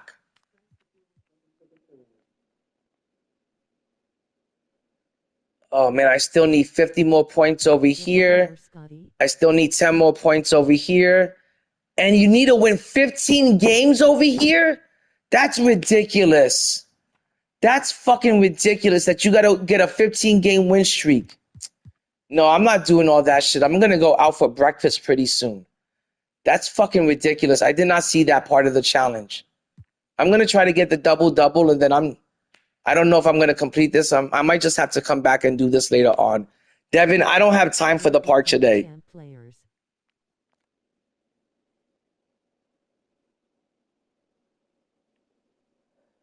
I'm taking LeBron all day, but Larry is the second best small forward easy. I don't know, Dalton. I like LeBron James. I just don't think LeBron James spreads the floor enough. And also another thing I don't like about LeBron James is that LeBron James is not a system person. And what I mean about LeBron James is not a system person, one time Phil Jackson said that LeBron James could never run the triangle offense, that you need a player like Michael or Kobe to run the triangle offense. One time Greg Popovich said that LeBron James was uncoachable and that LeBron James is not a system guy. And it's either you run the LeBron James system or he doesn't run any other sort of offense. You never see LeBron James play off the ball. You never see LeBron James play as a catch and shoot. You never see them running plays through LeBron James from the low post. It's always got to be what LeBron wants to do, and it's always got to be his system. It's either the LeBron James system or bust. And I feel like Larry Bird is able to fit in any sort of offense and any sort of system. And I don't think LeBron James is that type of person. It's either either LeBron James is your first draft pick, your first round draft pick, and you run your game, you run your team his way, his style, or nothing else. Because he cannot run an offense. He cannot run the triangle offense, and he's not a system guy. He's not going to be able to run like the Greg Popovich system So that's another thing I don't like about LeBron James. It's always got to be his way or nothing. LeBron is a dribble 5-out guy.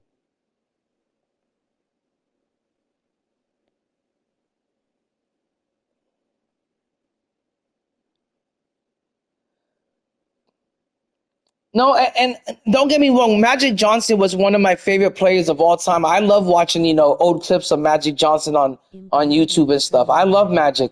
But I don't think Magic was as good of a shooter as LeBron. I do think that LeBron was a much better shooter than Magic Johnson. I got to give him that much.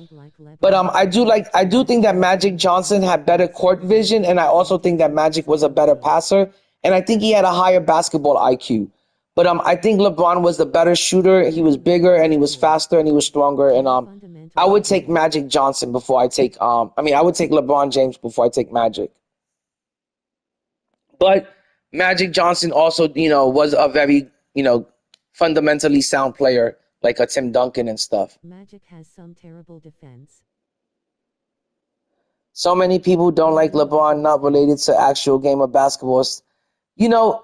It's not that, Dalton. I don't hate LeBron James because of personal reasons.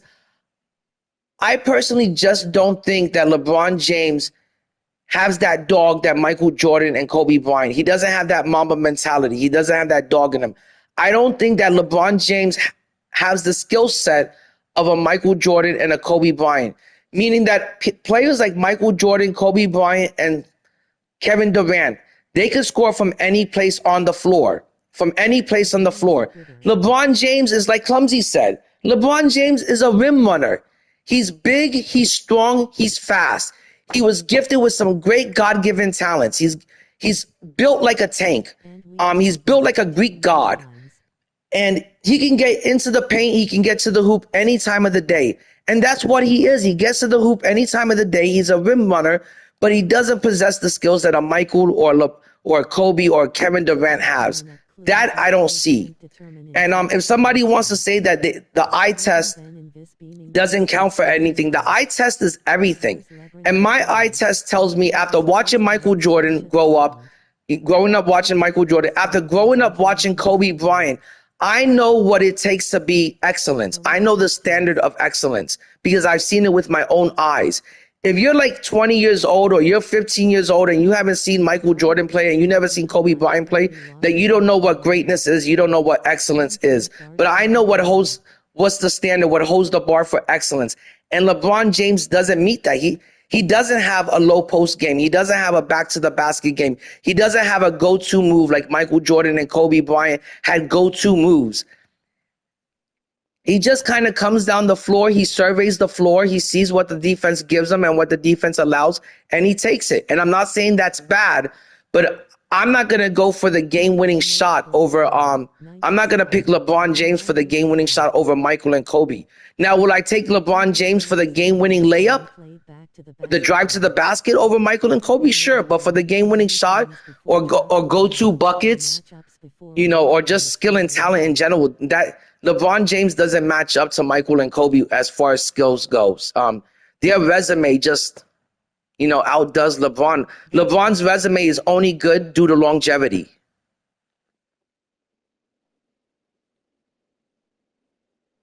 Kobe lit LeBron so many times before. Trust me, I watched their match.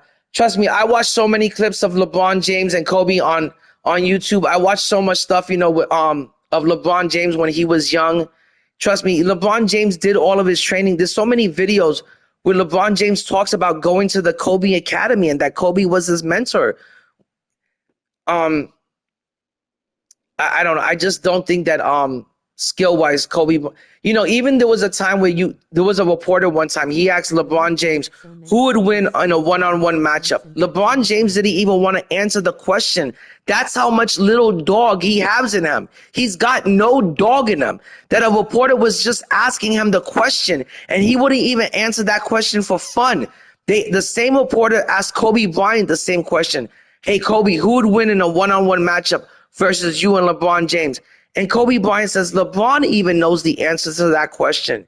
It's me. And that's why LeBron would never answer that question. LeBron James lost to Dwight Howard in the Magic. You know why LeBron James lost to Dwight Howard in the Magic? Because Dwight Howard was in that paint patrolling, sitting in that paint, waiting for LeBron James to drive into that paint. And LeBron James knew, like, hey, Dwight Howard's going to be sitting in that paint waiting for me to drive into the lane, and he's going to block me, and he's going to defend me.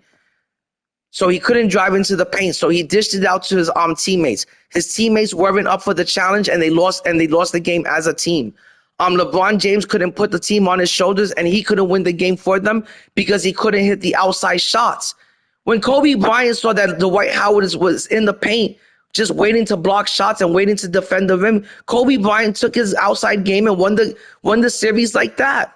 It was something LeBron James couldn't do for his team. And they were the favorites to win against the Magic. LeBron James couldn't beat J.J. Barrera and Jason Terry. You think that year, if you took LeBron James off of that Miami Heat team and you put Kobe Bryant on that team with D. Wade and Chris Bosh, Ray Allen, Birdman, Shane Battier, Mike Miller, you think Kobe Bryant would have lost to J.J. Barrera and Dirk Nowitzki if he had that kind of help? I know he lost to Dirk Nowitzki, but he ain't had the kind of help that LeBron James had, and LeBron James lost with all that help. lost to the Mavs team too. And I'm just gonna. And I know that he lost to that team too, but he had far less help than LeBron James did. And I want to add one last thing. This year, LeBron James, I'm a Laker fan to the death, till I die. I love the Lakers. This year, LeBron James had Luka, the same player that went to the NBA Finals last year with just Kyrie Irving, 6'3" Kyrie Irving. He went all the way to the NBA Finals and gave the Celtics hell. LeBron James had that same player and couldn't make it out of the first round. And you guys are sitting here trying to talk to me that he's the GOAT? Come on, guys. Come on, guys. He couldn't get out the first round and he had Luka. There was one year where the Lakers gave him Russell Westbrook, AD, and some other players, and he couldn't get out the first round. How many excuses are we gonna make for the king? He needed Davis Indy. We can't keep making excuses for the king and shit. I can remember, so I'll always be on his Oh, side. and of course, and I'm not gonna say that Kobe Bryant didn't need some other players, some other help. He had like Pau Gasol, and he had like. I'm not going to say he had Lamar Odom. Lamar Odom was an insomniac and he was a fucking crackhead that didn't sleep. Ron Artest was taking shots of liquor at halftime in the locker room. So I'm not going to say that those two players will help. Kobe Bryant had Pau Gasol and that was it.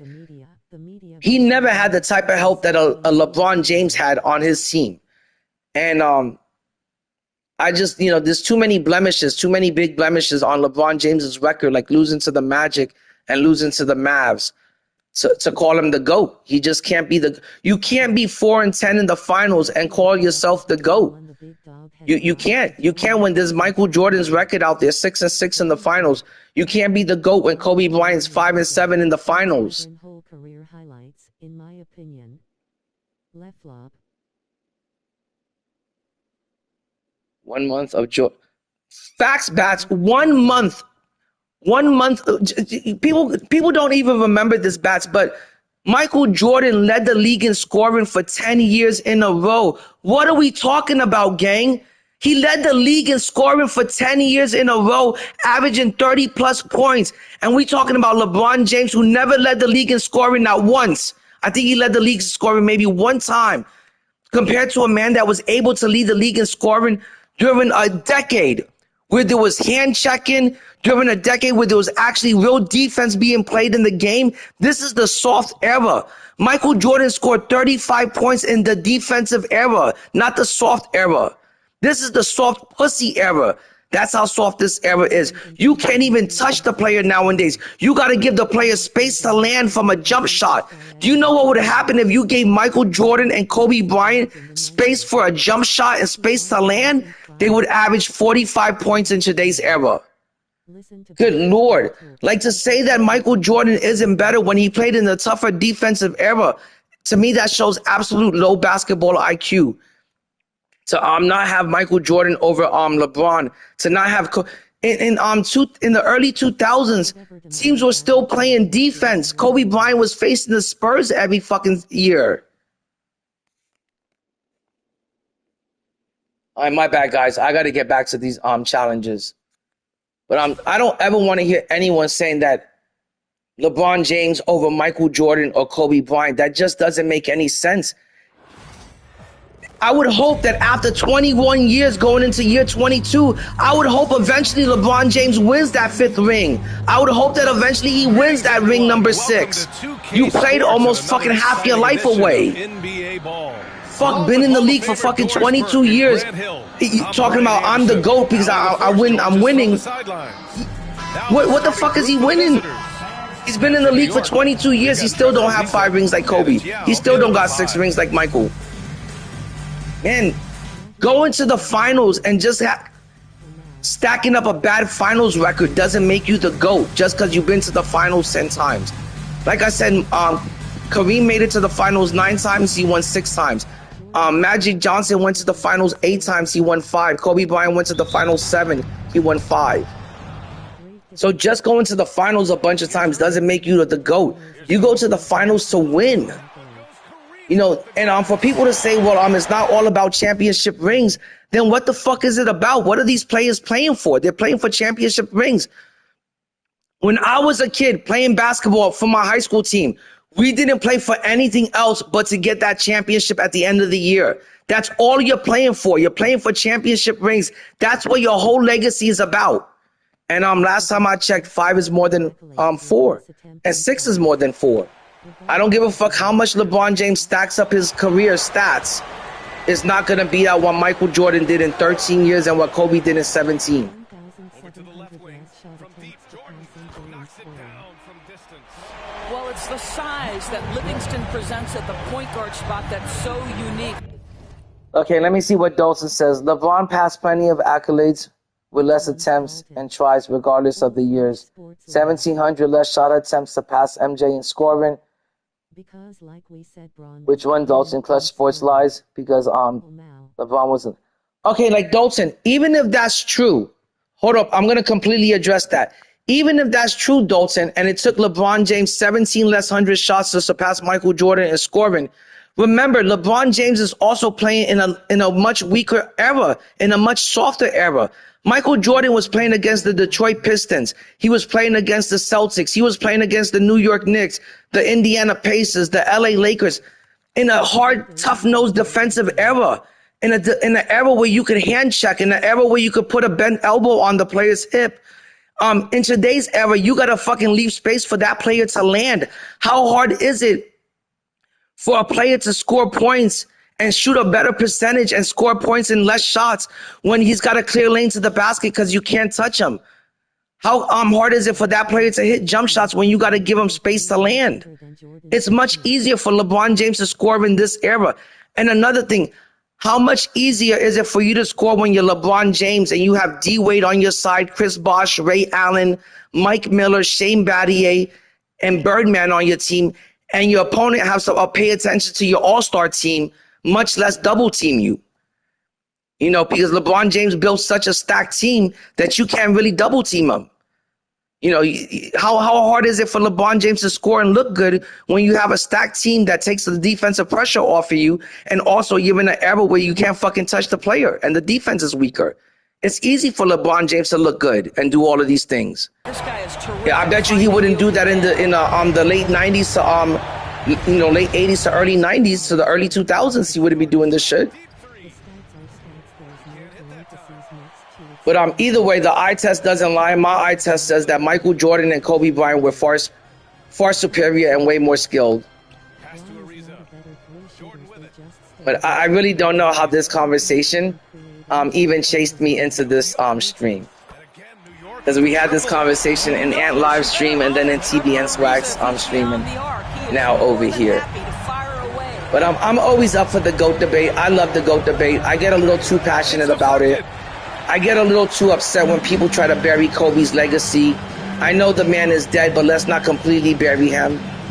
And I feel like if you're going to have the GOAT discussion, you can't have a real GOAT discussion if you don't want to talk about Kobe Bryant being top 3 to top 5. If somebody wants to say, hey, I think Michael Jordan is 1A, Kobe's 1B, and LeBron is 1C, I would even respect that more than somebody trying to say that Kobe Bryant isn't in the GOAT discussion, or that he's not a top 3 to top 5 player when he's absolutely a top 3 to top 5 historical player in the game of basketball.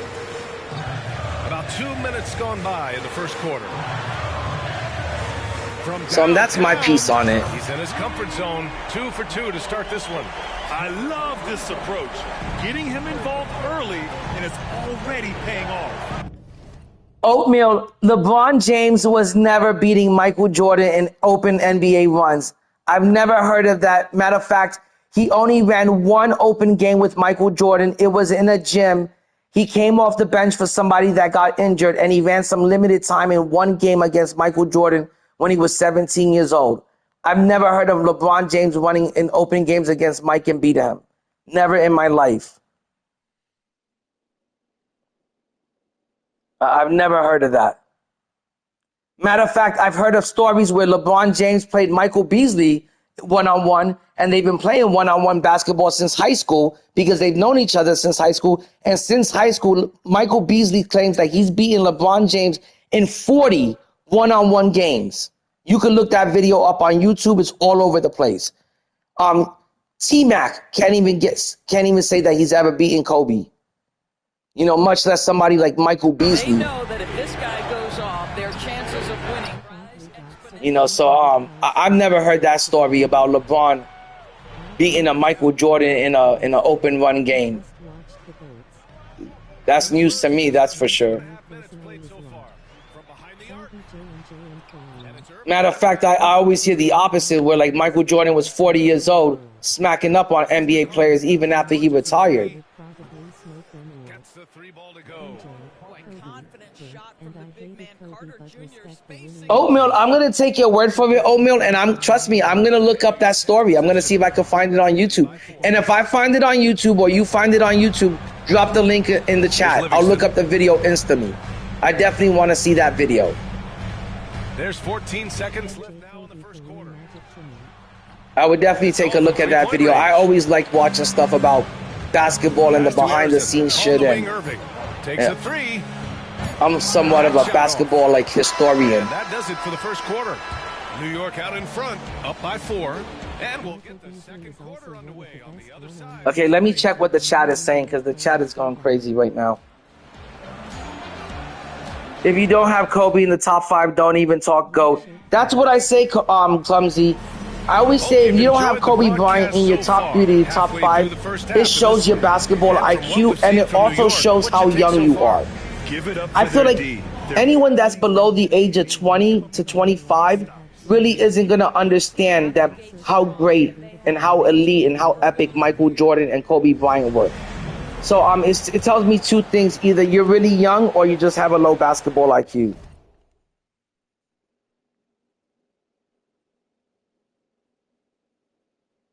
But I agree with Bats. I think maybe Bron would be scared to have played the GOATs, for sure. I think the top 3 for me personally is LeBron, MJ, and Kareem. That's a good top 3, Dalton, and I wouldn't argue with that top 3. LeBron, MJ, and Kobe is a good LeBron, MJ, and Kareem is a great top 3. My top 3 would be Kobe, MJ, Kareem. That would be my top 3. And the reason for that is because Kareem has 6 rings and a better finals record. Michael Jordan has 6 rings and a better finals record. And Kobe Bryant has 5 rings and a better finals record. So I don't know how we could put LeBron James in the same conversation or the same sentence with Michael and Kareem when he doesn't have 5 rings and he's got a horrible finals record. I don't get that, Dalton. I really don't. I'm sorry, Dalton. I love you to death, my dude, but I can't agree with that one. I really can't agree with that. I could understand if you said Kobe, Michael, and Kareem, but LeBron being in the same sentence with 2 guys that have 6 rings and superior finals records. No. If anyone's going to get put in that conversation, it would be Kobe or Magic Johnson. Or even Tim Duncan has 5 rings and a better finals record. Tim Duncan has 5 rings and a better finals record, and you trying to put LeBron over him. You trying to skip over Tim Duncan and Kobe. And Magic. I can't do that, Dalton. Bat says MJ, Kobe, Bird. I hated Kobe, but respect the winning attitude. Facts, Bats. Thumbsy says MJ, Kobe, Kareem. That's what I say. And Magic and Timmy. That's basically my top 5. That's basically my top. I have Michael number 1, Kareem number 2. I got Bill Russell number 3, just because out of respect. I got Kobe number 4, and I got Magic number 5. That's my top 5. I got Tim Duncan number 6. I got Shaq number 7. I got LeBron James number 8. That's where I got LeBron James number 8. I got Steph Curry number 9. I got Larry Bird 10. I got Will Chamberlain 11. That's my top 10, my top 11. He said LeBron never played good defense. Okay. I'm talking his defense may as well. Oh, no. Facts, Oatmeals. Michael Beasley is one of the best one-on-one players in NBA history. Everyone behind the scenes, every NBA player respects Michael Beasley's, street game, off the court game. His off the court game is legendary. Magic was 6'9". His defense wasn't bad at all. Oh my gosh, guys, I'm sorry if I can't keep up with all of this. There was just so much written in the chat, and I want to read all of this.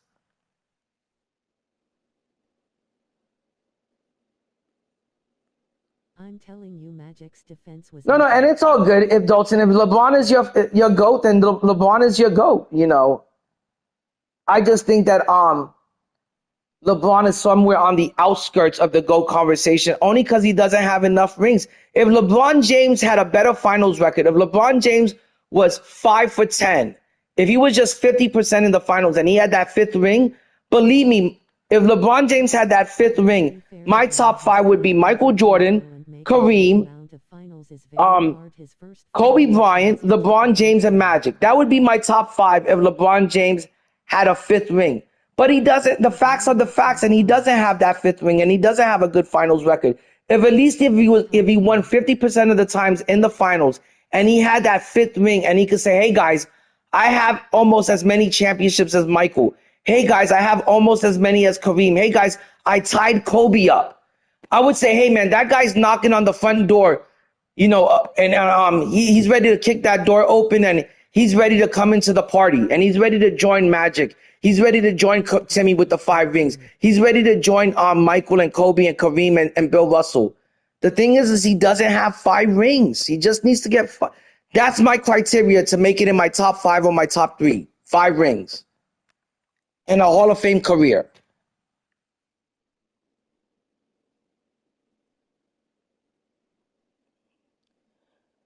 Oatmeal, and I don't think he's faced harder teams. You got to remember, Michael Jordan faced off against some really hard teams to get those championships. And Kobe Bryant faced off against the Spurs.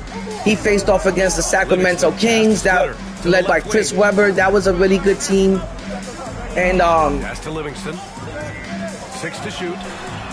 I think the only time that LeBron James faced up against better talent is when he went up against the Cavaliers and they were down on 3-1 or 4-1, and he made that spectacular comeback.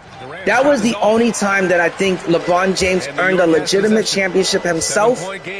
He earned that championship. He put that team on his back, and he got them that championship. Now, was there a lot of things that had to go wrong and a lot of things that had to go right for the Cavaliers? Remember, in that series, Andrew Bogut got injured. Draymond Green got suspended for nonsense. And LeBron James didn't get suspended.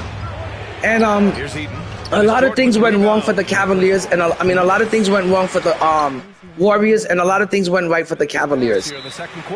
But I do feel like that was the one championship that really that he really earned, and that was something special, and that was the one time that he did face off against a tougher team.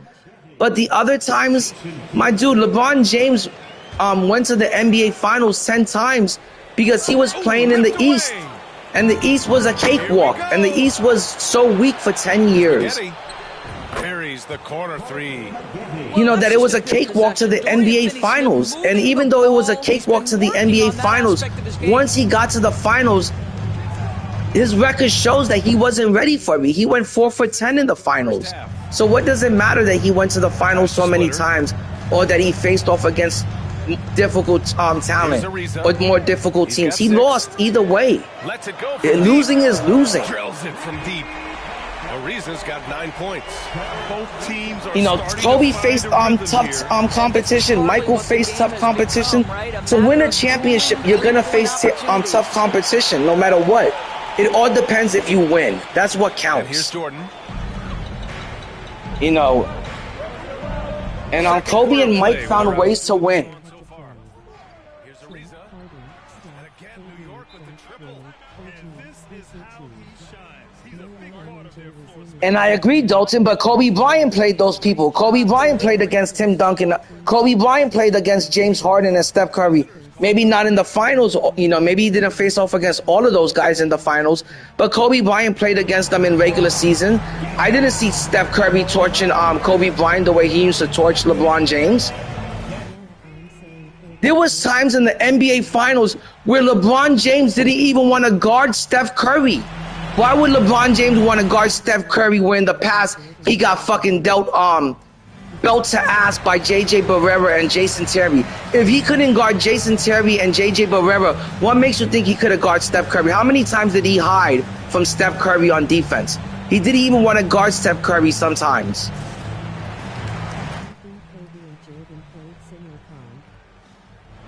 But that's just my opinion, Dalton. And I don't know.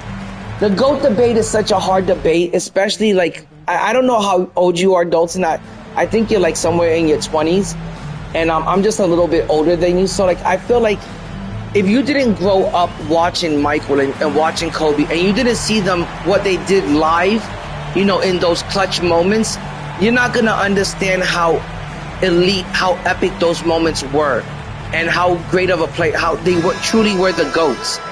And it's almost like you don't know what the bar is for greatness. And yeah, if you haven't seen Michael and you haven't seen Kobe, LeBron James looks great. He's got 4 championships and he leads the league. He's the all-time NBA scorer. But there's more to it when it comes to content, and when you place all of that in content. And when you look at the bigger picture, to me, I feel like Michael and Kobe had better careers, and they were just better players, and they had bigger legacies. Here's Harrison. Nice. Gets his second bucket. He's 2 for 4 now. Stack 0 adder. Jordan played old Magic, a Boots and X team and the great Jazz team, but the Bulls were always a super team in Magic. Now, I do want to add one more thing. If one time somebody said, who do you have on your Mount Rushmore of players? I used to have on my Mount Rushmore of players, I used to have Michael, Magic, Larry Bird, and I used to have Bill Russell or Kareem. That used to be my Mount Rushmore back in the day. It used to be Michael, Magic, Bird, and Bill Russell or Kareem, like I said. And nowadays, if I was to say who's my Mount Rushmore of players, who do I think had the most impact on the game and you know, the most impactful legacy, I would say nowadays my Mount Rushmore is Michael, Kobe, LeBron, and Steph Curry. I would say is you know, my 4 Mount Rushmore. Now I don't know if you could take that into like are they the 4 GOATs, but those are definitely my 4 players that I say had the most impact on the game. And what I mean by the game is like, you know, Michael Jordan, Steph Curry, you know, those guys to me kind of revolutionized the game of basketball. And Steph Curry kind of changed the way we play basketball and even coach basketball and the way we look at basketball, the way we even played on the damn video games.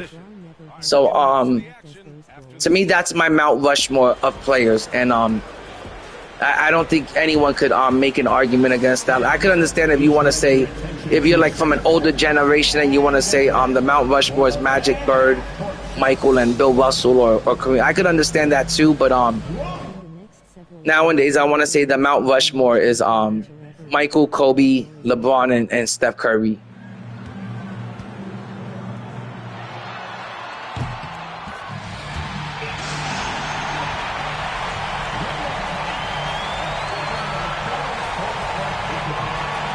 No, and I agree with everything you're saying, Dalton. Everyone from every era, from every generation, from every 10 years, pretty much has a different GOAT. You know, when they ask Oscar Robertson who's the GOAT, Oscar Robertson would tell you that Kareem Abdul-Jabbar and Wilt Chamberlain are the GOATs. You know, so everyone from each era and each generation is going to have a different answer. In 10 years from now, Victor Wembanyama may break every single record that LeBron James holds.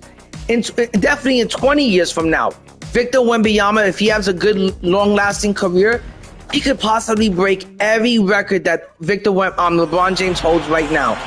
And what are we going to say then, that Wembanyama is the GOAT? You know, so think about that. In 20 years from now, this conversation could be completely different. LeBron might not even be mentioned in it in 20 years from now. You know, 20 years from now, people might be talking about Wemby as the GOAT. And they might be like, what are you talking about, old-timer? LeBron James is nothing. Fires the 3. It's hauled in by Eaton.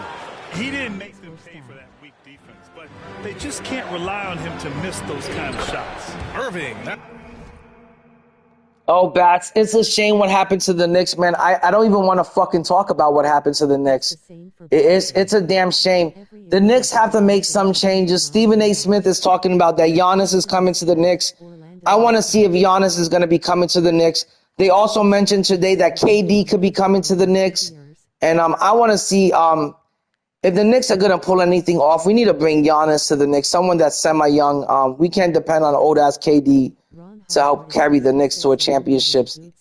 But next year the Knicks have to do something because the East is up for the taking. The Celtics are injured. The Cavaliers are going to be some problems next year. But I think next year if the Knicks can get one more superstar, one more all-star, they can make it far.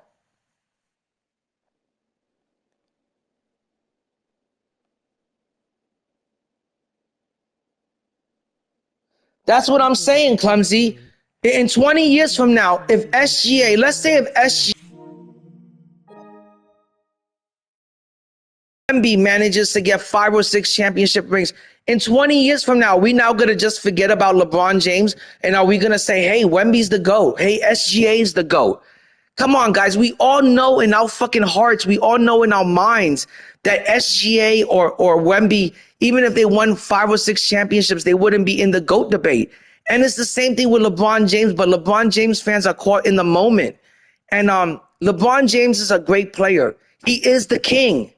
He's the greatest player almost the greatest player of his generation, but he's not the GOAT. And that's one more thing I want to discuss.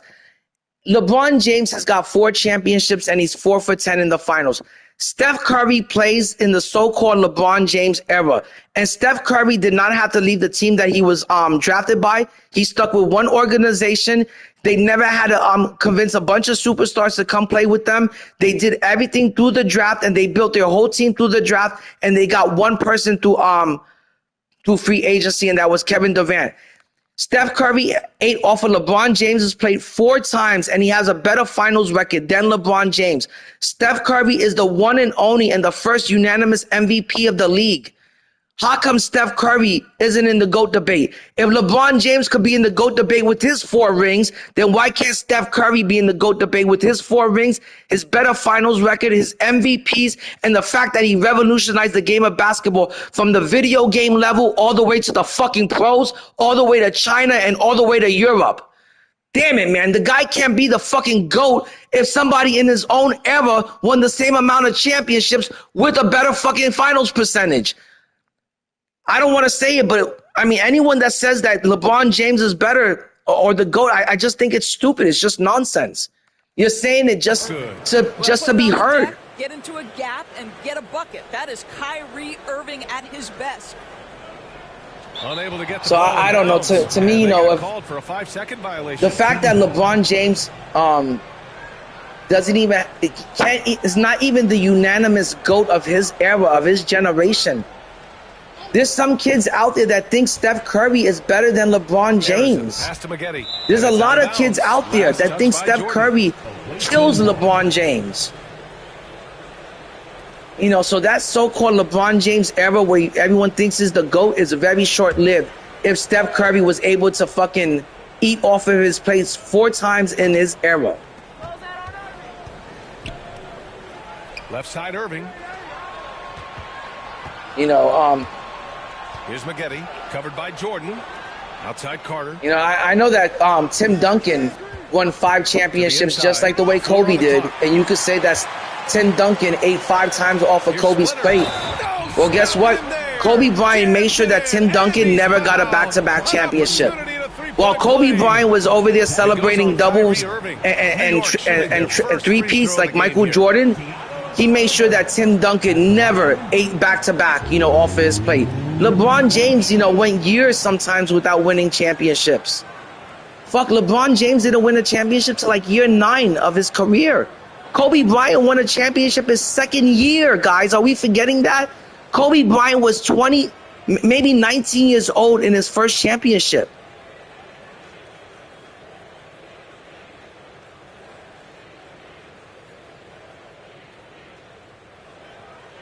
Oatmeal, anytime, Oatmeal, anytime, my dude. To the middle. with the 7-footer.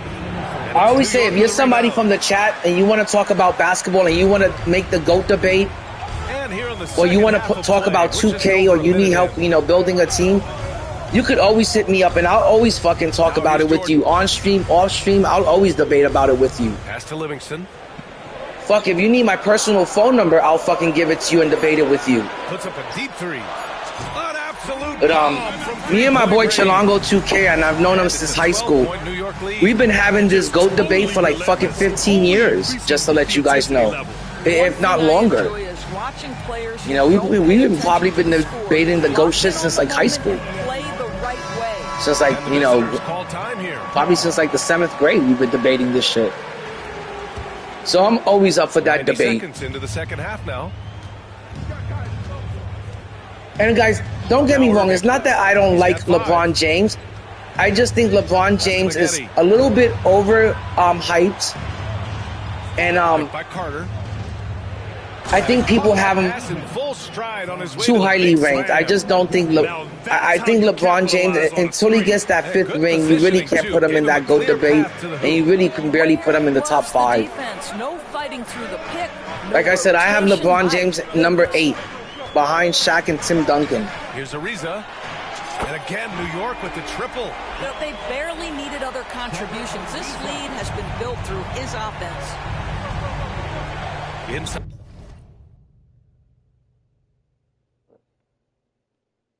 All right, let me see what the chat is saying.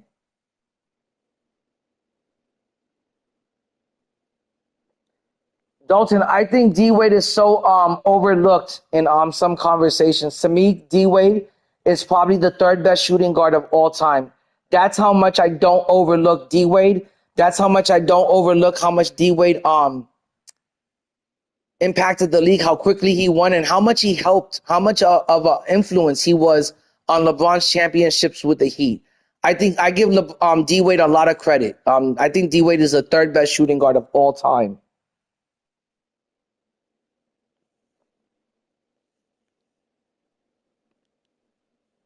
Yeah, he's definitely the. I used to have Clyde Drexler as the 3rd best shooting guard of all time, but I want to say D-Wade is most likely the 3rd best shooting guard of all time. New York leading by 13. For sure. Not quite 2.5 minutes. I used to be a really big fan of D-Wade. I still think Miami is Wade County. Ariza passes to Livingston. To the left side wing. Here's Splitter. Another thing is, I don't know if Pat Riley is ever going to give King James a statue in front of the Miami arena. I don't think Pat Riley's ever going to do that shit, guys. And that is a real disrespect and a disservice to LeBron. But I don't think Pat Riley is going to respect him with a statue in front of the arena. I think the Lakers will probably give him a statue. They give everyone a statue. But I don't think they're going to give LeBron James a statue in the Miami Heat arena. This is just fun. These teams are trading threes back and forth. Well, that 3-point shot just gives you for sure, Wade is the GOAT of the Miami Heat players, for sure. D-Wade is the greatest player ever to be drafted by the Miami Heat. And it's crazy. I don't know where I would place D-Wade, you know, when it comes to all-time greats. He does have 3 championship rings. Yeah, he's got 3. I don't know where I would place D-Wade. I gotta start considering that. I gotta actually factor that in eventually. Where would I place D-Wade on my all-time list? I've never thought about that actually. That is some food for thought, and that is gonna keep me up at night. I'm actually gonna ponder that one out. And as we head into the 4th, we'll see if there's a comeback in the works, or if it's more of the same for the first 3 quarters. I would say somewhere between top 15 to top 20, that's for sure. Maybe, yeah, top 15 to top 20. He's got to be up there. New York has possession. 11-point game. To the wing on the left. Releases. Jordan with the bucket.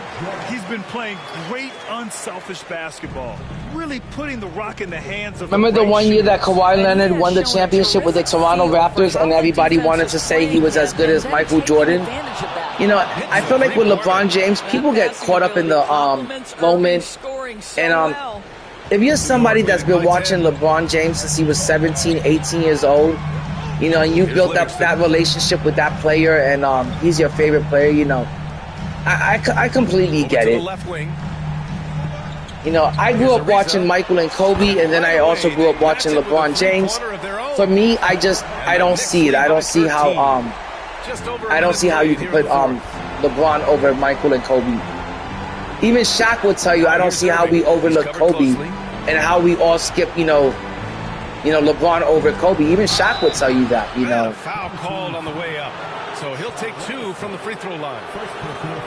One thing that stands out about Kyrie, but I always think it's a good debate. You know, it's good barbershop talk for sure. As good as it gets. Shooting 2. Oh, if Kawhi Leonard never got hurt, man, you'd be talking about, like, I think Kawhi would easily have right now maybe 4 championships. He was that great. Kawhi Leonard was one of the best 3-and-D players, you know, out there. To me, Kawhi Leonard was Michael Jordan and Scottie Pippen combined. If Michael Jordan and Scottie Pippen had a baby, it would be Kawhi Leonard. It would be Kawhi Jordan. And he could play defense. He had the big hands that Michael Jordan had. He could palm the ball like it was nothing, misdirect you. His defense, we could misdirect you with his defense. He was a great player. It's just injury really hurt him. 48 left to play in the fourth quarter. You know, if it wasn't for injuries, I think we'd also be talking about Derrick Rose in a different light. You know, I think Derrick Rose, you know, he gave LeBron James so many fits with the crappy Chicago Bulls team. I think if Derrick Rose doesn't get injured, maybe you're talking about him as one of the greatest players of all time. Leading by 8. Pass to Jordan. Let's go with a 3. The rebound by Carter. And this is exactly who you want taking.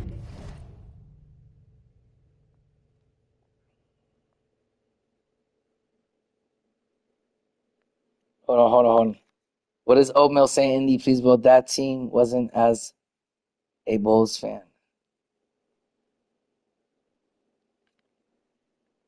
That shot. I want to say I'm gonna buy Shaq. I want to buy Shaq and play him at my power forward position. But I really used to like watching those Chicago Bulls teams that were led by Derrick Rose. And I felt bad that Derrick Rose's career got cut so short. I really think he could have been something special. To the left wing. Puts up a 3. Sinks it again. That's his 7th made field goal in 11 tries. The way they dominated, they earned the dub tonight. And they just went out and executed. Give credit to the coaching staff. T-Mac is also another what if, and also Yao Ming. I remember when T-Mac teamed up with Yao Ming, I was like, this is gonna be the next Shaq and Kobe. This team could build up a legacy like Shaq and Kobe. Unfortunately, Yao Ming had a bad back and I think like bad feet or bad legs. I think it was bad feet, and T-Mac had a bad back.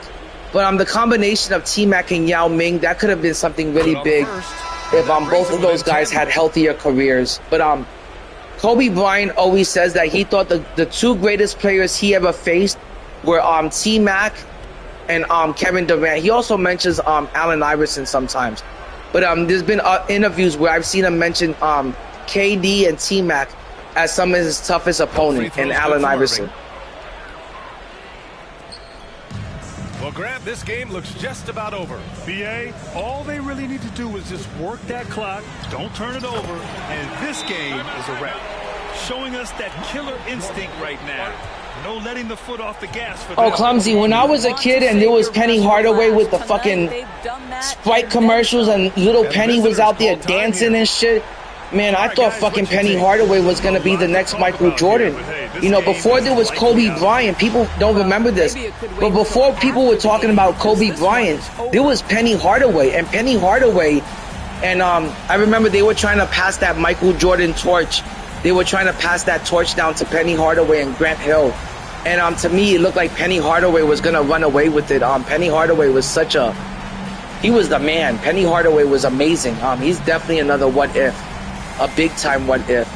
And Penny Hardaway was never able to bounce back from his injuries. And after Shaq left the Magic went downhill. They were dumping too much of a load on Penny Hardaway, too much of the scoring responsibility on Penny Hardaway's shoulders.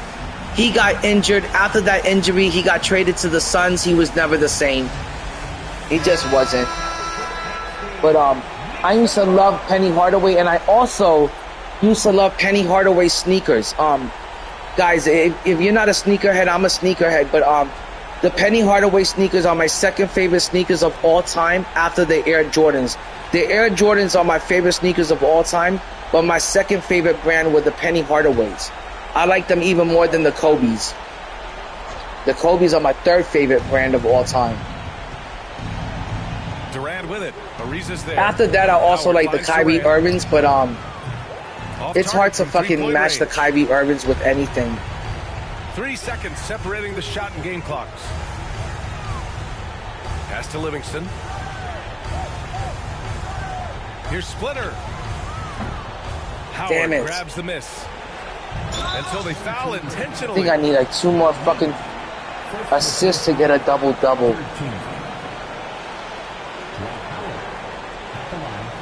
Oh, the foam ones were fucking amazing.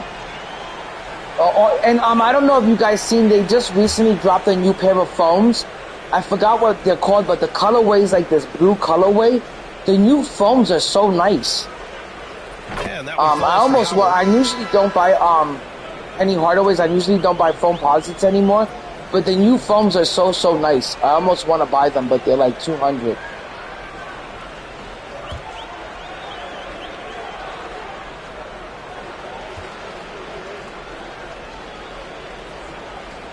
And so Howard nails them both. There's But guys, 10 after seconds this left game, in the I'm going to fourth take a quarter. look at the auction house, and then I'm probably going to get going because I'm going to go to Dunkin' Donuts or to Denny's and get something to eat. I'm fucking starving right about now. So New York wins it. A clean win, and one where they clearly showed better energy. Yes, so true. There was a pair of shoes back in the days. They were really lightweight. They were called the Hirachis. They were kind of a basketball sneaker, but I think they were also like an off-training type of sneaker, but they were super light sneakers. Those were one of my favorite sneakers to ball in, the Hirachis.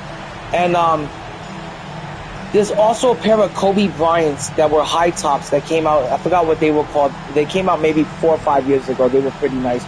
I do not ball in Michael Jordan sneakers. Air Jordans are probably the worst sneakers to ball in.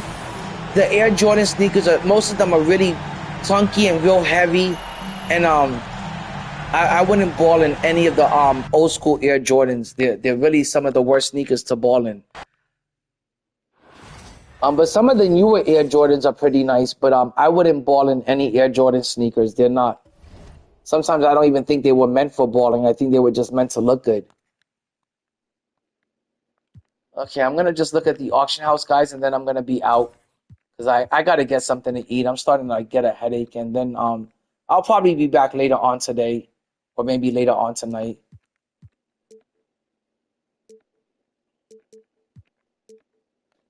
Okay, let's see how much Michael Jordan is going for. Michael Jordan is going for 4 million MT. He was just going for 10 million MT. And he has come down in price big time. That's crazy how much he's come down in price. But during the nighttime, like last night, I saw him even go for cheaper. And I think in just a week or so, you'll be able to get this card for cheaper.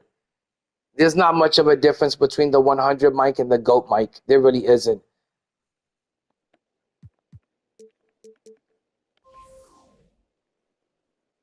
Dr. J, I would say that's a pretty good card to pick up for only 1.4. I think that's a really great deal on an Invincible. Unless Stephen Curry is your all-time favorite player, I wouldn't pick him up. He's only 6'3", and he's going to be a defensive liability for sure. Rudy Gay is probably one of the best shooting guards in the game. If you could look past that his name is Gay, then you could run with Rudy Gay because he's probably one of the best shooting guards in the game. I mean, he's like 6'9", 6'8". And he plays the 2 guard. Porzingis, we all know Porzingis is going to be a great player. I don't know how good Havlicek won. And by the way, guys, I believe John Havlicek also has 6 rings. He's not in my GOAT conversation because, again, he's a player that didn't play in the modern era. That's why Bill Russell isn't in my GOAT debate, because both of them are non-modern era players. Vince Carter, I hear, is pretty good at the point. I would run Vince Carter at the point, and he seems kind of affordable. He's like 1.7, 1.8. He's a 6'6" shooting guard. I would maybe get him, I guess. Derrick Rose, I would only get him if you can get him for 300,000 or less. LeBron, we would all love to have King James, but he's about 6 to 10 mil. And I wouldn't get Gary Payne unless you get him for less than 300,000. I think him, Steph Curry, and Derrick Rose, maybe. I would maybe get Derrick Rose because I love Derrick Rose in real life, and like I said, he's one of my favorite players. So that's the only reason why I would get Derrick Rose, because he looks like he'd be a lot of fun, and I would really get him for my team. If he goes for below 500, if he goes for like 4, I would get him.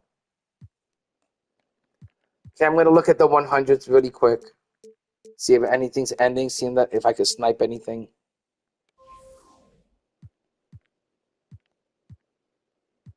You can get Tony Parker for like 85,000, but who wants Tony Parker?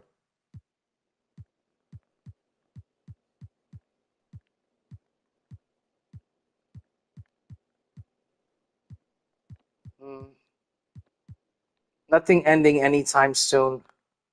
But I'm gonna do one more thing. I almost forgot that I have Penny Hardaway pending in my outcomes. So let's go over here. I don't know why I did it like that. Let's go to send my collection. And let's add Penny Hardaway into my lineup real quick.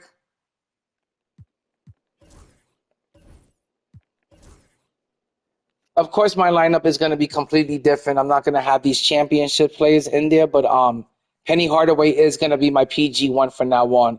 And I'm most likely going to put Shaq at my starting 4. And I'm going to keep this Dark Matter Giannis that I have over here. I have Dark Matter Giannis that could play the 3. Remember, the 100 Giannis is not small forward eligible. I think that makes the Dark Matter Giannis better because he can play the 3. The best player in the game at the 3 position is Giannis. Either the Dark Matter Giannis or the Invincible Giannis. That's the best player you could run at the 3. Mine has 37 legends on him. He's basically an Invincible. He's basically a GOAT. That's who's going to be running my 3. So this is pretty much what my lineup is going to look like, but I'm going to have Shaq at the 4. But with all that said, guys, I got to get going. I'm going to get something to eat. Peace out, 2K community. I do it for the 2K culture. Stay average, never fat. Stay savage, never average. Peace out, fam.